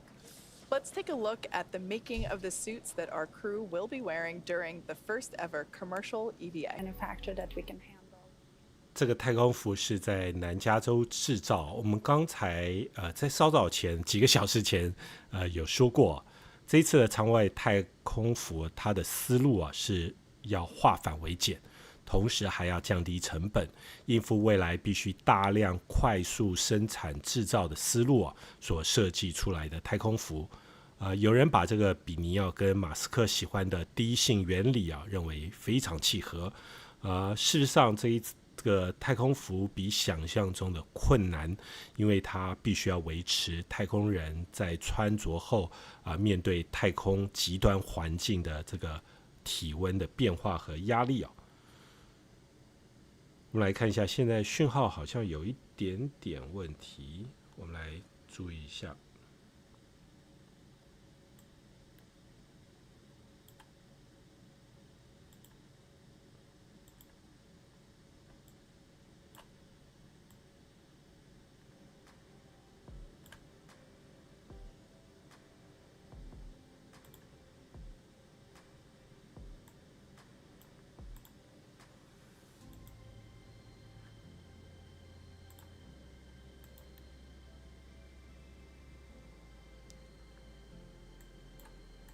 必须要承认，今天讯号非常非常不稳定特别是现在可能看的人多，流量变大以后讯号处理上就有问题。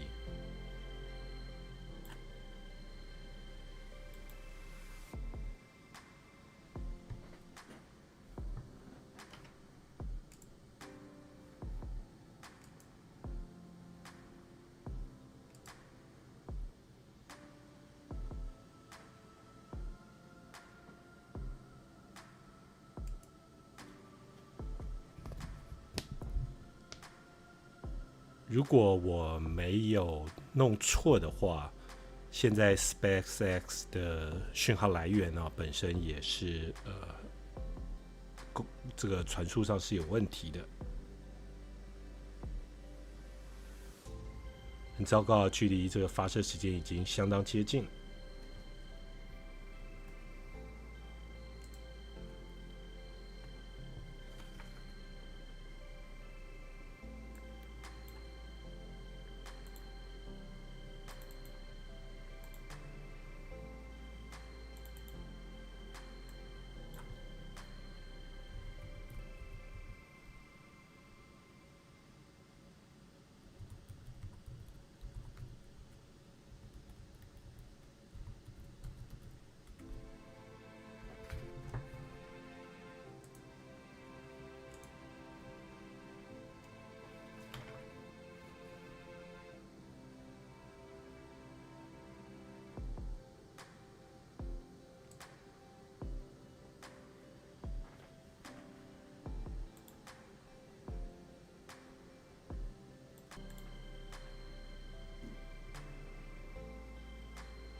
delayed because of the delay from mission control, and so we're hearing like they're on maybe 2 whenever we're actually lifting off. Right. But Jared was giving us his own count, and I remember he said something like, "All right, guys, get ready," and then we felt this big jolt, and then of course a lot of G-forces that came on really quickly, but it was just so smooth, and I remember I had the biggest smile on my face. Like I was having so much fun.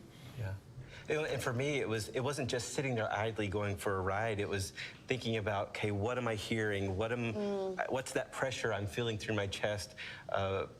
Because this is happening probably just once, right? And so how do you share this? How do you tell someone what you're going through in this moment if you're not paying attention to everything? And so that's what I was really trying to do was, look between my toes at the window or look over at your screen, Cyan, and see, where we are. I was wondering if you could see how much you could see, because I couldn't see out the, I was laser focused on listening to Jared and watching. 现在距离发射还有13分钟。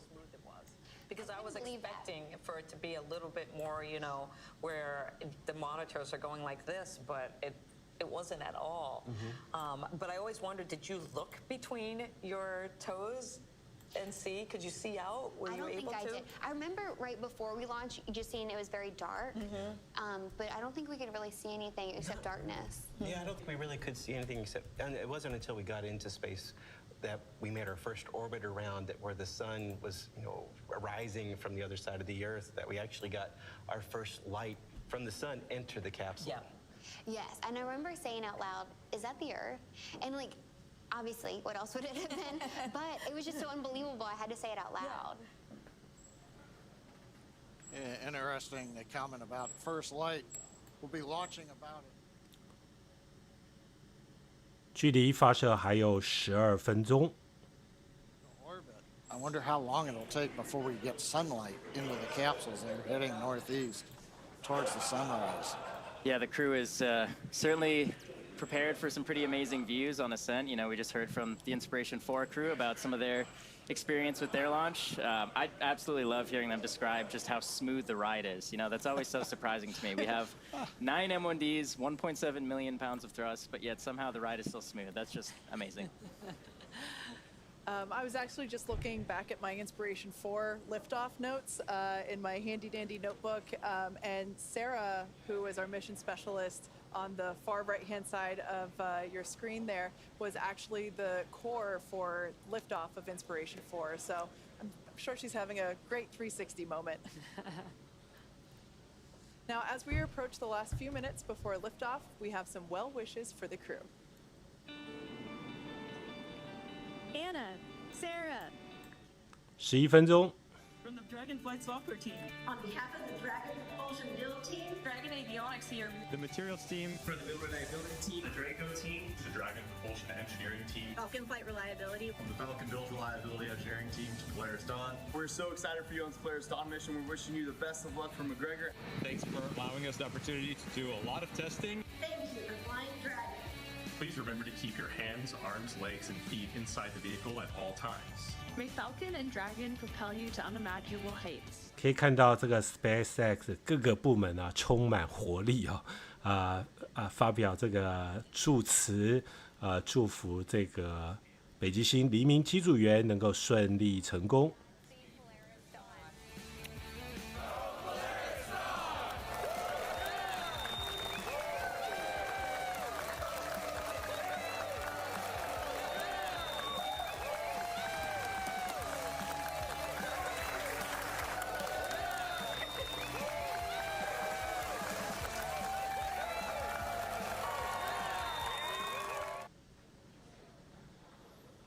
We're waiting to hear Core talking to the crew, configure crew displays, and give them the farewell message. Enjoy the journey and go safely. 下一个步骤在这个7分钟会冷却引擎，5分钟会转用这个内部电力，这是2个非常重要的关键节点。我们可以注意在倒数7分钟以及5分钟的时候。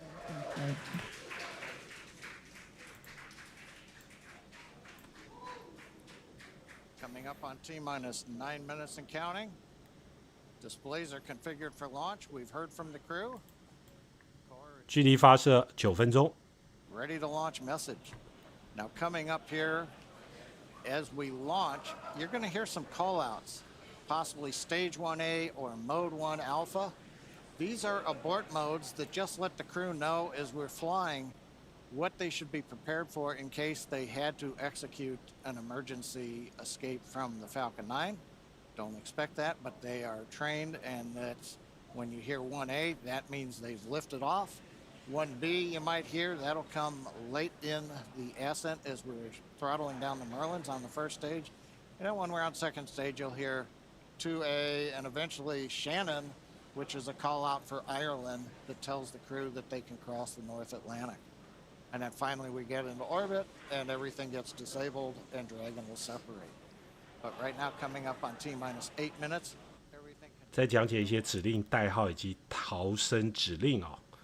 这是非常重要的。At T-minus 7 seconds, we should hear the call out that Stage 1 engine chill has started.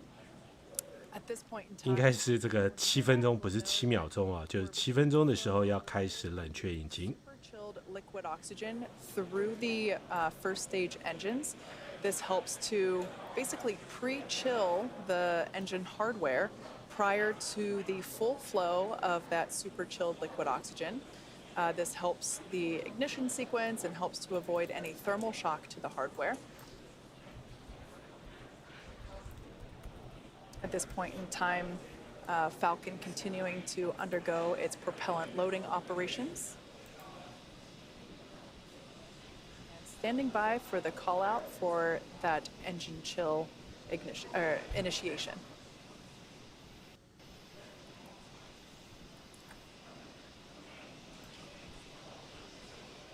Engine chill has started. 进行这个冷却引擎这个步骤。 Great news there. As Kate mentioned, engine chill has begun. And we are loading propellants on Falcon 9's first and second stage. Second stage propellant loading for RP1 has completed. We're getting close to wrapping up propellant loading on stage 1. And while RP1 will be completed around the T-minus 6 minute mark, liquid oxygen loading will continue on both first and second stage as we get closer to the T0. So we should hear a call Stage out. 1 RP1 load is complete. Perfect timing. Stage 1 RP1 or 等一下5分钟还有另外一个关键动作。大家可以看到，在5分钟的时候，天龙号要使用内部的电力。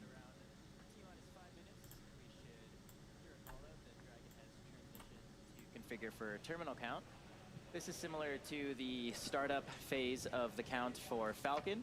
It's essentially when the vehicle takes over control of the count and starts to operate on internal power and on internal computers. 就是我们正在说，在5分钟的时候使用内部电力，而且交由内部的电脑来进行控制。 We'll transition to configure for terminal count at T-minus 5 minutes. Got a great view right now of both Dragon on the left side of your screen and our 4 crew members on the right. We are now approaching the final minutes of the countdown here.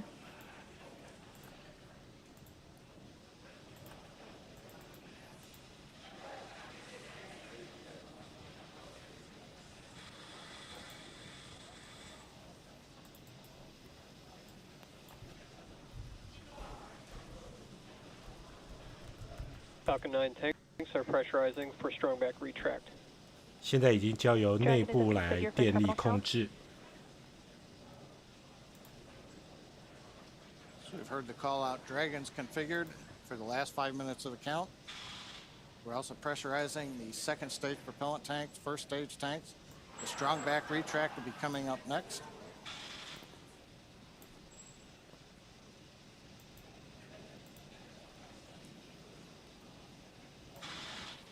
大家可以看到，等一下在1分钟，要进行发射前电脑检测，同时1分钟要进行推进气槽，要进行特别的加压。 Fuel loading is complete on first and second stage. We expect the LOX load to complete on first stage at T-minus 3 minutes and complete on second stage around T-minus 2 minutes. And we do try and load the liquid oxygen as close to T0 as possible. This keeps the liquid oxygen is at cryo temperature, so it keeps it as cold as possible, which allows it to be as dense as we possibly can keep it while we're loading the tanks. That allows us to get a little bit more liquid oxygen into those tanks. And as Kate mentioned, at T-minus 3 minutes, we should see stage 1 liquid oxygen loading completing. And at T-minus 2 minutes, that will be stage 2 liquid oxygen loading completion. And once we hit that T-minus 2 minute mark, that will conclude propellant loading for Falcon 9. We are coming up here. 在倒数前2分钟啊，会完成这个推进剂的灌注啊，是一个非常关键的步骤。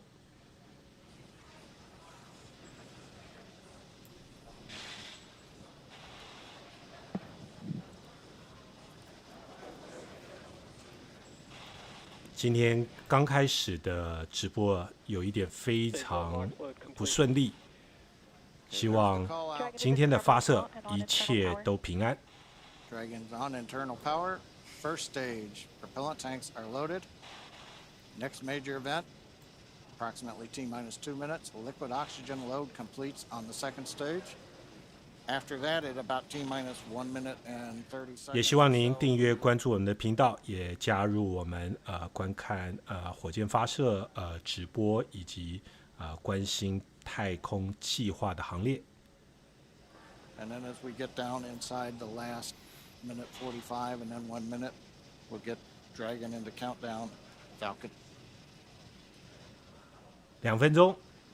您现在如果加入我们，正在收看的是 SpaceX 猎鹰9号火箭准备要发射的现场直播。All major propellant activities are complete. Dragon is an auto idle. 1分钟是交由电脑控制。States in its flight computer.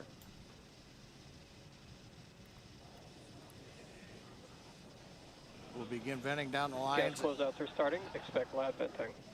There we go. So the plume you see coming off of the strong back here, that's normal. As we come up on T-minus 1 minute, we'll hear Dragon computers in the countdown, Falcon 9 computers in the countdown, flight termination system. 45秒的时候，指挥官会进行确认哦。在5秒钟左右会进行点火。对不起，在3秒钟会进行点火。1分钟。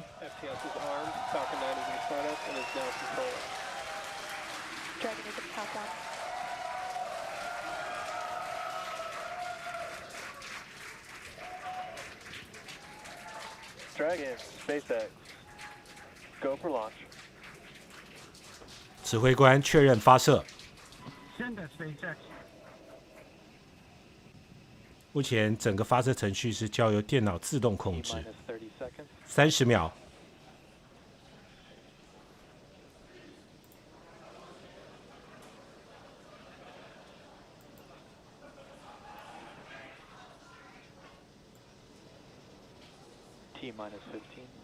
15秒。10秒。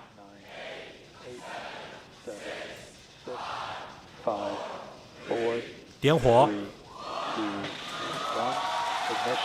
发射。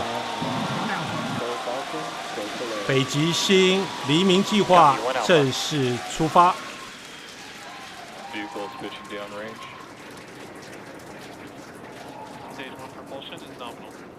不知道坐在火箭上的人是什么感觉哦。第一个关键节点是在58秒会经过这个最大动压点，代号叫 Max-Q。T+35 seconds into the Polaris Dawn mission, flying crew on board Dragon and Falcon 9 to new heights. 可以看到左边是速度，左边第2个读数是它的高度，距离地表的高度。Next call out, the vehicle supersonic. 看起来舱内还蛮稳当的，所有人都非常的安稳。我们可以看到这个波提特还举了一个这个赞的手势啊。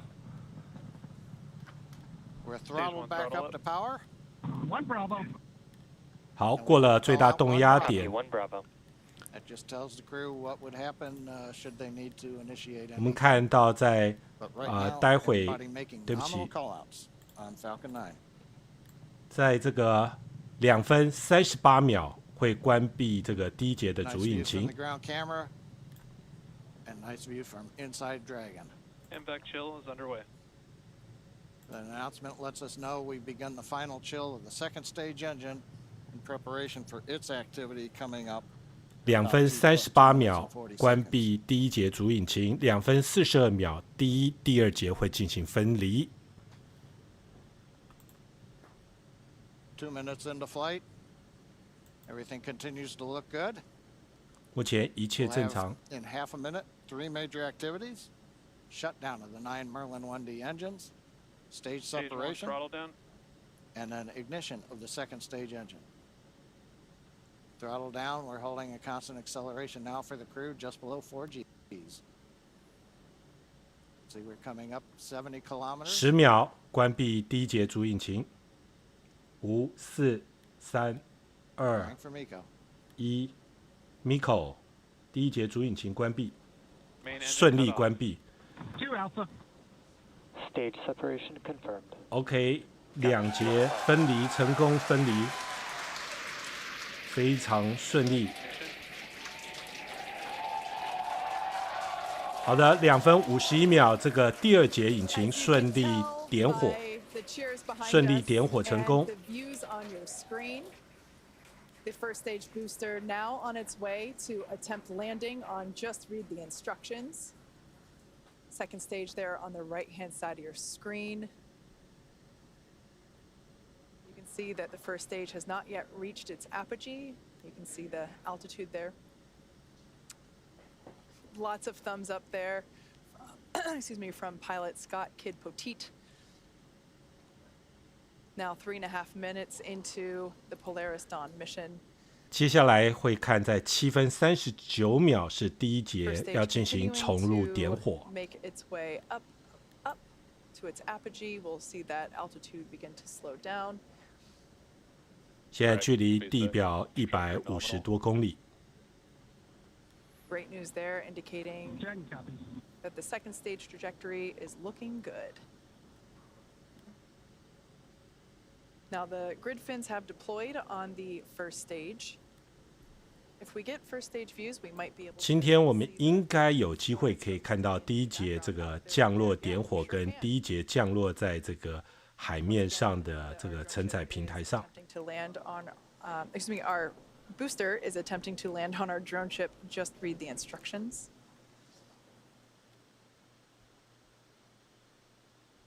Now the next event coming up will be the entry burn, taking place around T plus 7.5 minutes. This burn will utilize 3 of 7分39秒会进行第一节重入点火，会持续到8分01秒。Dragon SpaceX trajectory nominal. Dragon copies. Following the entry burn, we will see the landing burn, and that'll be around T plus 9 minutes. That one will be just a single engine burn. And that will bring the booster down for a soft landing on our drone ship. Around the same time as that, we expect to see Dragon be injected into orbit. Everything continuing to look good for second stage there on the right-hand side. 我们可以看到画面左边这个舱内的状况，可以看到舱内太空人都非常镇定，而且画面非常平稳。We can see the crew settling Dragon quite. SpaceX trajectory nominal. Dragon copies. Crew seems pretty comfortable there at T plus 6 minutes. They're at about 4 Gs. And everything looks good. First stage continuing its descent back down to planet Earth.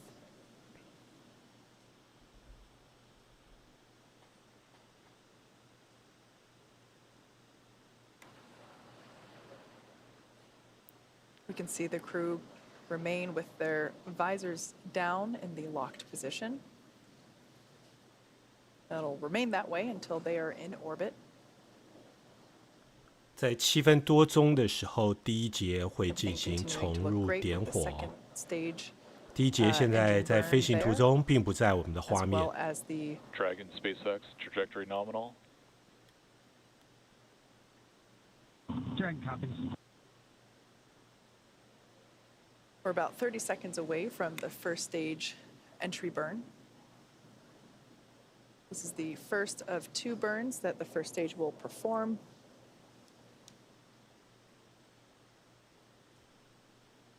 Designed to help reduce the amount of drag experienced by the first stage. 等一下，我们可以透过画面看第一节进行重入点火，大概在7分39秒，还有10秒进行重入点火。All right, standing by for entry Three, burn begin on the first two, stage. There on one. the left-hand side of your 点 screen. 火，左边的画面顺利点火成功。And right on time, you can see on your left-hand screen that the entry burn has begun. There's 3 engines lit on that first stage vehicle. And this is about a 29-second burn and helps 大 slow 概 the 会 vehicle 维 down as 持 it's 30 re-entering 秒 the Earth's ，29秒 atmosphere. 到30秒，然后第一节重入点火会熄火。 There you can see that the engines have now shut down on that first stage. That concludes the 已 entry burn. 经成功完成第一次 The 的 cool 点 part 火。 about this with the stage 1 vehicle returning back to Earth is we get to fully utilize the atmosphere. The atmosphere actually Stage 2 is in terminal guidance.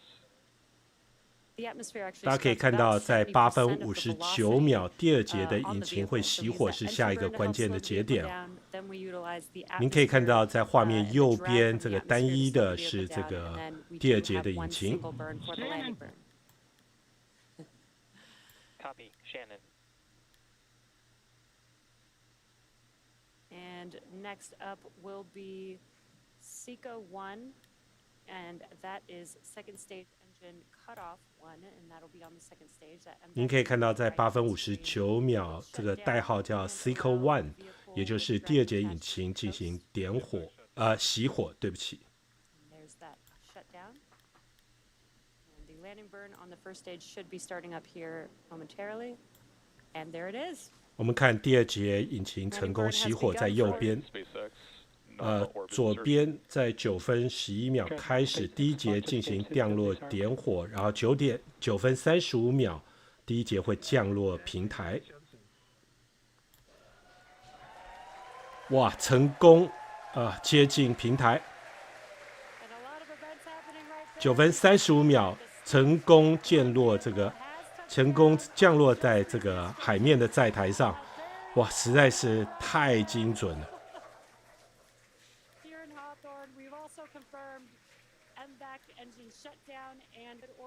哇，可以看到这个精准的降落跟点火，等于说第一节再次成功回到这个载台上，还可以再次使用。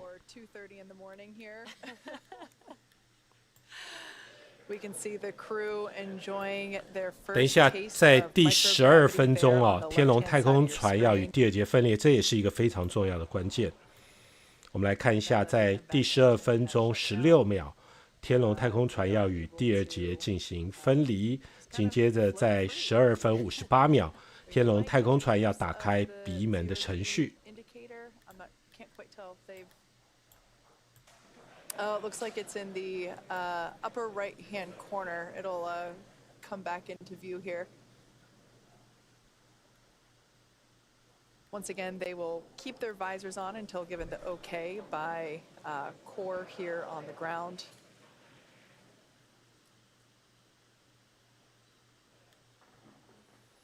At this point in time, the Dragon 您可以看到在画面，也就是跑马的上面哦，实际上它有在标示目前所进行的一个程序。The separation from the Dragon trunk. Of course, the trunk will remain attached to the Dragon capsule all the way up until the point in which we begin re-entry operations. The trunk is what will help provide power to the Dragon capsule while it is on orbit using its solar arrays.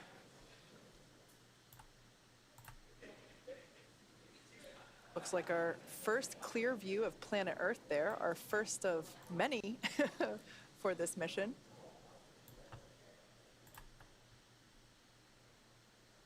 And the next event coming up will be the separation of the Dragon from the second stage. 我们刚刚提到，就是第二节与天龙太空船进行分离。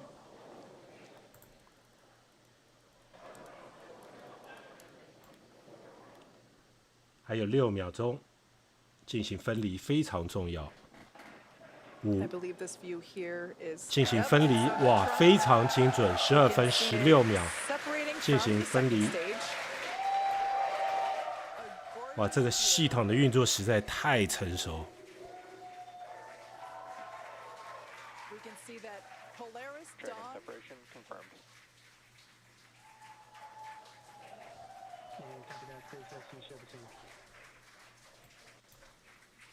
我们再来看下一个关键节点，在12分58秒，天龙号打开鼻门的程序啊。5秒、4秒，要进行开鼻门的程序啊。We're now at T plus 13 minutes and 5 seconds into the mission.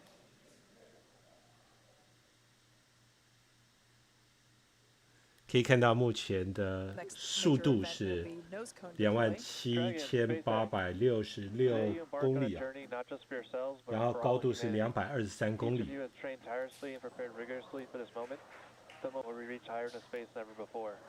As you gaze towards the North Star, remember that your courage lights the path for future explorers. We trust in your skills, your bravery, and your teamwork to carry out the mission that lies ahead. Know that the entire team back here is with you every step, watching, supporting, and cheering you on as you walk into space. We are sending you hugs from the ground. Godspeed, Polaris Dawn crew. 哇，这个地面控制中心向这个机组员发出这个任务的祝词啊，给他们鼓励和打气。We hope you enjoyed the ride. The whole SpaceX family is looking up to you. 哇 and good luck. 哇，给他们这个祝福。LPCE, message received. We appreciate the kind words. We wouldn't be on this journey without all 14,000. 哇，这个景色非常美丽。Everyone else cheering us on. We appreciate it, and we're going to get to work now. 我们听到机组员回应。Some really nice words there from our tonight's launch director, Frank Messina, who, fun fact, was also the launch director on Inspiration 4, as well as chief engineer for this mission, Jared Metter. Really nice to see some endearing, or hear some endearing words up to the crew. Well, and with that, the Polaris Dawn crew, they're now in orbit.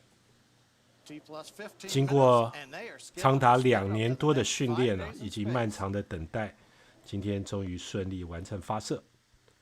也谢谢各位网友陪我们4个小时，终于等到北极星黎明机组员顺利发射。另外一个重头戏啊，就是未来要进行太空漫步。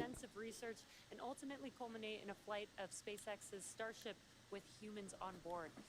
All of this while continuing to raise funds and awareness for important causes here on Earth. You can learn more about the Polaris Dawn program and the Polaris program at polarisprogram.com. This mission will fly higher than any Dragon mission to date, attempting to reach the highest Earth orbit ever flown for a crewed spacecraft, breaking the record set by Gemini 11 half a century ago. And there it looks like we can see some nose cone separation action. 哇，这就是我们说要打开鼻门的程序啊！ 哇，你可以看到这个前面的鼻门开始打开，而且我们还看到这个露出这个所谓 Skywalker， 就是它的一个支架。多久太空漫步啊？是预计在发射后3天的第3天，就是2天多。时间我会在我的网站上预告，如果时间能配合，也会为您进行直播。请关注我们的频道，并随时留意我们的发射直播。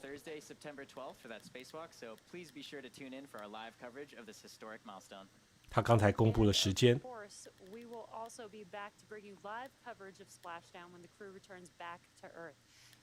另外，在降落时也会进行直播哦。请锁定我们的频道，为您进行系列的直播。With that, it's been a great early morning. Thanks for being with us. Thanks for watching, and we'll see you back here soon. 在这边也谢谢大家今天关注我们的这个直播，也谢谢大家跟我们一起在这边守候，也欢迎您加入我们的频道。谢谢，我们下次再会。